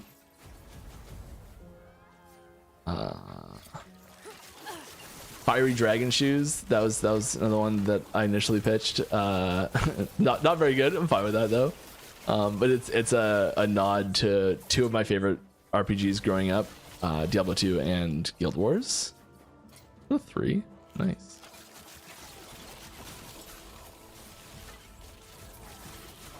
That's a terrible idea. Mike is best on camera. Don't try and limit Mike to what he can do. I don't know. There's probably more. There's always more. I never remember them on the spot. When are we gonna see a Death Knight mastery for Paladin? A cold necrotic build on Sentinels would be fun. I do agree that that's probably the next logical place for a necrotic class to go is probably in the Death Knight theming. I don't know. And you're right. It does fit nicely with it does fit really nicely with cold simultaneously, and that's something that we've kind of worked in a little bit to the to the Acolyte in general, is that cold damage and necrotic damage theming. But then if we do that, then the only element that's not like widely represented on Sentinel is poison. And even then you can kind of do it in a few situations. So it kind of loses once you can do everything, it kind of loses some of its identity a bit. That's something we've been hesitant to do.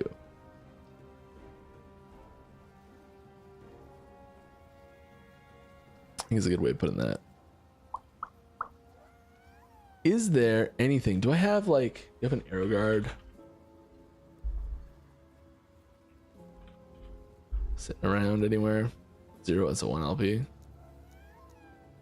Probably another one.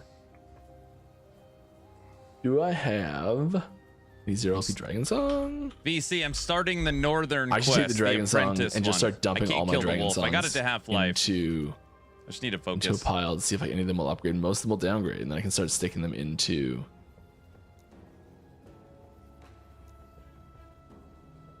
quite a few 2 LP ones though.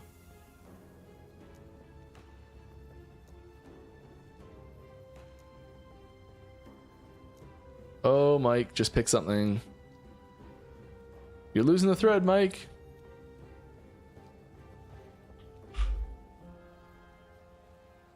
We're going to go with this item because it's the first one I clicked on. There you go.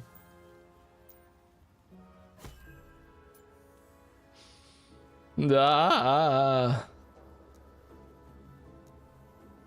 going to go with this item.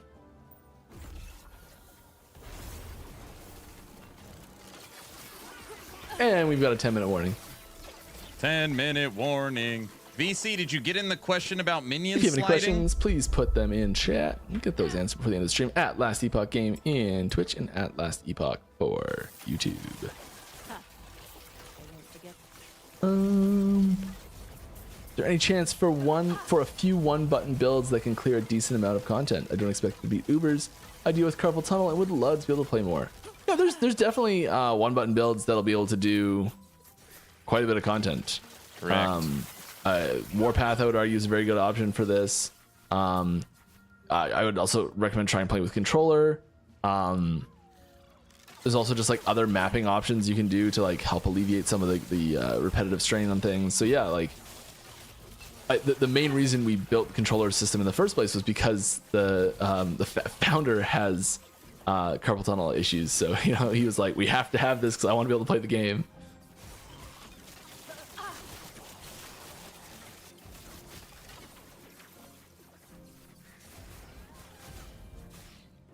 Oh my goodness.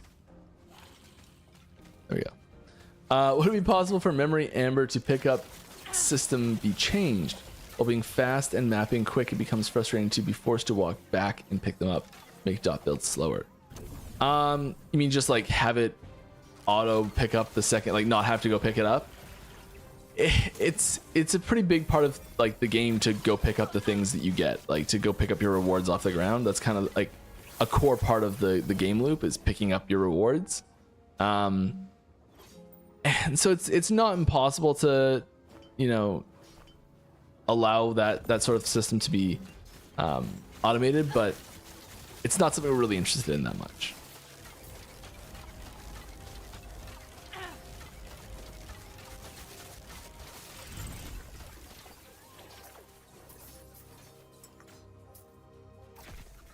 If you'd like to see it, any suggestions you have for the game at all you'd like to see us consider, you know, especially, I guess to just speak generally for a second, especially the ones that people have suggested on stream where I'm kind of like, maybe I'm less positive towards it or something like that. That doesn't mean that we're never going to do it.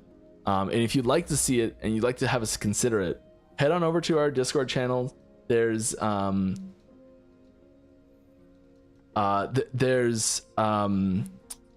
suggestions channel there. Sorry, I just got distracted by something that we pull suggestions from all the time, and we it's a great place to get ideas actually considered. So even if I'm not like, because I'm far from the like the buck stops here kind of guy, like it's if you've got an idea that you want us to consider, put it in there. Even if I've been like, here's what's wrong with it, or here's why I don't think it'll get done, or something like that, please put it in there, because frequently I'm wrong. Simple as that. Mike, wrong? No, I don't accept that. All right, would Death Knight Mastery be a better choice for Acolyte? Good question. We do already have a fairly melee heavy Acolyte Mastery in Lich. Death Knight sort of implies, I think, a bit of a heavier armor class associated with it. And so you're more, I think, more looking, because armor theming is class wide, like base class wide. I think you're more looking at having that be fairly cohesive from mastery to mastery. So having the melee class still look like they're at home in cloth gear on Acolyte is really important. And a Death Knight, I think, would really push the item drops you're looking for in Acolyte, even at base class, to look much more like plate armor and that sort of stuff. So I think the Death Knight Mastery, if we were going to hypothetically do a Death Knight Mastery, there's no Death Knight Mastery coming in Season 3, I'll tell you that for sure. There's no new Mastery at all coming in Season 3, just to be clear.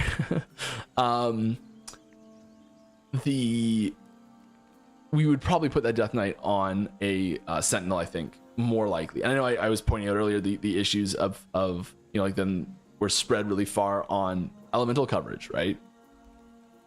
There's so many considerations that go into where we're going to put these different features, and this is the sort of debate that we'll have internally when we're like, okay, we want to add this feature, where do we add it? And these like, there's issues all over the place, and how do we mitigate those issues, and where's the best fit is really what we're looking for in the end. Yeah.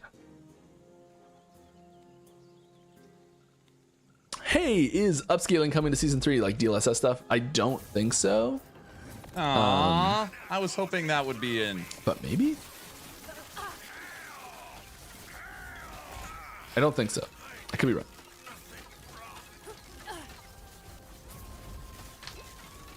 Is there a specific motive for the very endgame skills, damage animations in PoE look more polished than last Epoch? Just curious. I don't think so. They've got more experience doing it. We're definitely something we're working on improving. I think there's a few instances of skills that have sort of a pretty old look in last Epoch still. Your Very game few compared to what there used to be. sucks. I think sometimes we can get fixated on where like the whole thing looks as bad as the worst thing. It looks as good as the worst thing. And so sometimes you can be like, well, the whole thing looks bad because there's one little bit that feels bad. And it is true. There's one's enough to throw you out of the situation. Like to break suspension of disbelief and everything. So it's hard to, you've got to do everything. And so we are working on improving that. There's end game abilities, stuff that we're working on all the time.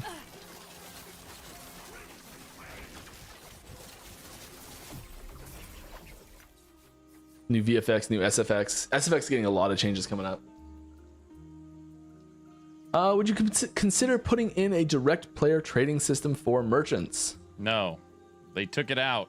Oh, like a player-to-player trading for Merchants Guild. Yeah, we had that in the game. We had to take it out. It was basically, it wasn't really doing much positive for the game because you can do all the stuff through the Merchants Guild as well. It was if we funding did put it back RMT. in, I think here's the key piece of information. If we did put it back in, it would continue to have the exact same limitations and restrictions as the Merchants Guild Bazaar does. So the only difference would be who you were trading to. That's it. So you'd still have to pay the same tax. You still have to pay the same the same favor cost. You still have to have the same ranks to be allowed to do it. Having just a direct free trade 1-to-1, here you go, is not something we're really interested in doing right now.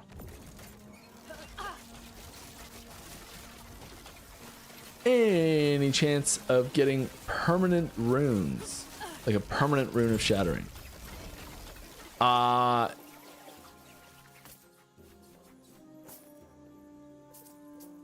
We've talked about things like this. It's possible.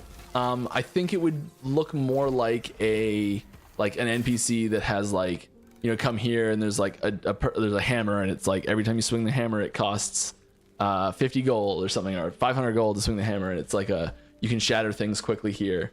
I mean, it doesn't really make sense to put it in the in town, but just in general, like having a way you could feed a different resource in at a cheaper rate to shatter at possibly a worse rate. So you could be like, this is an idea that's been shot down, so I don't think it's going to get added this way, which is why I feel fine sharing it. But we considered for a while having a version where you could always have like a lesser shattering, infinite number of like lesser shattering stones that would always work. And so like if you say we're putting this in and you're doing like a regular shatter, and you get like, I got 7 things here, maybe the lesser one has a cap of only ever returning like half of the things. So you can't, you always get less stuff from the free shattering one or the cheap shattering one. You use your good shattering ones that you actually have to collect for the big stuff. It's something we considered and ultimately decided against. But I mean, things that we've considered, I think, are things that are at least possible.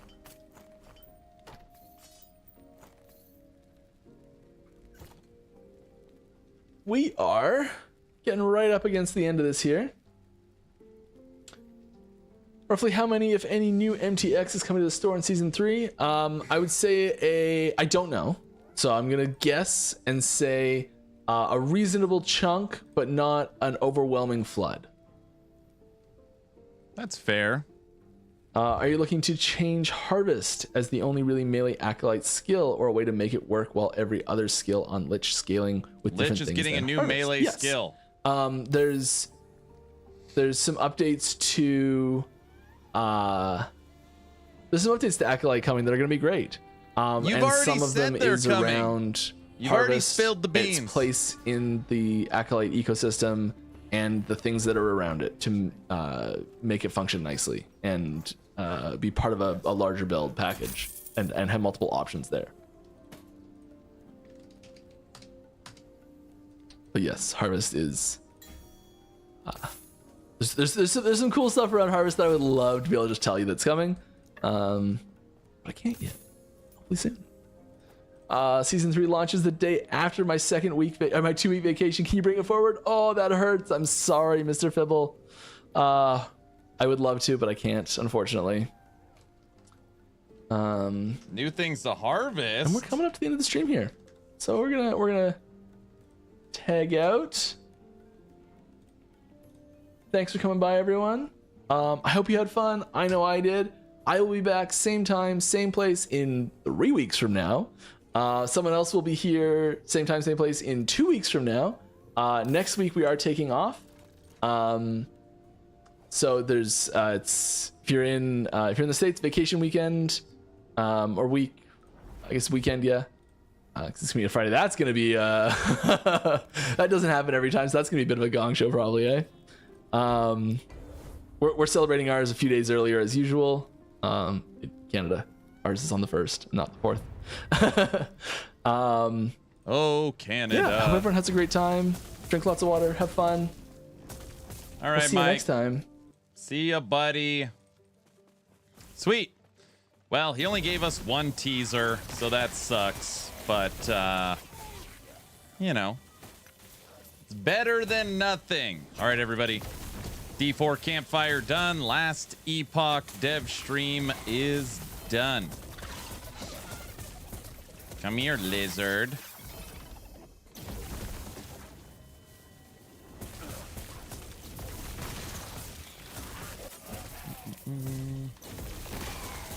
You need to yell louder.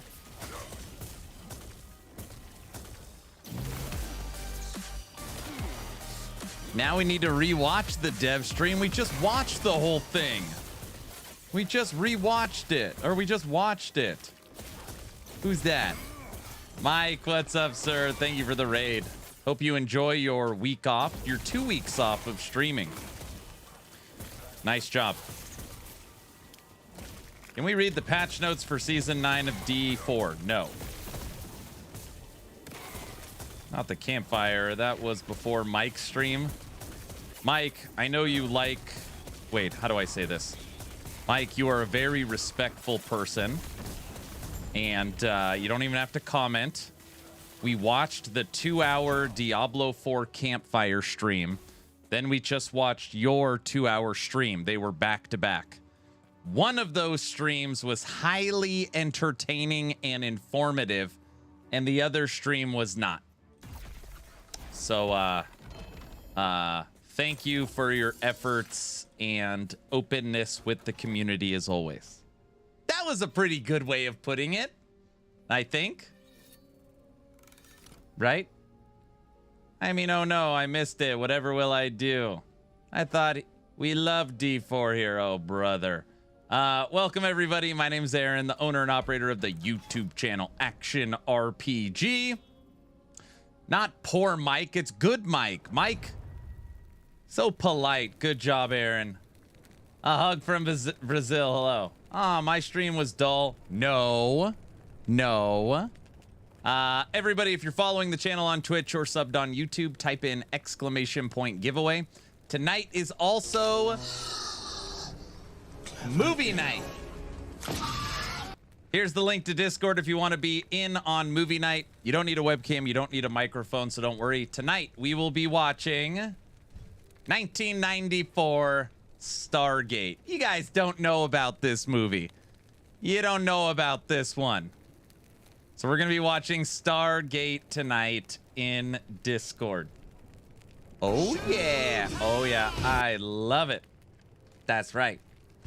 Movie night kicks off in 2 hours. In 2 hours, we start movie night. Great movie. Is it kid friendly? Yes. The OG? Mike loves Stargate. Yeah, Stargate's kid friendly. That's kind of kid friendly. PG-13, right? Actually, I don't know. 94 PG-13's like rated M now.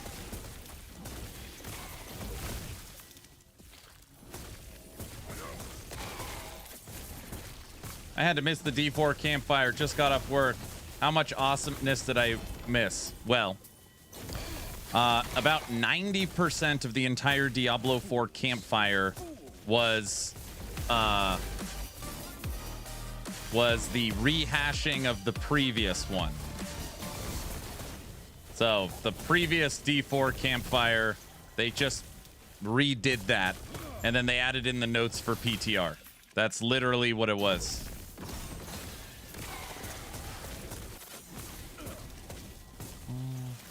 Oh, and Diesel got banned. Diesel, put your question. He got banned from the Diablo stream. What's up, Hog? How's it going, sir? Let me get you a shout out. What's up, brother? Thanks for the raid. Welcome, everyone. Yeah, Diesel got himself banned. It actually wasn't even a bad question. We had a good conversation. I was like, Mike would have read this question. And he would have said, I respectfully disagree. I think he would have read it.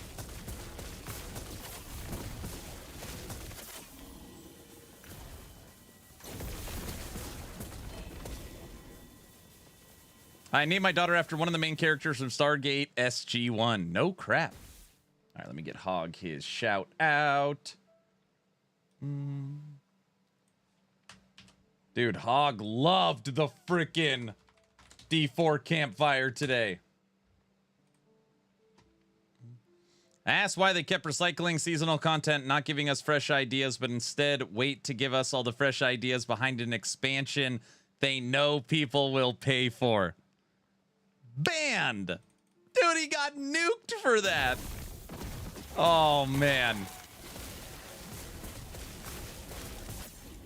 Hog and Rax loved it. There's a couple pictures in Discord have me cracking up about Rax's reaction.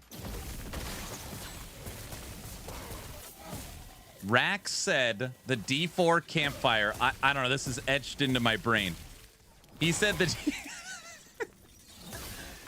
Rax said the D4 Campfire is like a mosquito trying to suck the blood out of a mummy. That is the most brutal. That is horrible. Oh my gosh. So bad. So bad.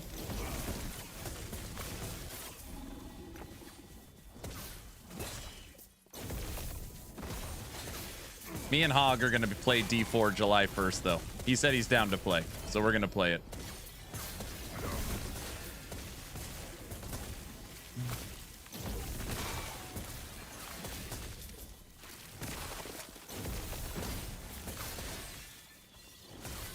Okay, he didn't say that, but maybe he will. You never know.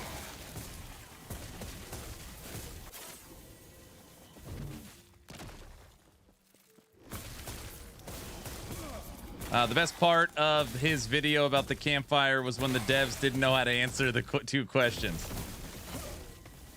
You know what's interesting? So normally, and again, I'm just going off, you're lucky I'm too busy harnessing my parody mojo to get all riled up about that statement. Good. Normally, like, let's just take, for example, 11th hour games. Just because it's easy, because we just watched both. If Mike doesn't know the answer to the question, there's enough devs and developers in the stream that'll get him the answer. So he'll be like, I'm not sure. He'll either immediately look up the answer or someone from the EHG team will find it. Because obviously it's silly to think on a live stream, taking live questions, you'll know the answer to everything. But there's enough support that they can find the answer. I can't wait for the Frosty video on the new campfire. Yeah, Frosty needs to capitalize on that one. It was horrible, dude. It was bad.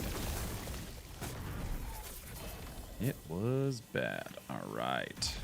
Right now we're messing around with Elemental Nova build. Oh. Frosty should just re-upload the last video about D4 and call it Season 9. That would be hilarious. Well, now I have to go back and watch it.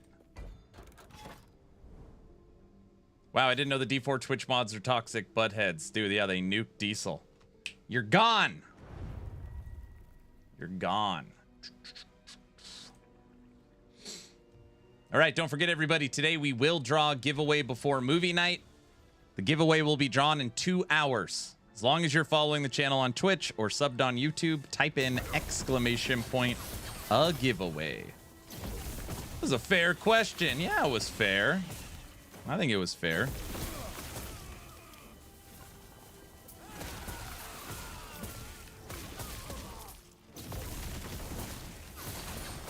Hey, Hog, if you can hear me, have you killed all the bosses, the campaign bosses in Wicked? I just got to this big old wolf in the forest.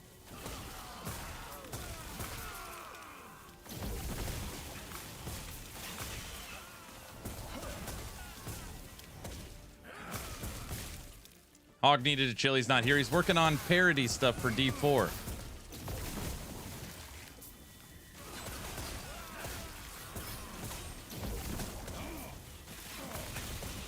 It's actually a bear. I'm here. I'm just recording a parody. Got it.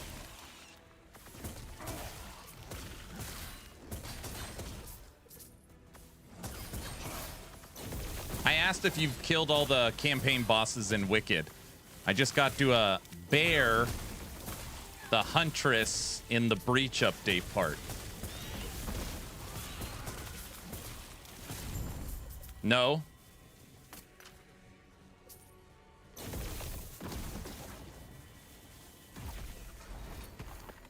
All right.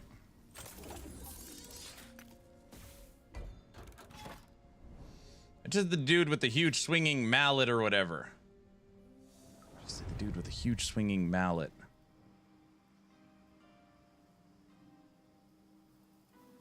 VC, who is that? Is that the two-phase guy?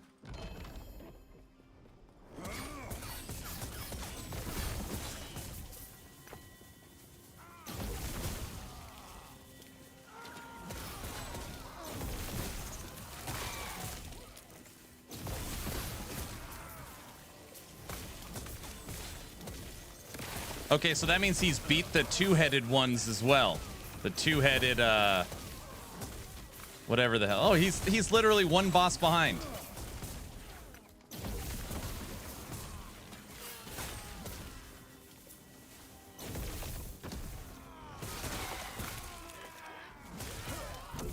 Granted, we're on the same boss because I didn't kill the wolf yet.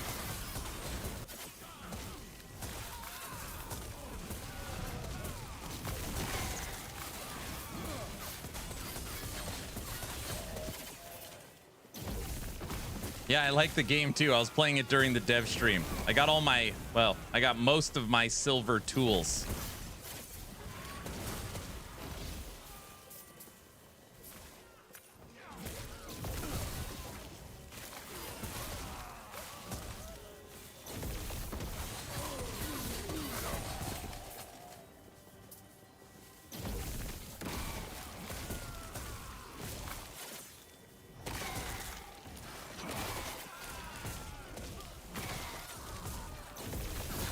Yeah, me and Hog played No Rest for the Wicked. We're playing it a little more serious. I hit level 21, and there is 3 bosses left for me to kill before I've beaten it. And I'm at one of the bosses. I just took a little break. Wicked.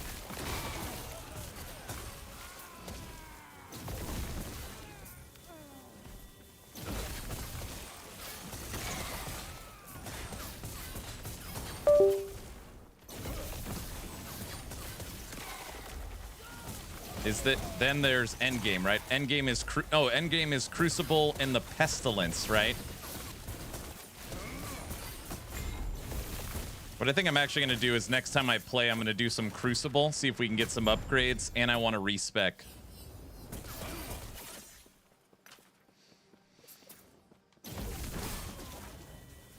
That's my plan.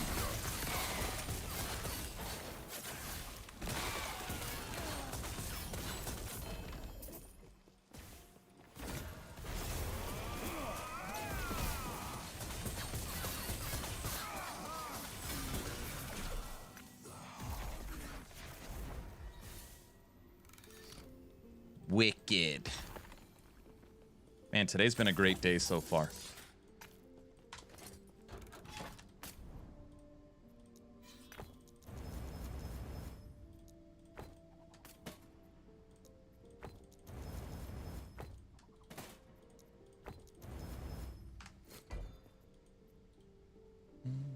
We're gonna be playing Mage for last Epoch until we hit level 100. That'll give us 4 classes at 100.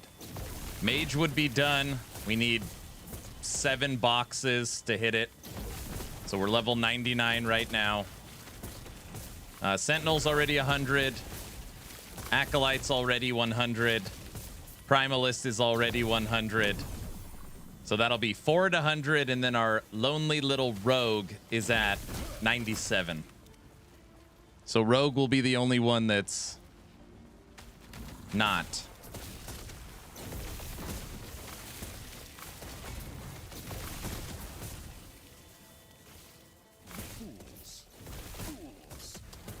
We should have done that Blade Dancer challenge, then we could have leveled our rogue.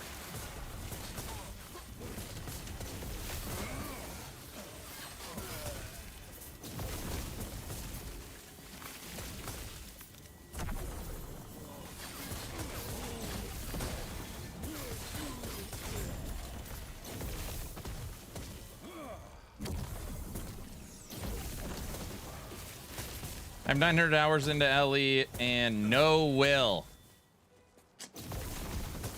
You picked the wrong faction then.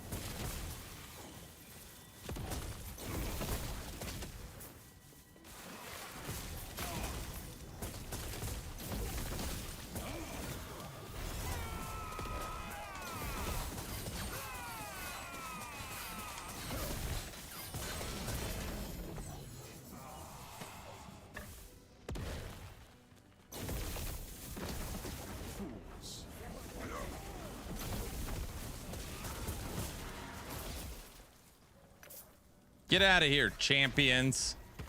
All right.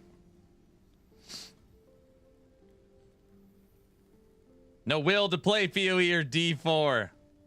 I'm still committed to LE. Are you excited about the trailer that dropped today?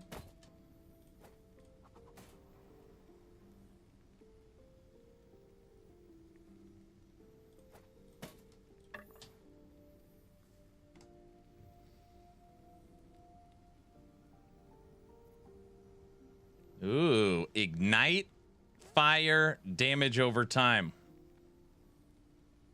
Lightning needs to go away. Spell. Elemental isn't bad.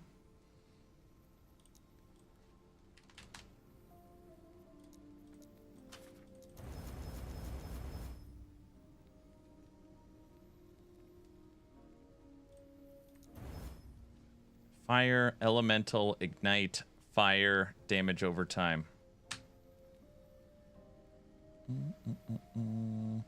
69, 79, 108, 11.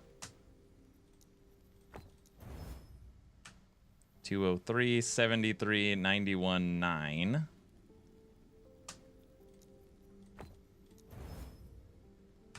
61, 3.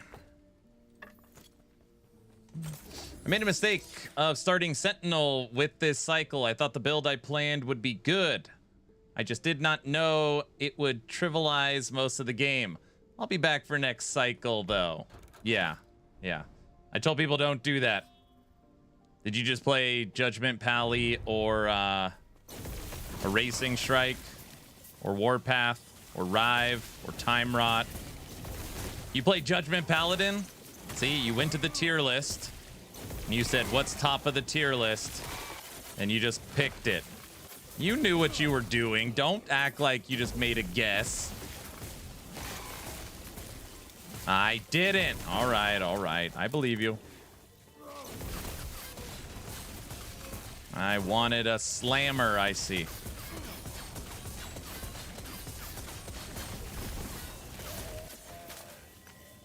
All right. Earlier today, we found this. We got a good old Orin's Eye to drop today. I promise I was trying to be good. I'm just messing with you. It's no big deal.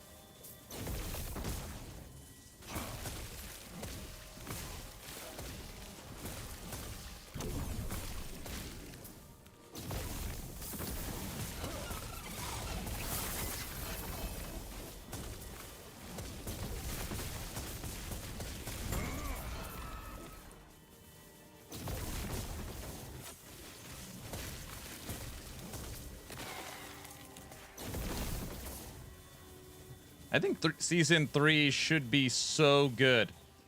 I try after Paladin, Seeker, something else too. Season 3 is going to be the season of Acolyte, I believe. We know we're getting a new Lich skill. We know we're getting the updated passive trees for Necromancer and Lich. We know we're getting a new creator unique for Lich. Might confirm today we're getting an update to Harvest. We're likely getting Primal Hunts and Primordial Uniques. We're likely getting the Primal Hunts will be some kind of end game system. I'm guessing just a chance for these things to track or kill. I don't know. I imagine PoE 1 Bestiary. That's my guess, but I have no idea. Something like that. I'm playing Bow Hunter Primalist, assuming it's possible. I could see that happening, even if it's just a unique. So like, they did the one-handed axe, but it's really a shield for dual wielding shields for Sentinel. I could see him doing something like that. So it's like a one-handed axe, but it's actually a bow.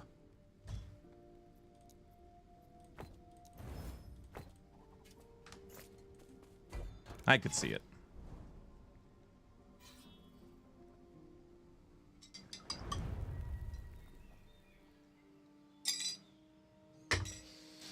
Everyone, movie night kicks off in 90 minutes. 90 minutes to Friday night movie night.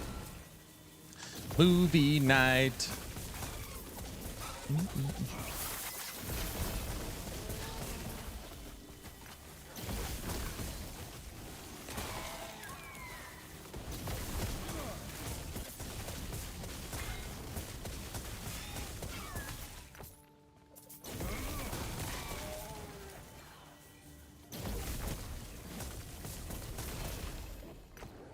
Might kind of confirm too, hey, we're gonna make you a shaman unique.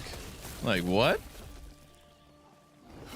Shaman needs its final skill too, desperately.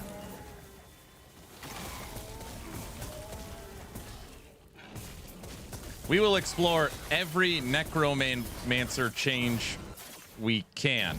Then we'll respec out a Necro into Lich, and then check out what the new skill is. Pretty sure that's my plan. Soulstone Survivor Shaman.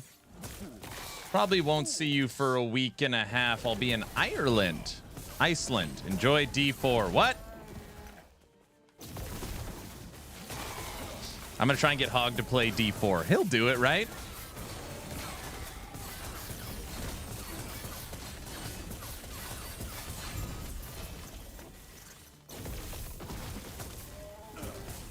He might do it. You don't know.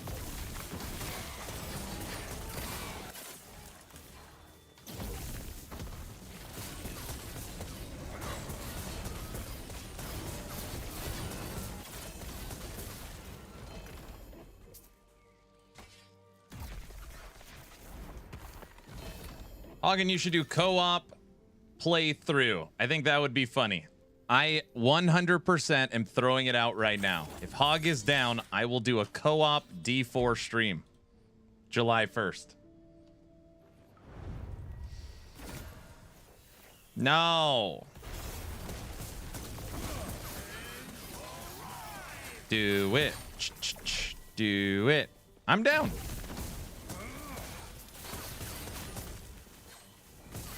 Hog was watching, but he's muted because he's recording parody stuff.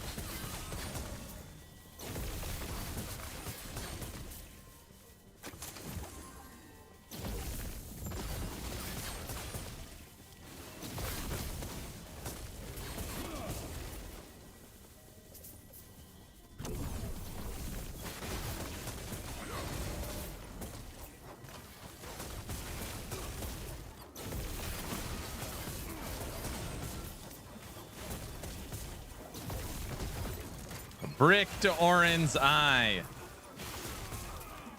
Hey, VC, I got a little problem in Wicked. Want to tell me if you got... I wanted you to I want to see if you have a solution. Since I wasn't upgrading my city early on, it needs all the basic resources, and I no longer get the basic resources, like just like the regular weed, grass, plant. Do I have to go back to the first area?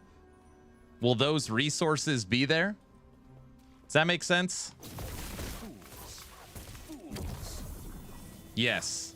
So the enemies will upgrade, but the resources will not. It just, in my head, I was like, if they upgraded the enemies, I would think they'd upgrade the resources too.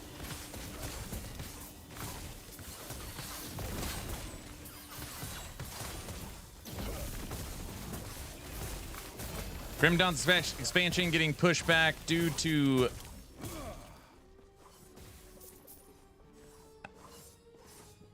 pushback again. Blue balled me big time. It took me a second. I was like, wait, let me read this in my head. Yeah, that's coming 2026. I would be shocked if it came out this year. But I would guess 2026.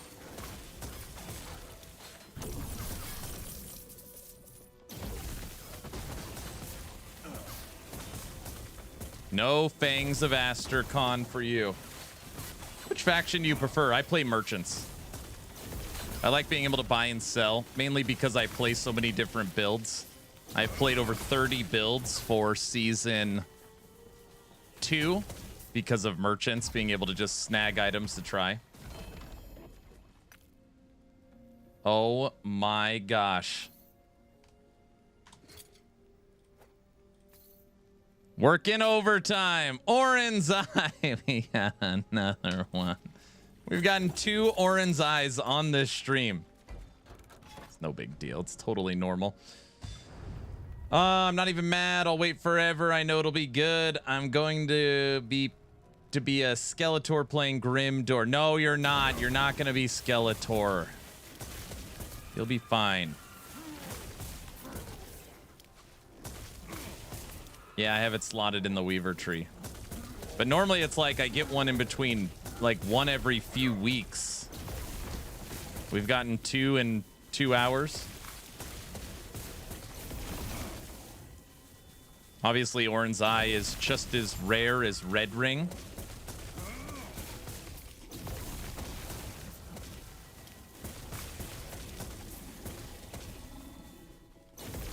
You could be a Were-Raven in Grim Dawn.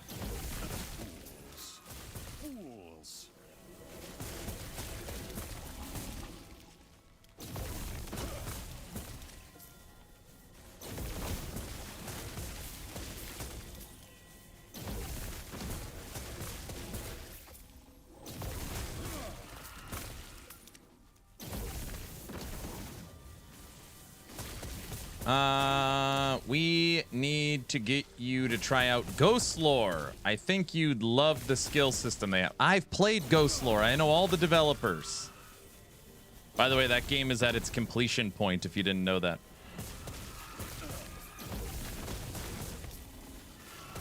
Yeah, it's really good. I've literally got a first impressions video on YouTube on Ghost Lore.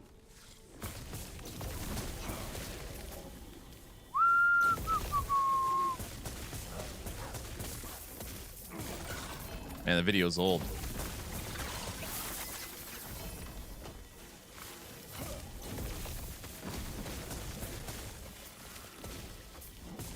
Blow him up.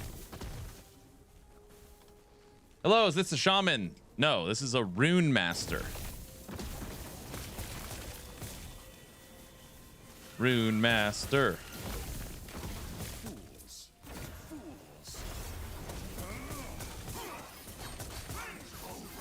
Ghost Lore's on the Steam sale. Makes sense.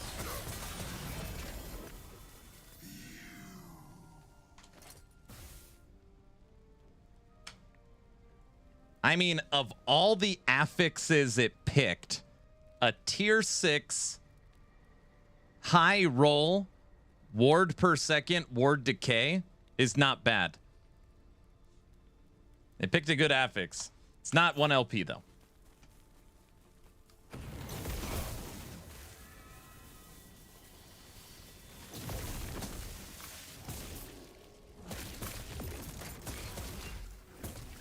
A were-raven. Cool. Yeah, you can play a were-raven in the new Grim Dawn expansion. Everybody wants to be that. I'm trying to remember what the other form is. Werewolf? No, were-raven and Grim Misadventures.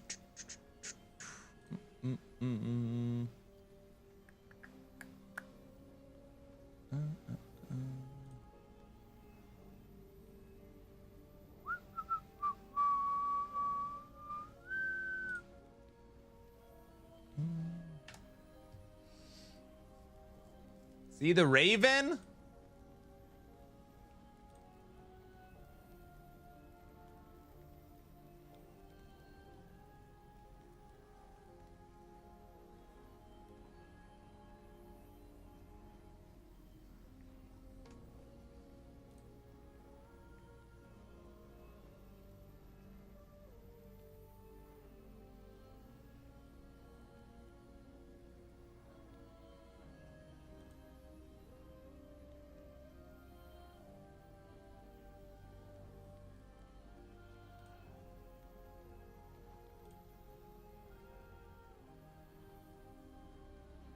I'm gonna find it.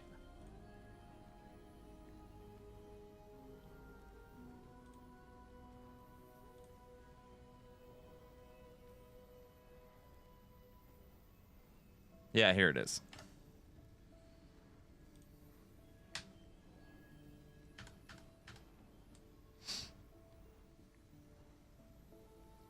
The Berserker Mastery gives you Werewolf,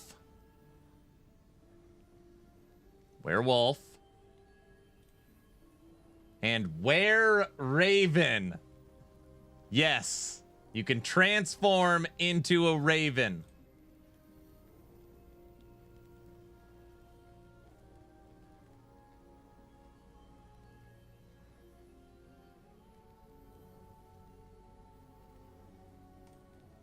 Look at that frickin' thing.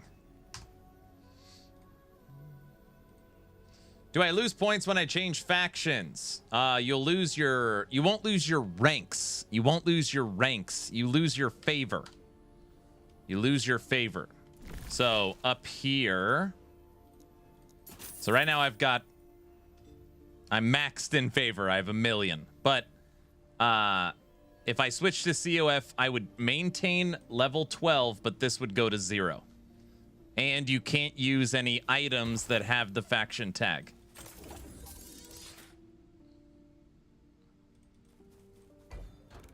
Where Raven, cool. I know it is cool. It keeps people from flip-flopping all the time based upon their situation. There's got to be something that kind of holds that at bay. So normally what people do is they spend all their favor and then switch.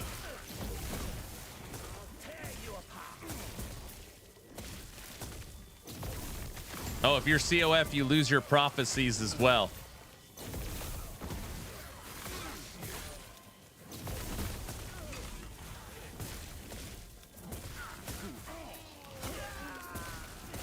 So you'd want to spend your favor, get your prophecies, complete your prophecies, then switch.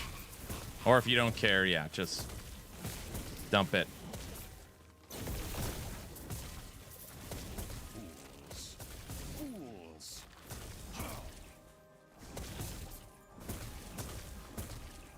Werewolves are overdone. I'm definitely going Were-Raven.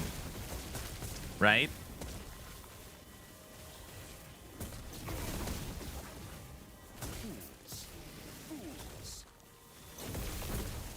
I feel like that's the staple, right? Werewolf and Werebear. It's like the quintessential. Last Epoch broke that a little bit. You could turn into a Spriggan, which is a tree. You could turn into a Swarmblade, which is a bug. And then they gave us Werebear. But a cool-looking Werebear. So I guess they still maintained one.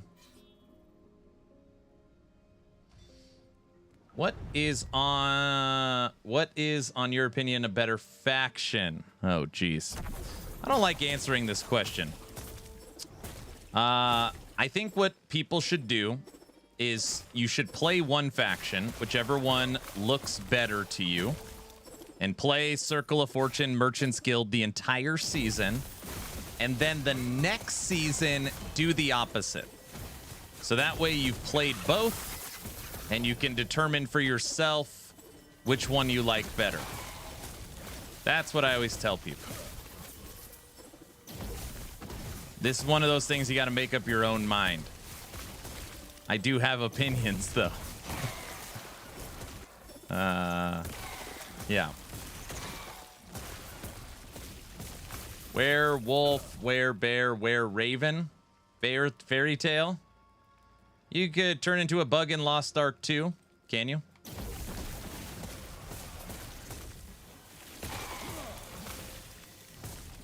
Don't quote me on it. It was something like the Trinity in nature or something. Like, what are the things you find in nature? It's like bugs, mammals, or like big animals, and then like the plants, you know, the trees. Something like that. There was some reasoning. I don't know. We all know which one Aaron likes best. I'm not, even though they're asking for my personal opinion, I'm not trying to sway anybody one way or the other. Thank you very much. See, I'm being good, guys. Guys.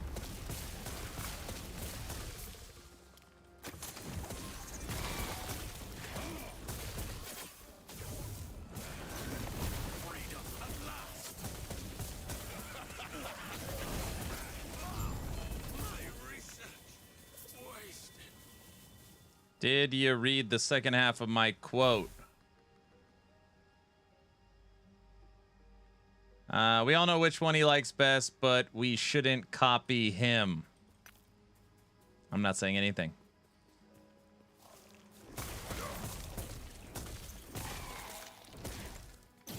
I think they're both fun and offer different experiences in game. How's that?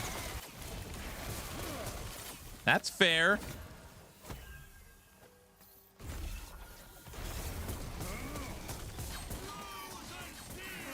He likes his bizarre music. No, we're not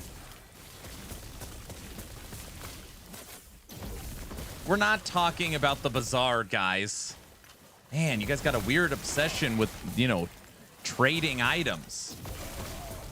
He just waiting for the trading class. We are getting updates to Merchants Guild. I think we're getting a price checker, if I'm guessing. Not that I would try it if there was one.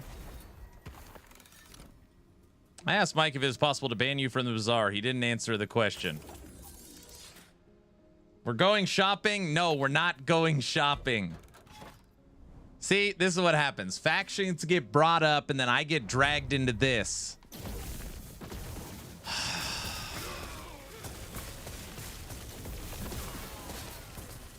Guys?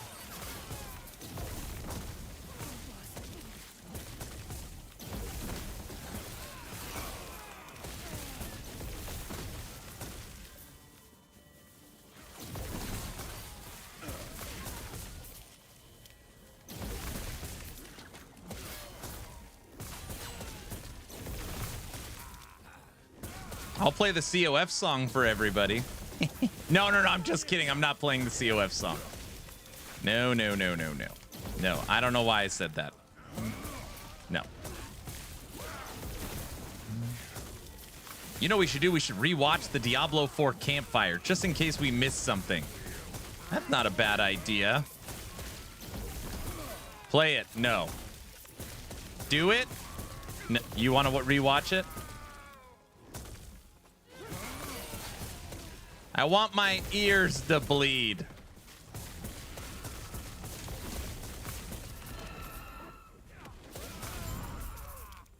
Diesel, I need your help. COF song. No, I'm not. No.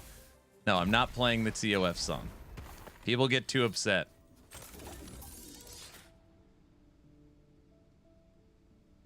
I need to do my bloodletting. Playing songs. Subathon incoming. We're not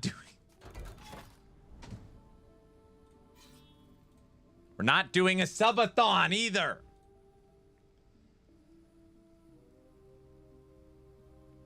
Here, we can watch this. We'll watch this for a minute. No, wait. I'm gonna eat first and then we'll watch this. Get out of here, Were Raven.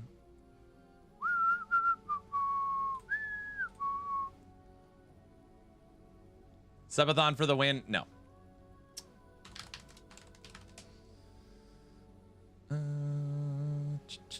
Damn, last Epoch's new trailer is already at 28,000 views.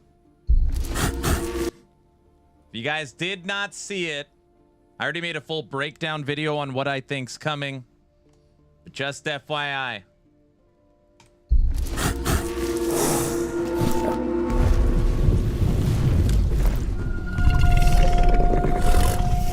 Clever girl.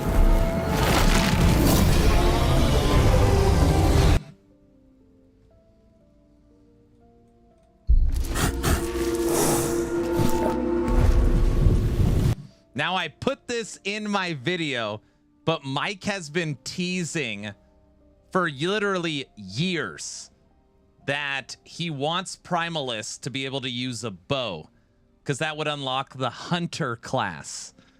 And obviously, this character is a Primalist, I would guess. It's probably a new NPC, but anyways, is a Primalist and it's holding a bow.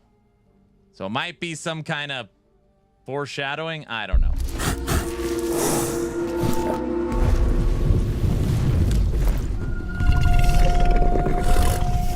Clever girl.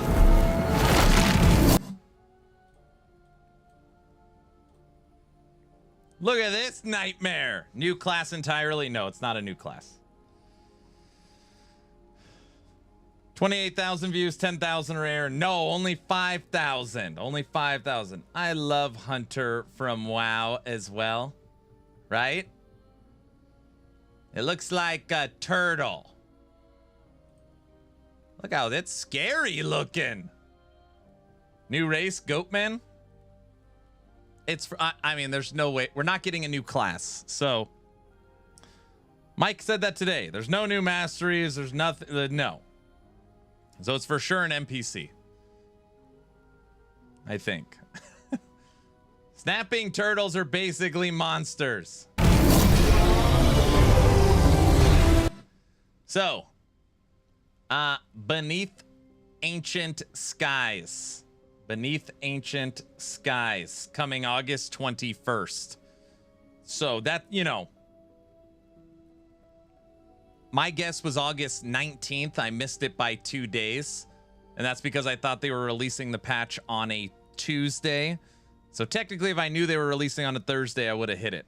But it's fine. Also, their last update was April 17th. So if you're just kind of, you know, you could break down the math. But ultimately, 4 months and 4 days is how long we have to wait in between Season 2 and Season 3. They said 3 months. If it goes 3.5 months, so be it. If it goes 4 months, so be it. So I would, again, I don't know. I would take a wild guess that PoE 2's next major update will be early August, likely August week 1. So this is going to be, again, another situation where it's PoE 2 and then 2 to 3 weeks last Epoch. And this worked out, honestly, extremely favorable for last Epoch. I also think, I don't know, I'm just guessing, last Epoch already dropped their date. So now,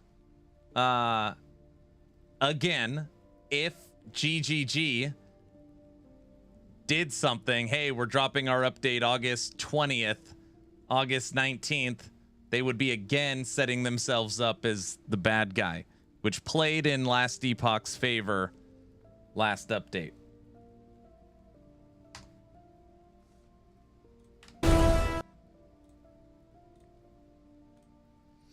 So we will see. We will see. Necro threshold nodes coming. Yes, they are. You say there's not going to be a subathon for season 3, but why don't we wait and see? Katie, come on. It's a Teenage Mutant Ninja Turtle in Jurassic Park. I can see that. I thought it was 11 months between seasons. For wait, what game? Last Epoch, last season was 9 months. Mike let it leak. They are revamping Harvest and Melee Lich builds. Yes. Bunny, we're not doing a subathon. Guys.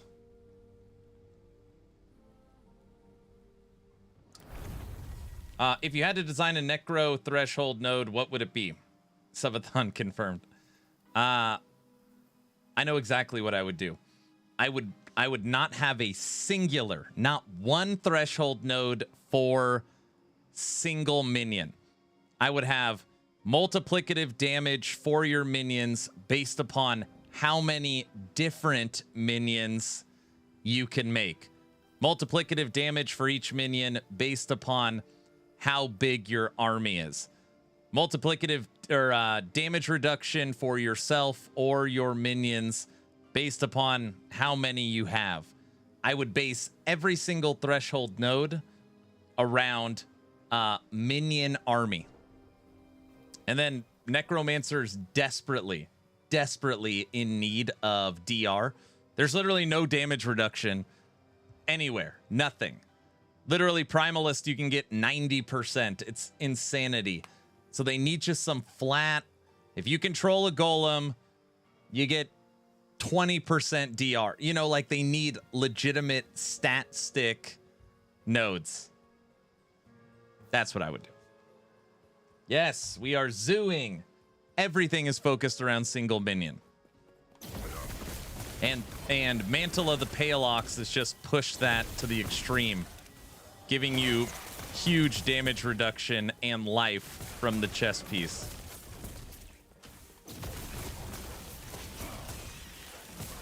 Combine that with Pale Ox, you never die. Thank you, exactly.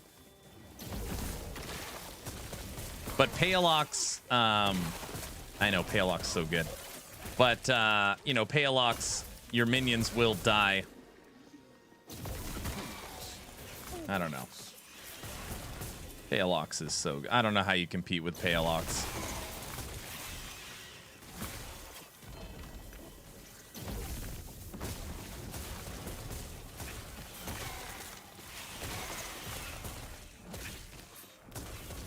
We will do some kind of fun event for season 3. I'm not confirming we're doing a subathon.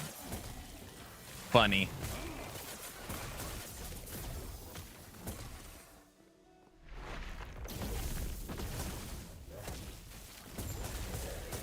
Add DR per golem to Aaron's will. I'm trying to get Aaron's will adjusted.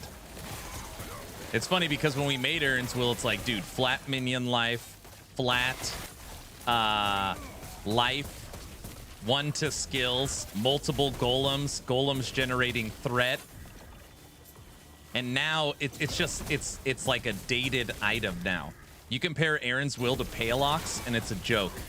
Pale Ox is 2 to skills, over 30% to life with damage reduction. Like, it is ridiculous. And it's a common drop. I mean, it's just, yeah.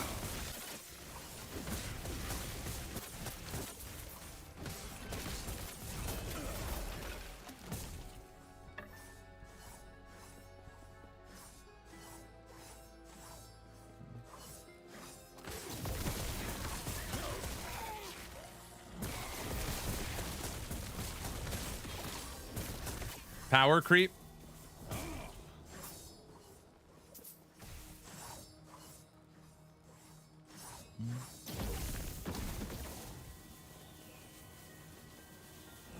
I've already made a fence song, so you better do something for season 3.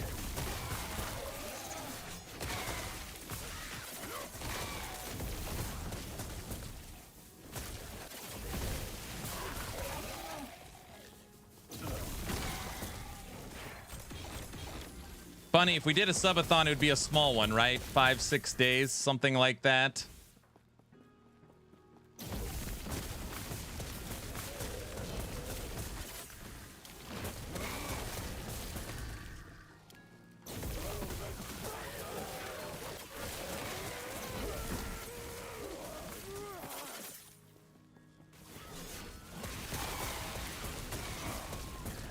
What do you mean, no promises? 24 hours of Yodel Polka. 100 days, you guys. We're not doing a 100-day subathon.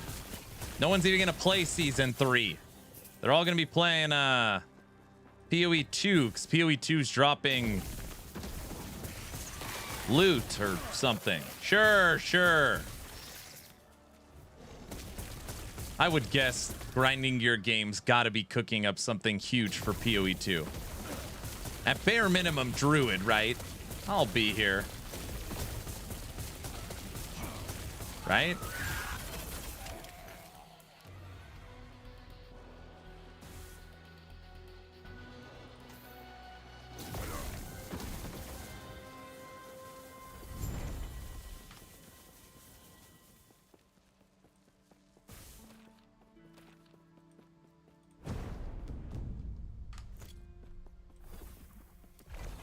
Here, well, I don't remember what all these things are.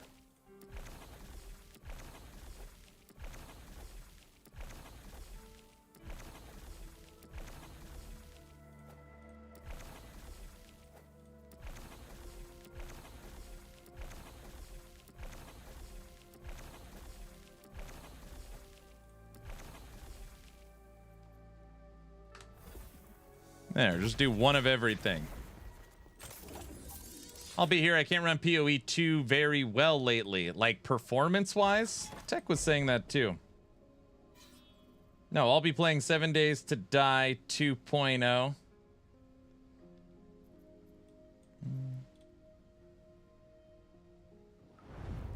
Yeah, Tech was saying that. Something's up with the performance on PoE 2. Like, it's been almost unplayable.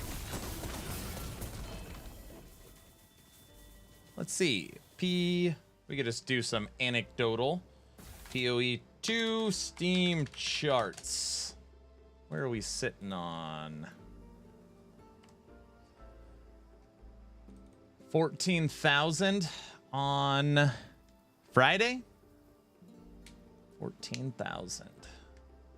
I'm gonna guess 2,500. Last Epoch. Oh my gosh, it's way better than I thought. 4,600. That's actually pretty good. it's actually pretty good. That's low. Almost 5,000 people logged into LE. Okay. PoE 1 still smashing.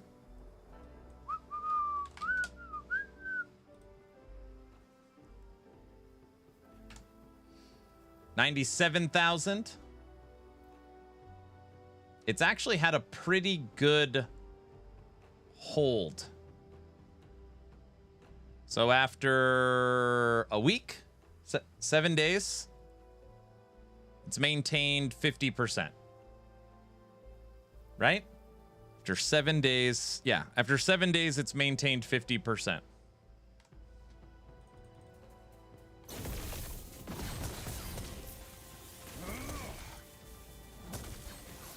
Ellie's review score keeps creeping up as they fix stuff.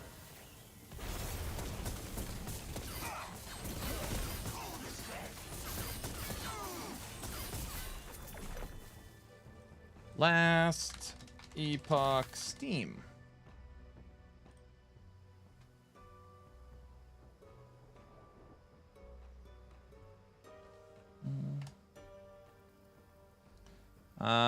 Recent reviews, very positive, 81%. All reviews, 79%.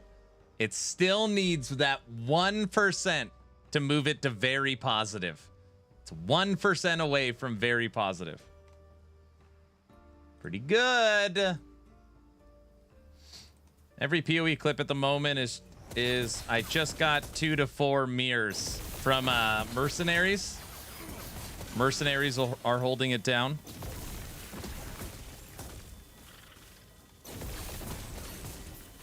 Yes. How many divines is 1 mirror? Where's that ratio at? I wonder if the prices come down based upon supply.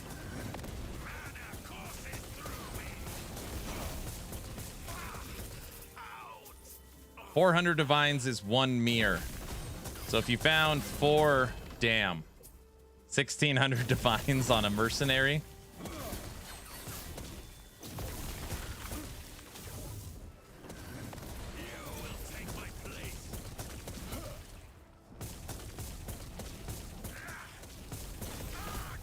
That's a lot. Okay, everybody. I'm going to announce it every 15 minutes. Tonight is Discord movie night. Tonight is Discord movie night. The movie starts in T-minus 1 hour. You do not need a webcam. You do not need a microphone. Don't feel shy. We do watch the movie together, and we're chatting, and it's a really good time. Tonight we will be watching Stargate 1994.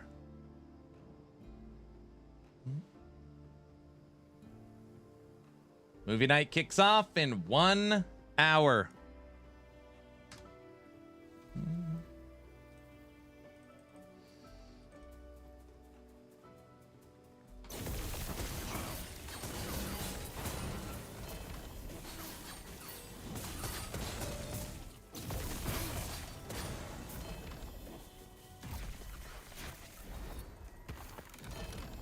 Aaron's will? What? I forgot it came out that long ago. I was 14.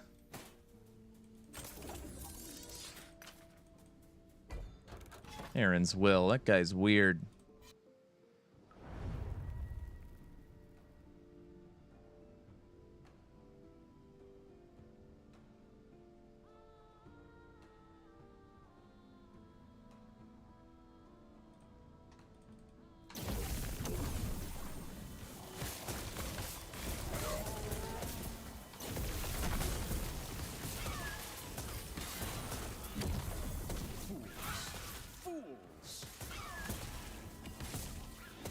I will say, of all the ARPGs, I like Ellie's Mage the most. Runemaster is cool. Runemaster is cool. I concur with that sentiment.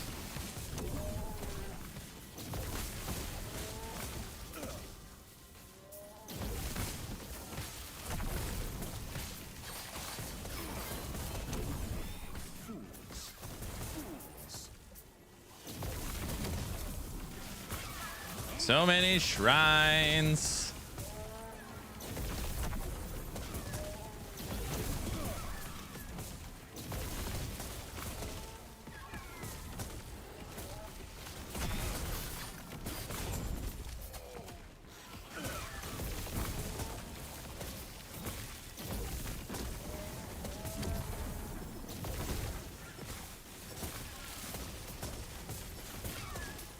Oh, he's on the meta echo. No. I just put in one of everything so I can remember what the hell they all do. Is this the meta? This one?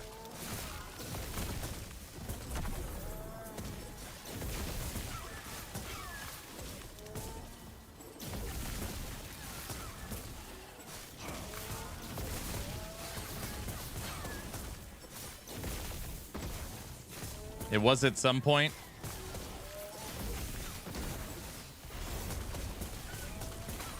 One LP, Oren's Eye. Come on.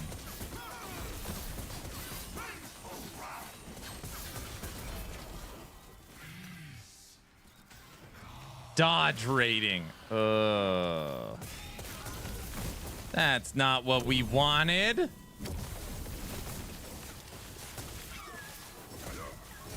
Dodge rating. What, you don't think that's good?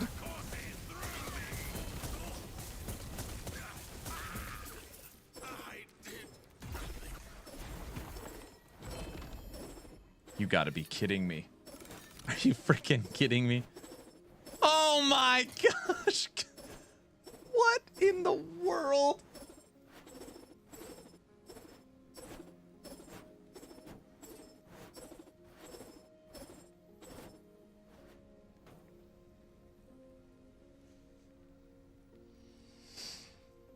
Get out of here, streamer client, streamer server. Wow, we just found a 1 LP Orin's Eye. We have found 3 in 3 hours. Guys, I'm not on a streamer server. Guys, streamer client confirmed. Bunny, I'm not. It's not even that rare. It's not even that rare.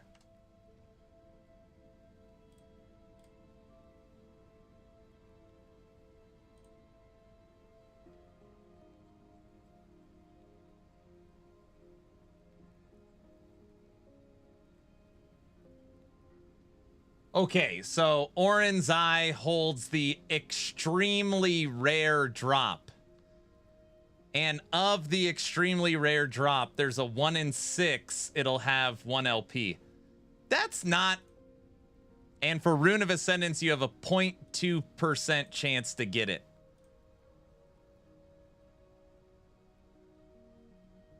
It's extremely rare, uh-huh. Well, it...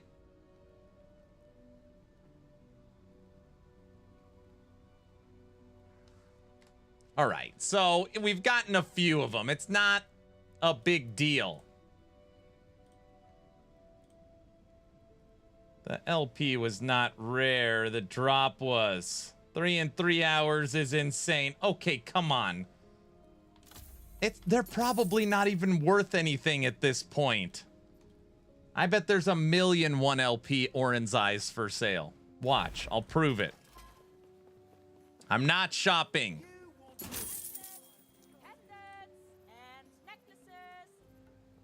Ominous. Orin's Eye, 1 LP. See? Well, this one is an offset. 400 million, you could get one. 400 million.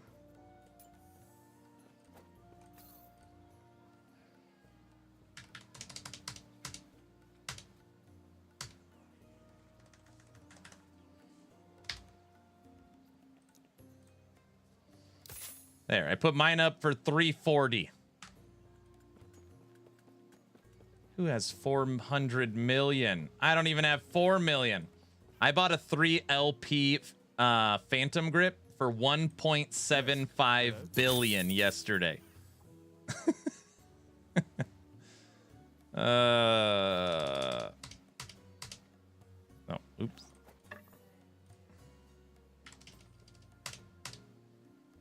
$1.75 billion.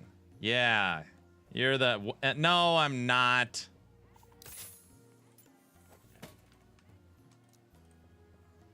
I finally hit 500K from MG.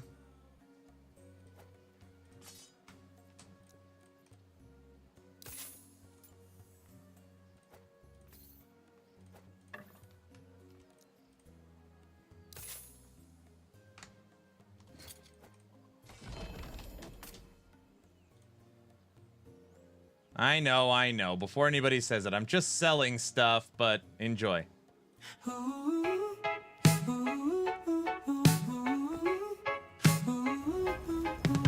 Stream is live, chat says go. Aaron's deep in the scrolling flow. Tabs on tabs, gear to chase. He's not fighting, he's marked. I always put up Aaron Wills for free. A belt, maybe a ring. Doesn't even 500 gold. need the thing. Just one more, he starts to say, but he's shopping the whole day. Get in, loser, we're going shopping. No kills, no drops, just deals popping. Forget the boss, forget the plan. He's back in the bazaar again.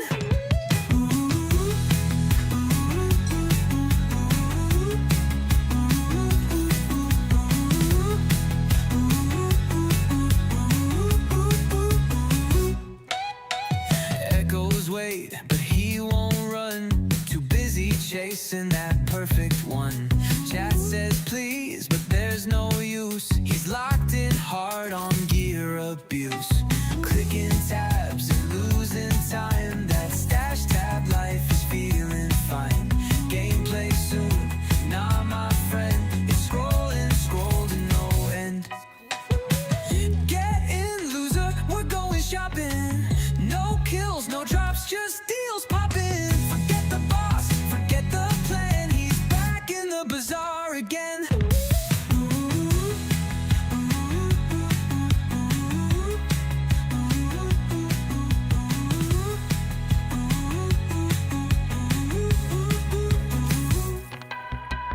Filters tight, eyes on glow, crit and life, that's how it go.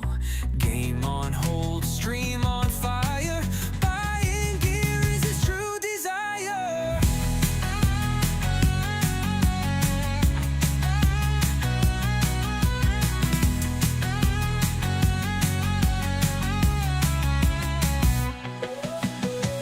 Get in, loser, we're going shopping. No kills, no drops, just deals poppin'. Forget the boss, forget the plan. He's back in the bazaar again.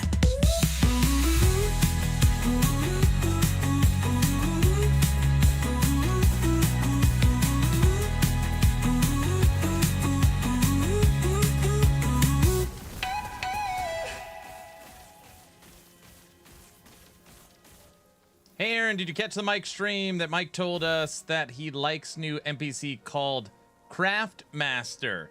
Could it be the one in the trailer? I don't know.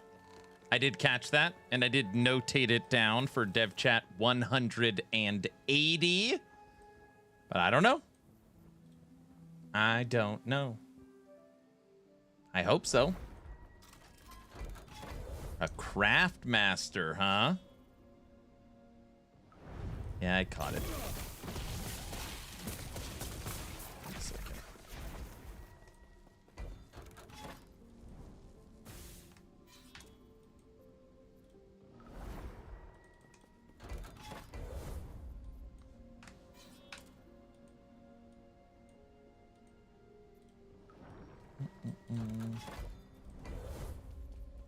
He was kind of just throwing stuff out randomly, though, so I don't know.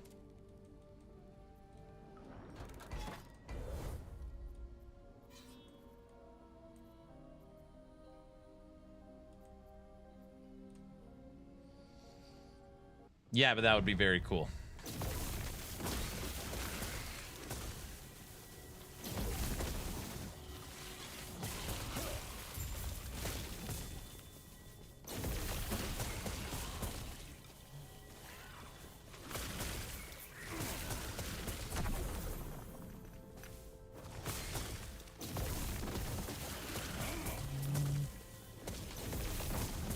My question to you is, did you catch the Diablo 4 Campfire? You ready for July 1st or what? Are you ready?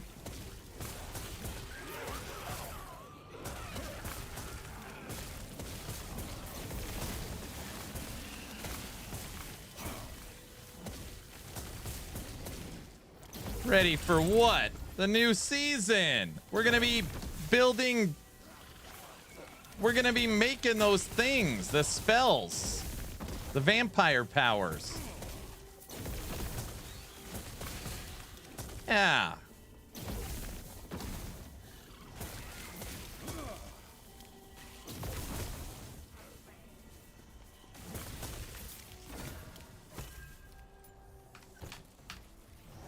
Nah, I'm waiting in PoE for Ellie. I see. How many mirrors have you gotten from mercenaries?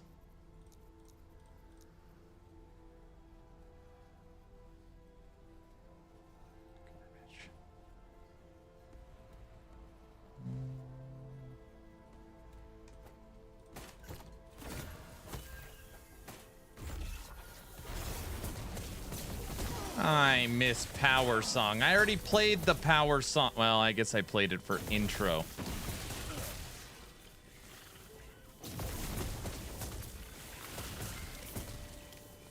The Power Song. Everyone likes that one.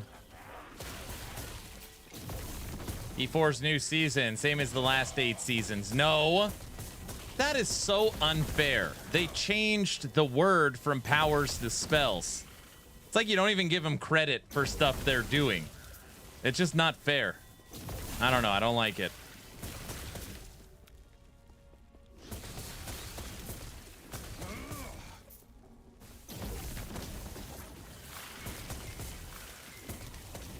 I gave up on D4, sadly. Same thing, different name. Yeah, right. If you spell power and... If you spell power... Spell, switch to power, if you spell... Totally unfair for sure. That's right, Cyber.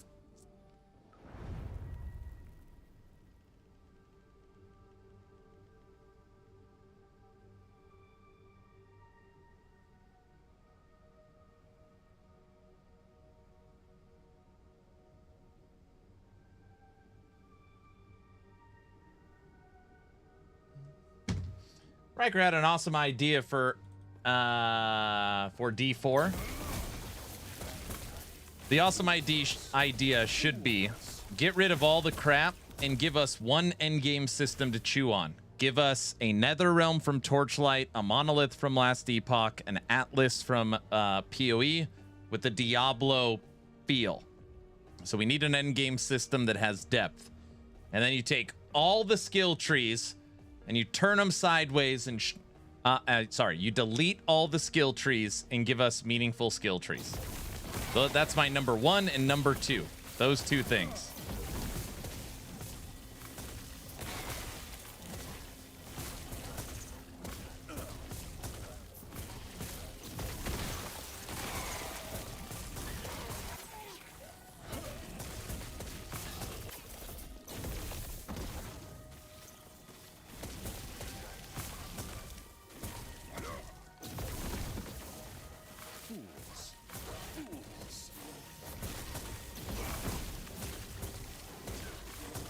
They're working on the skill trees, but that'll probably be in the expansion. All right, we'll let Diesel ask that question.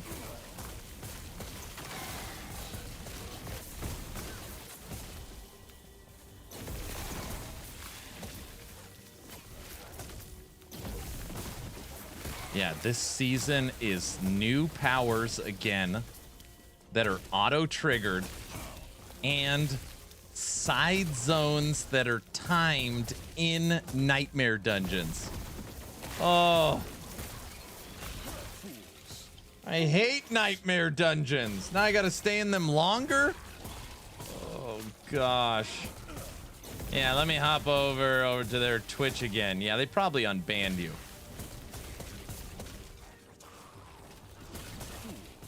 And a nightmare dungeon that leads to a nightmare. My head hurts. Dude, nightmare dungeons are horrible. Oh my gosh. It's like a required timed Val area in PoE. Not good.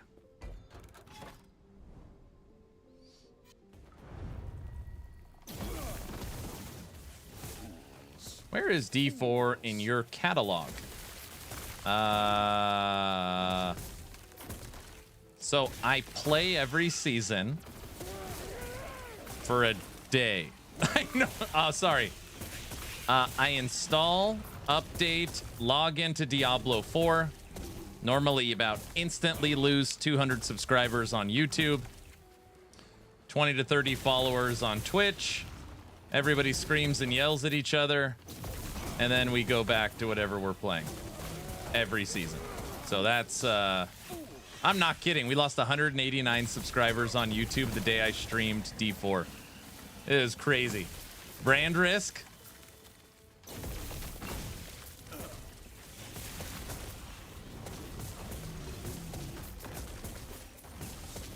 He almost made it 3 hours. I did almost make it 3 hours. So just play off stream. So far, there has been...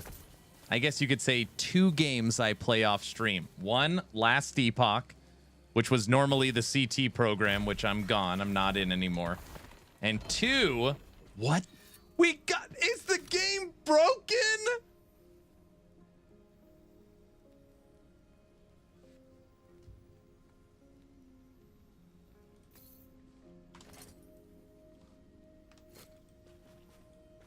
Four Orin's eyes. 4. It's the rarest item in the game. 4 this stream. Sorry, 2 games I play off stream. Last Epoch, normally CT. Aaron, shut up. And I've been playing Clair Obscure Expedition 33.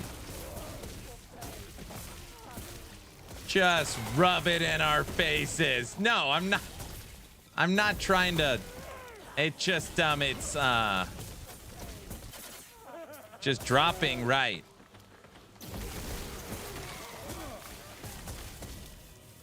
Nice. Oh, I love Clair Obscure. I love it. It's just a game I don't like streaming.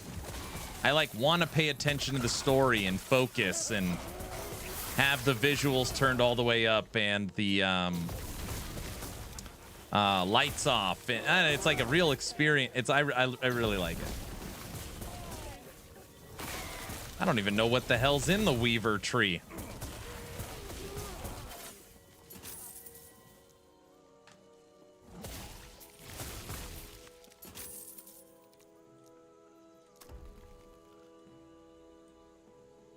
One LP Orin's eyes, 3 of them.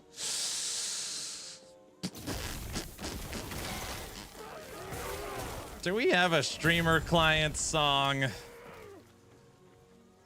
Okay, I just want to be clear. This song is not accurate.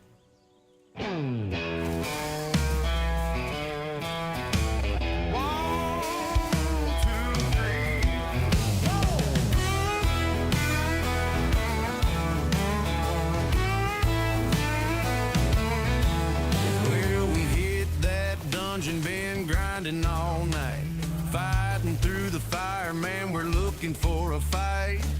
I roll the dice, I pray real hard, but every single time he pulls the ace card. Aaron streamer client gets all the good loot, gold in his pockets, legendary boots. I'm stuck with Rusty's guiding gems that shine. Tell me how that look ain't crossed the line.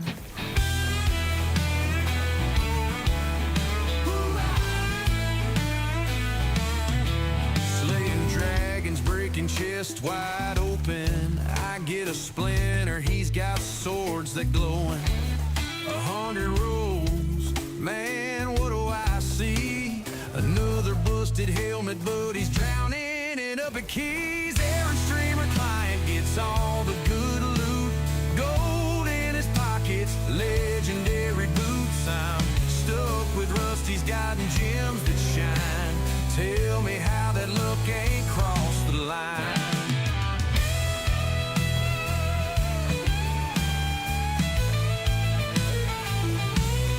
Maybe it's magic, maybe it's fate, or maybe the system just ain't all that straight. I keep on grinding, keep on trying, but I swear that loot drop's got me crying. Someone help me! This song is not accurate.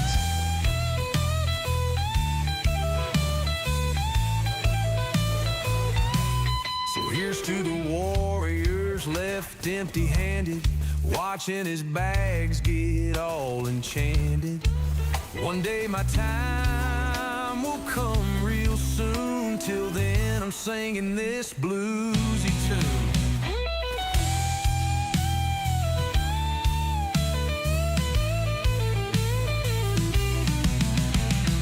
Aaron streamer client gets all the good loot, gold in his pocket, legendary. Guilty, can you set up community stage? Movie night in 40 minutes. Please.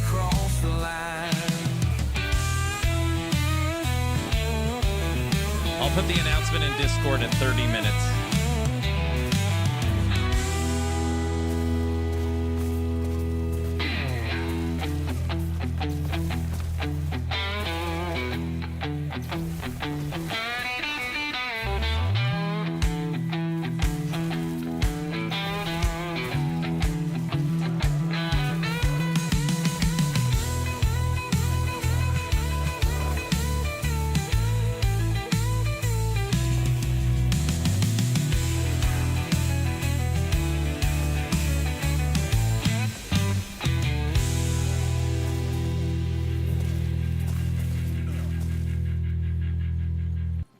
All right, that's the streamer client song.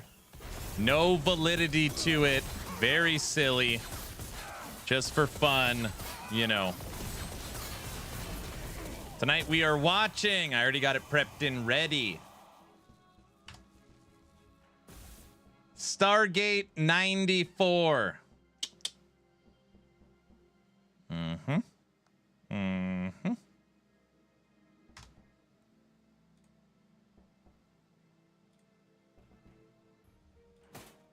Dude, we freaking put in a wall of nothing, and it gave an added 1 LP to it. We're having pretty good luck tonight.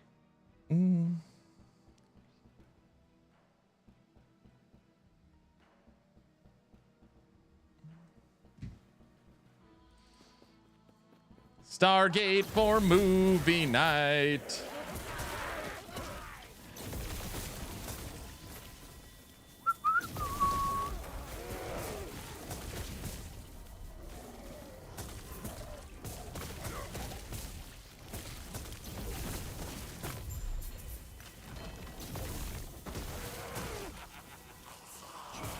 This is gonna be a weird season for me.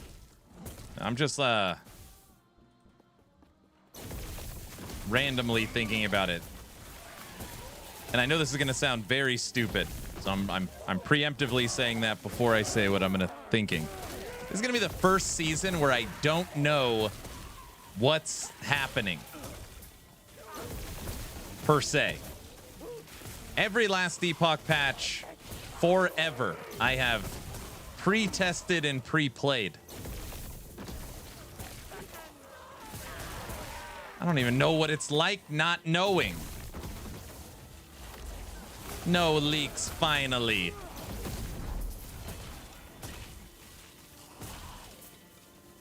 Wonder if they're gonna take away my streamer client too. He's one of us. Oh gosh. I gotta do something. Wait, did I? Oh, I thought I said that out loud. No.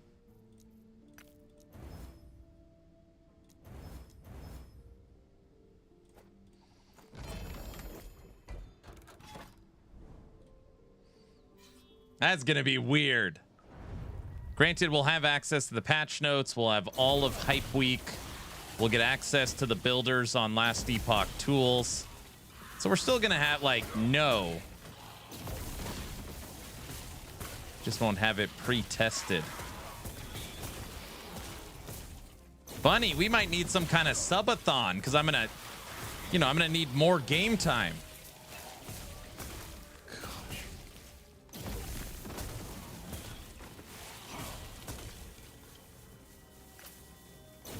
Subathon?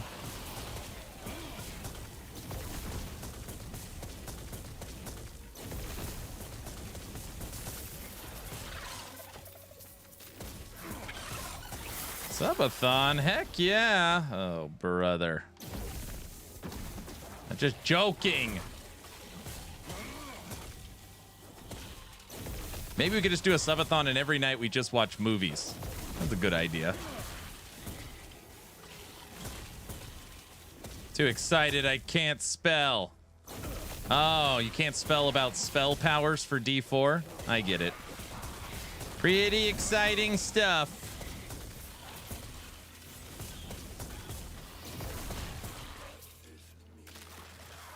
Sure.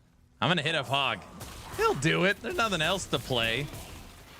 We're gonna play D4. We're gonna play Torchlight Infinite. We're gonna play PoE 2. We're gonna play Last Epoch. We're gonna play. Is that everything? You skip this season and shoot for 1.4. There's a chance it runs into the holidays.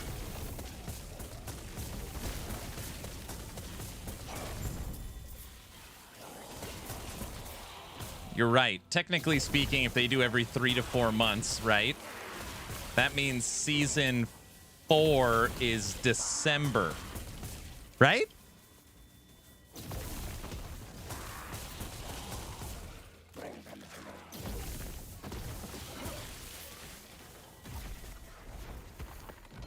And you would think they would actually try to hit that, because look at the success of PoE 2's early access launch, which launched early December. Millions of players. There was nobody posting crap.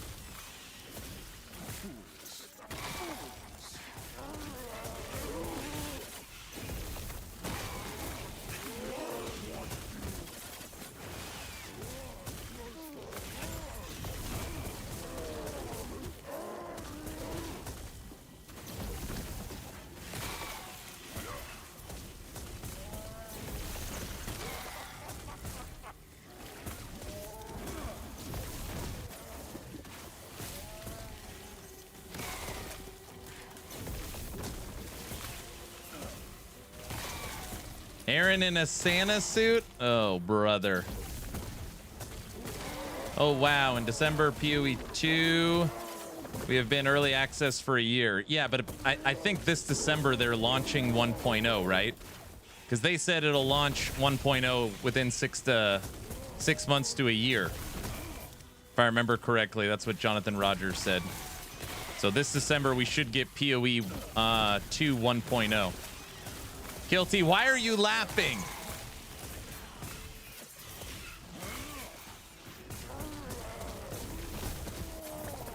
That's what they said. No way. Listen, I didn't say it. Just like we're getting new fresh content for D4. Oh, jeez. Exactly like that.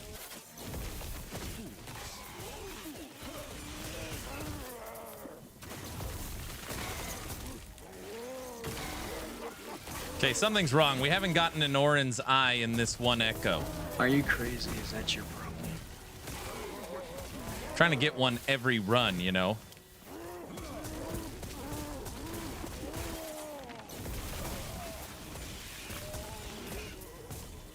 You can't imagine why, but I'm skeptical. I'm just joking. There's not a chance in hell that we get PoE 2 1.0 in 2025. No chance. Not even a little, no chance. He's getting greedy now.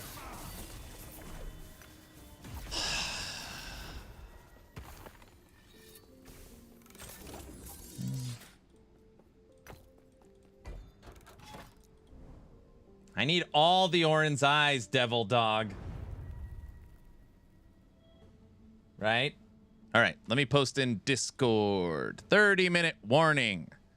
Announcements.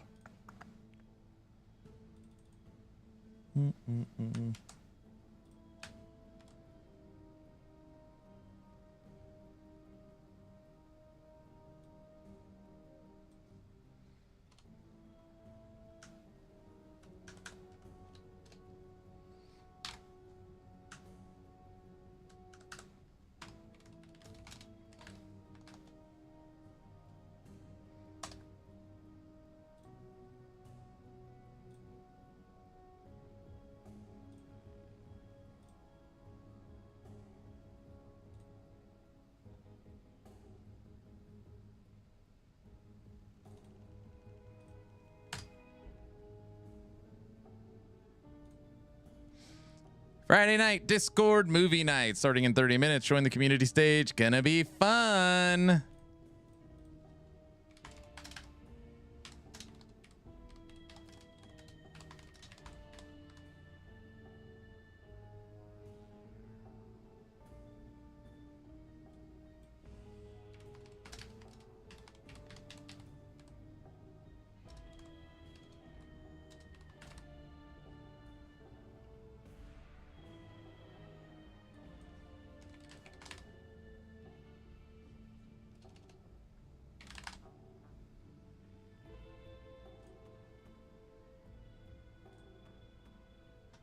All right. Very nice. I hear you. I had 4 drop one night. So surprised. Back finally. 30 minutes to movie night, Mr. Exathius. Are you going to make it? Are you at work, at lunch, or what are you doing? Bro, August is going to be loaded. New season, new PoE 2 League. Season 3 of WoW. Season 3 of WoW. I don't even know what that means. A WoW season? We actually have a good little spread. So let's just say you play all of them, all right? You've got Diablo 4 August 1st. No, sorry. You've got Diablo 4 July 1st. Then mid-July, you have Torchlight Infinite. Then beginning of August, you have PoE 2. Then middle of August, you have LE. WoW is still on? I mean, literally every 2 to 3 weeks, you have a new season / league of the major action RPGs currently doing live service model. And then after last Epoch, if you wanted, you could change it up and play Borderlands 4 in September. Don't mention Diablo like it's relevant. Guys, I'm going to try and get Hog to co-op on D4. See if he'll play. He might play if it's like a fun joke. He might do it, right? Maybe? I'll just start at Torchlight. Oh, brother. Good luck. July is for Torchlight Infinite.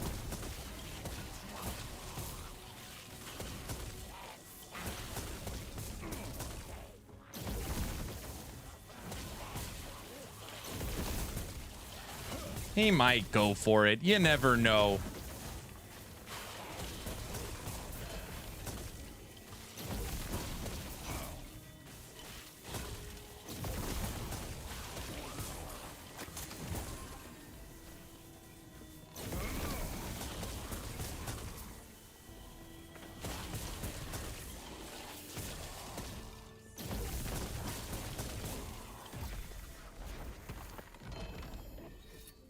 LP Rainbow's Edge.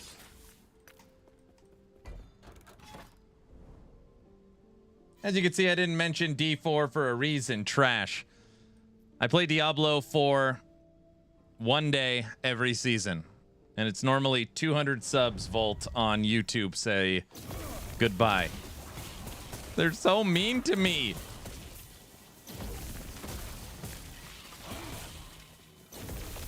I'll ask Riker. Riker will play. TLI Season 9, The Outlaw reveals the 11th. I saw that. Launches the 17th. Got it. Wait, The Outlaw? Is it a Carino class? No, it can't possibly be a Carino class. They've already got 3. The Outlaw. Outlaw's the theme.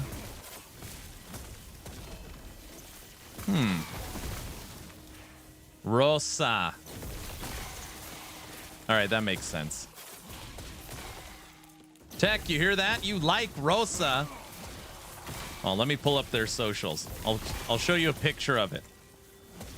You're into all that anime stuff.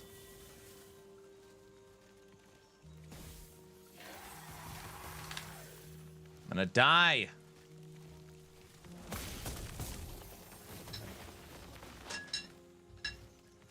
Food has arrived. I haven't even seen the teaser trailer. Hold on a second.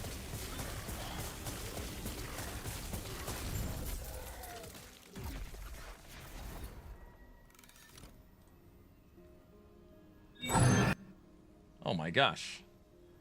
It's 90 seconds long?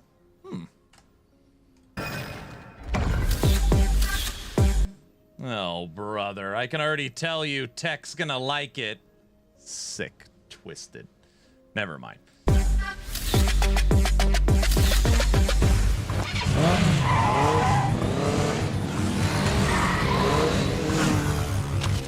Oh, and Exathius, of course, likes it.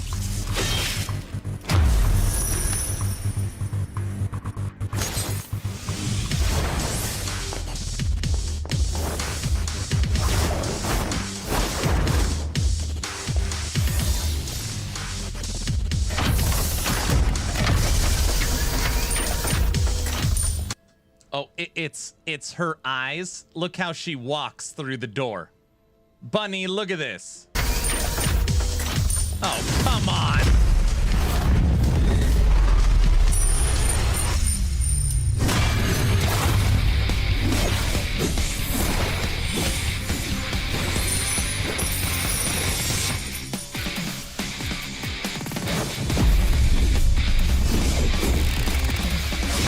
I like spears, that's it. Those are some assets. Does she have back problems? Oh, brother.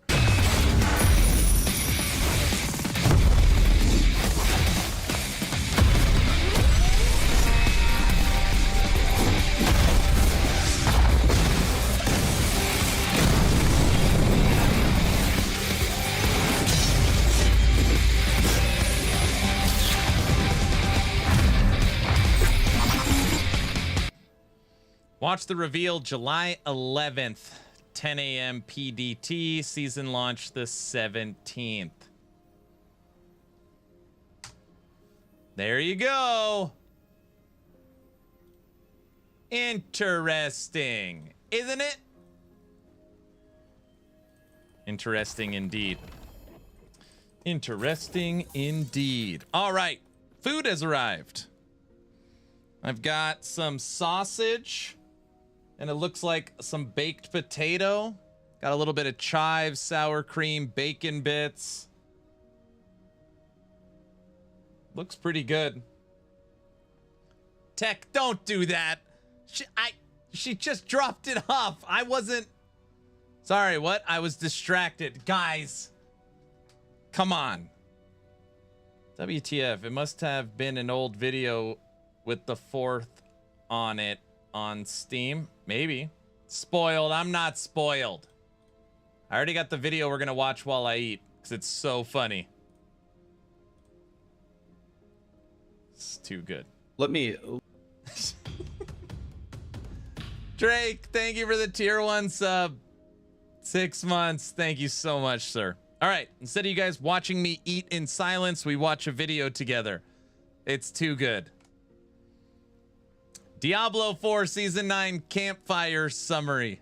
Let me go over really quickly what they talked about, and then I want to talk about some things. So, we watched they talked this live. about the Arcana. They nerfed Propulsions too fast. They added Physical Arcana. They took out the cheat deaths from Hardcore. The one thing on there that they talked about that I actually thought was like a good effort or a good takeaway from this post PTR Campfire was they made some significant changes to the Nightmare dungeons, which when I logged in and tried them for a second, they felt indistinguishable to me from regular Nightmare dungeons. They gave it a new UI. They made the events different. They added a penalty if you die to add some difficulty.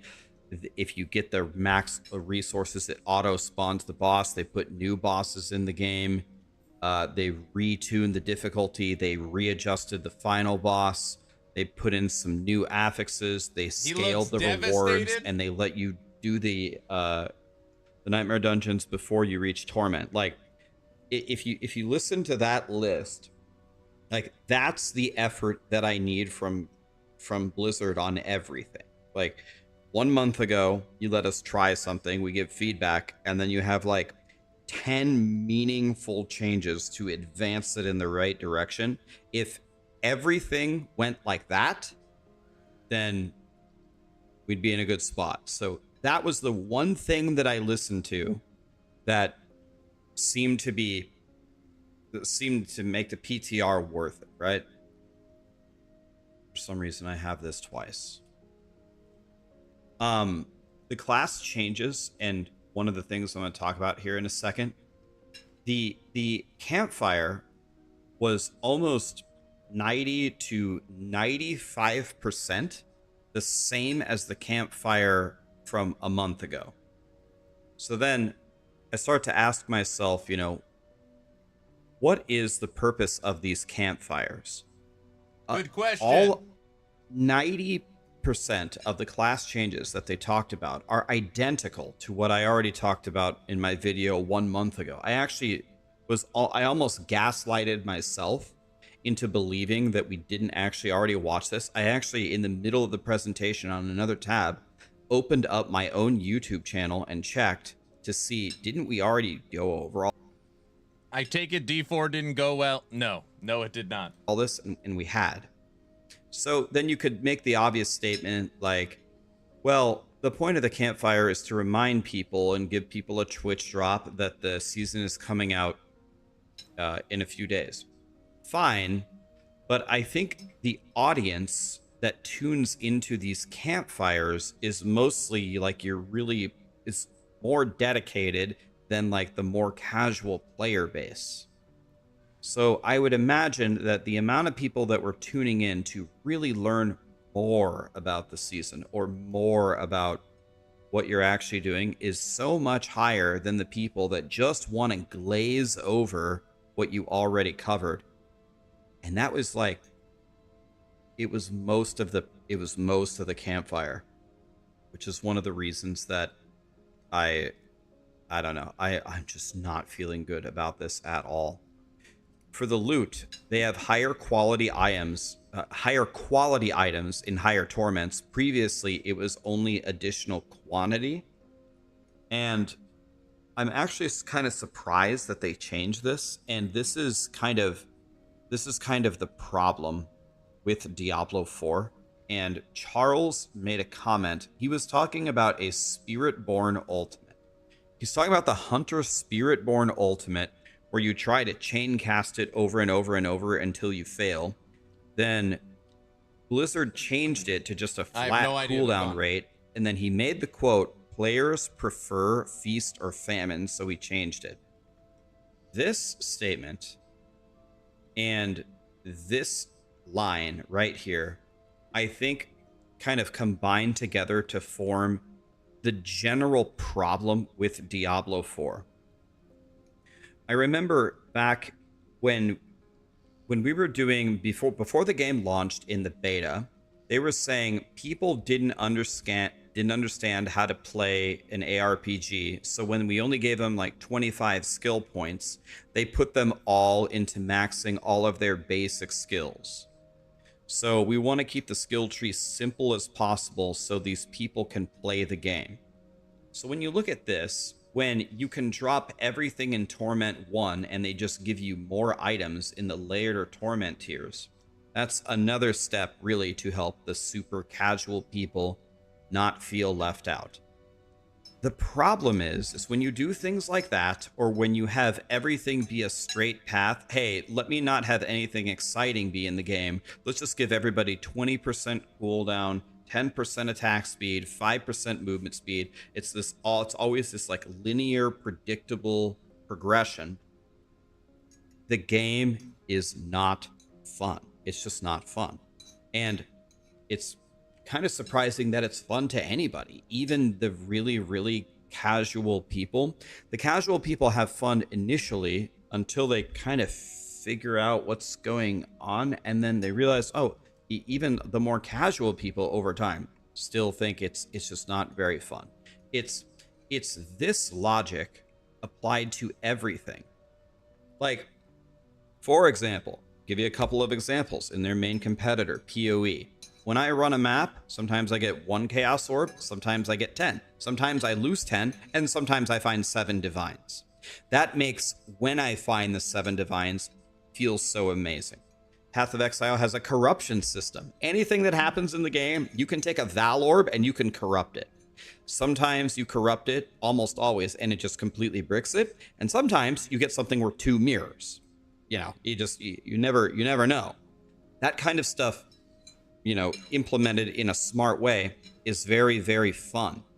So I really hope that going into the new seasons and these expansions, some of these things that they're saying, like, players prefer feast or famine, other than just pressing this button once every 40 seconds. Or, hey, maybe we should actually give you really good items if you progress to the end of the game.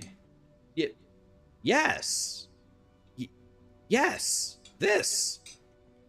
The problem is when you design a system so people who have no clue what they're doing can succeed, the system that you have sucks. That's the problem here. And I have a feeling if this, I know how the internet works, so I guess I better comment on it. I know how the internet works. So there were two moments in the campfire that were kind of surprising. So they talked about one of the new features that they added was adjusting the timers for the strong rooms and nightmare dungeons. So someone asked the question, does the stronghold timer also apply to the nightmare dungeon? I can already just imagine how the internet works by just floating everywhere. And they didn't know the answer. This is like a fundamental mechanic of their new thing that they added. And then 2 minutes later, they asked, are these new dungeons, the escalating dungeon keys, do they only drop or are they craftable? And they didn't Awesome, Raven. know the answer. Know the answer. So, my morale toward this season and what is happening here is not high, and I don't know what to say, really. I don't know. This poor guy, dude. Oh. All right. Like, share. Here's the link to Rax's video. Oh, it's so brutal, dude.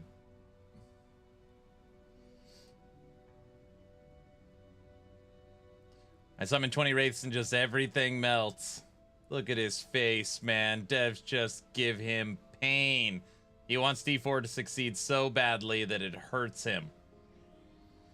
I think the reason Rax has liver problems because of D4. What's going on with Rax's liver? What does he have?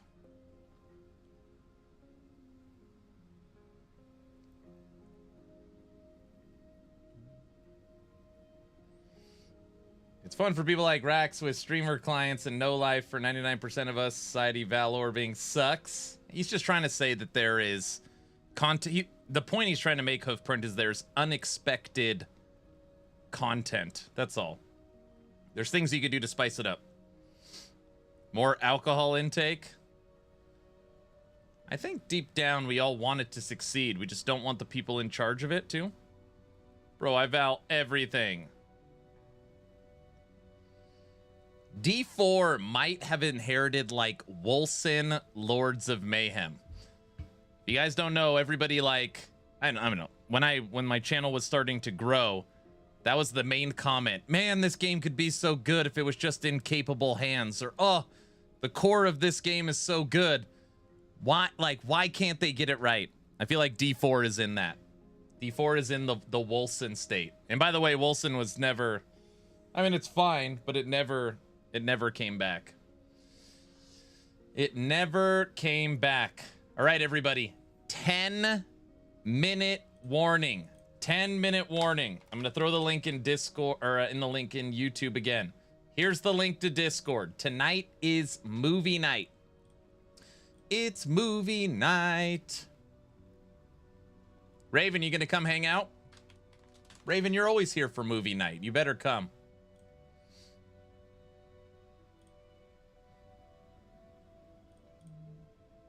Movie night. That's not movie night link. That's Rax's link. There on YouTube is the link for Discord.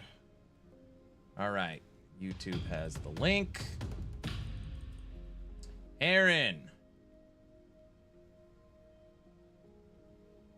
Are you dry for movie night? And this sub are deserved. Thank you so much.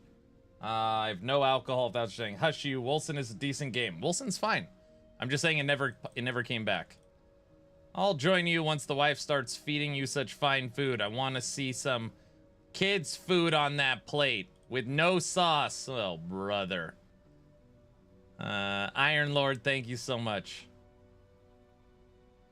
Not to sound dumb, I just never played it. Wolson Lords of Mayhem is an isometric action RPG, a Diablo-like, an Exile-like, an Epoch-like, from Wolcen Studios, built on Cry Engine, released in 2019 to 135,000 concurrent players out of nowhere.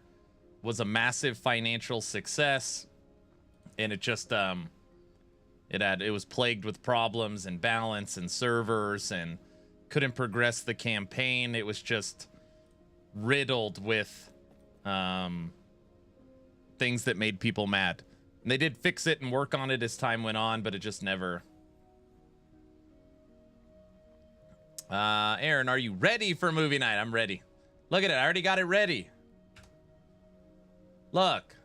Stargate's ready to go. Watch now. I'm ready. It's riddled with fun. Yeah, right. Yeah, we're ready to go.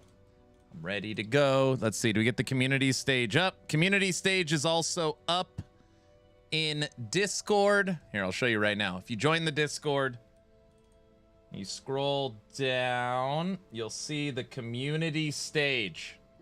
Click on here to enter. You do not need a webcam. You do not need a microphone. So don't feel like, a lot of people always get shy. They're like, oh, I'm nervous. Don't be nervous. It's fun. I think Rax is like Woody and others. They have given the same feedback for 3 seasons, and no one at Blizzard is listening. Again, I think we're like the Twitch and YouTube bubble. I don't know how important that is to Blizzard. I think Blizzard simply does their financials and looks, okay, season 8, was it profitable? Yes, we brought back 4 million players. We sold this many reliquaries. This is how much cosmetics brought in. It was another season in the green. And they're like, do it again. And then I think that's what my honest opinion is, that they don't want to change anything because each season is bringing in money. That's my guess. If it's working season over season, why change it? I'm back. Did I miss any other campfires? We watched Rax's review of the D4 Campfire. We obviously watched the D4 Campfire live, and we watched the last Epoch dev stream. We are now moving on to movie night. I'll do one more echo, and then we're moving on to movie night. I'm actually going to leave the stream on, because I think maybe we'll play some Wicked after. Maybe just a little bit of Wicked. I don't know. I haven't decided. I like Wicked. Oh, heck yeah. Community stage is already up.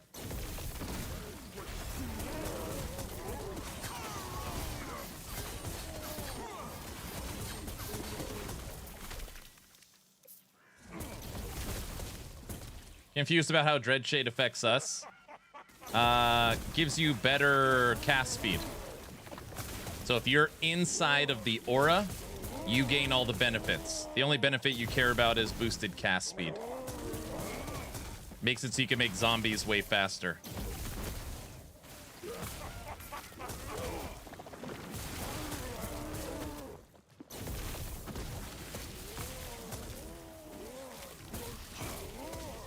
Aaron After Dark is back on the menu, boys. You made it.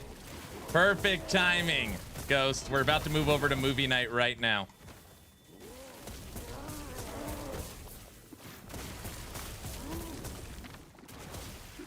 Tech, just be quiet. Tech's ongoing joke is he doesn't understand shadow daggers. Doesn't matter how many times I explain it to him, he doesn't get it. He doesn't understand.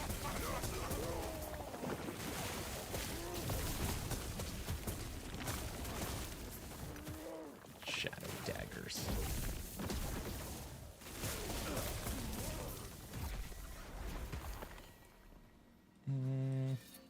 What are shadow daggers? Oh, brother. Wolcen would be 100x better if some content creator actually made a build guide for a class once in a while. There's nobody playing it. You sound like Brow. Brow's like, you should make a guide or a video on Voin. And I like Voin. We played it during the subathon. There's like 80 people in the world that play it.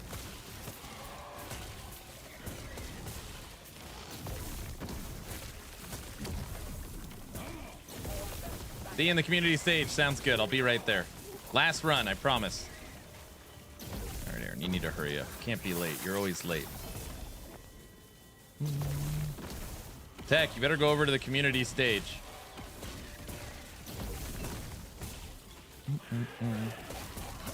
He's always late. What? What? I gotta see if I got 1 LP on this Orin's eye.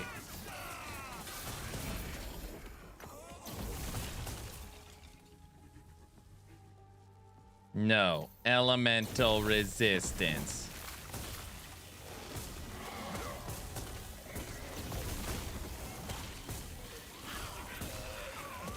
You're the one always late to all the meetings.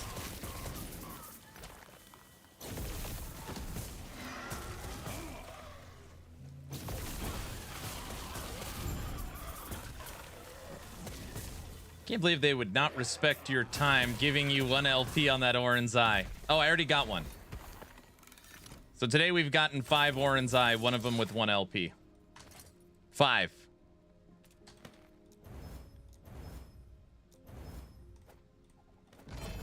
And we slammed an almost perfectly rolled wall of nothing, and it gave us 1 LP. Pretty darn good. Pretty darn good. All right.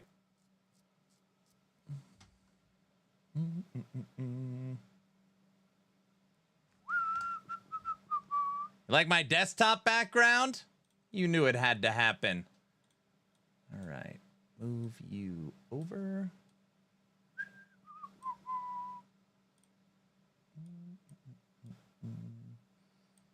Give me that high res. Oh, come on. Mine. Looks good, doesn't it? Log out. This is going to be my first time playing a Last Epoch season without pre-playing it. I know that's, I don't even know what to do. I'm going to be like you. Wait, that doesn't sound nice. You know what I mean.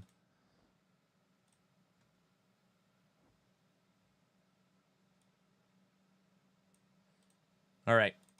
Okay, everybody.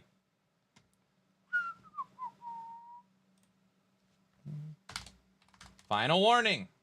There's the link to Discord. I'm leaving the stream on. Let me update it to special events. So I think we're going to play some Wicked after.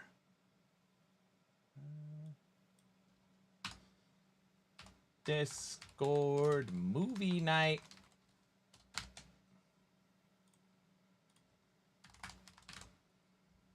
Special events. Done. All right, that is good. Oh, let me update the pinned comment.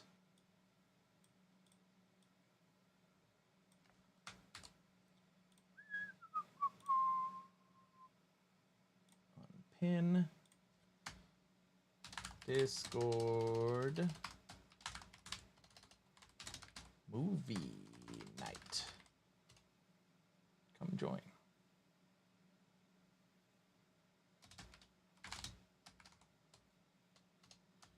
Join us.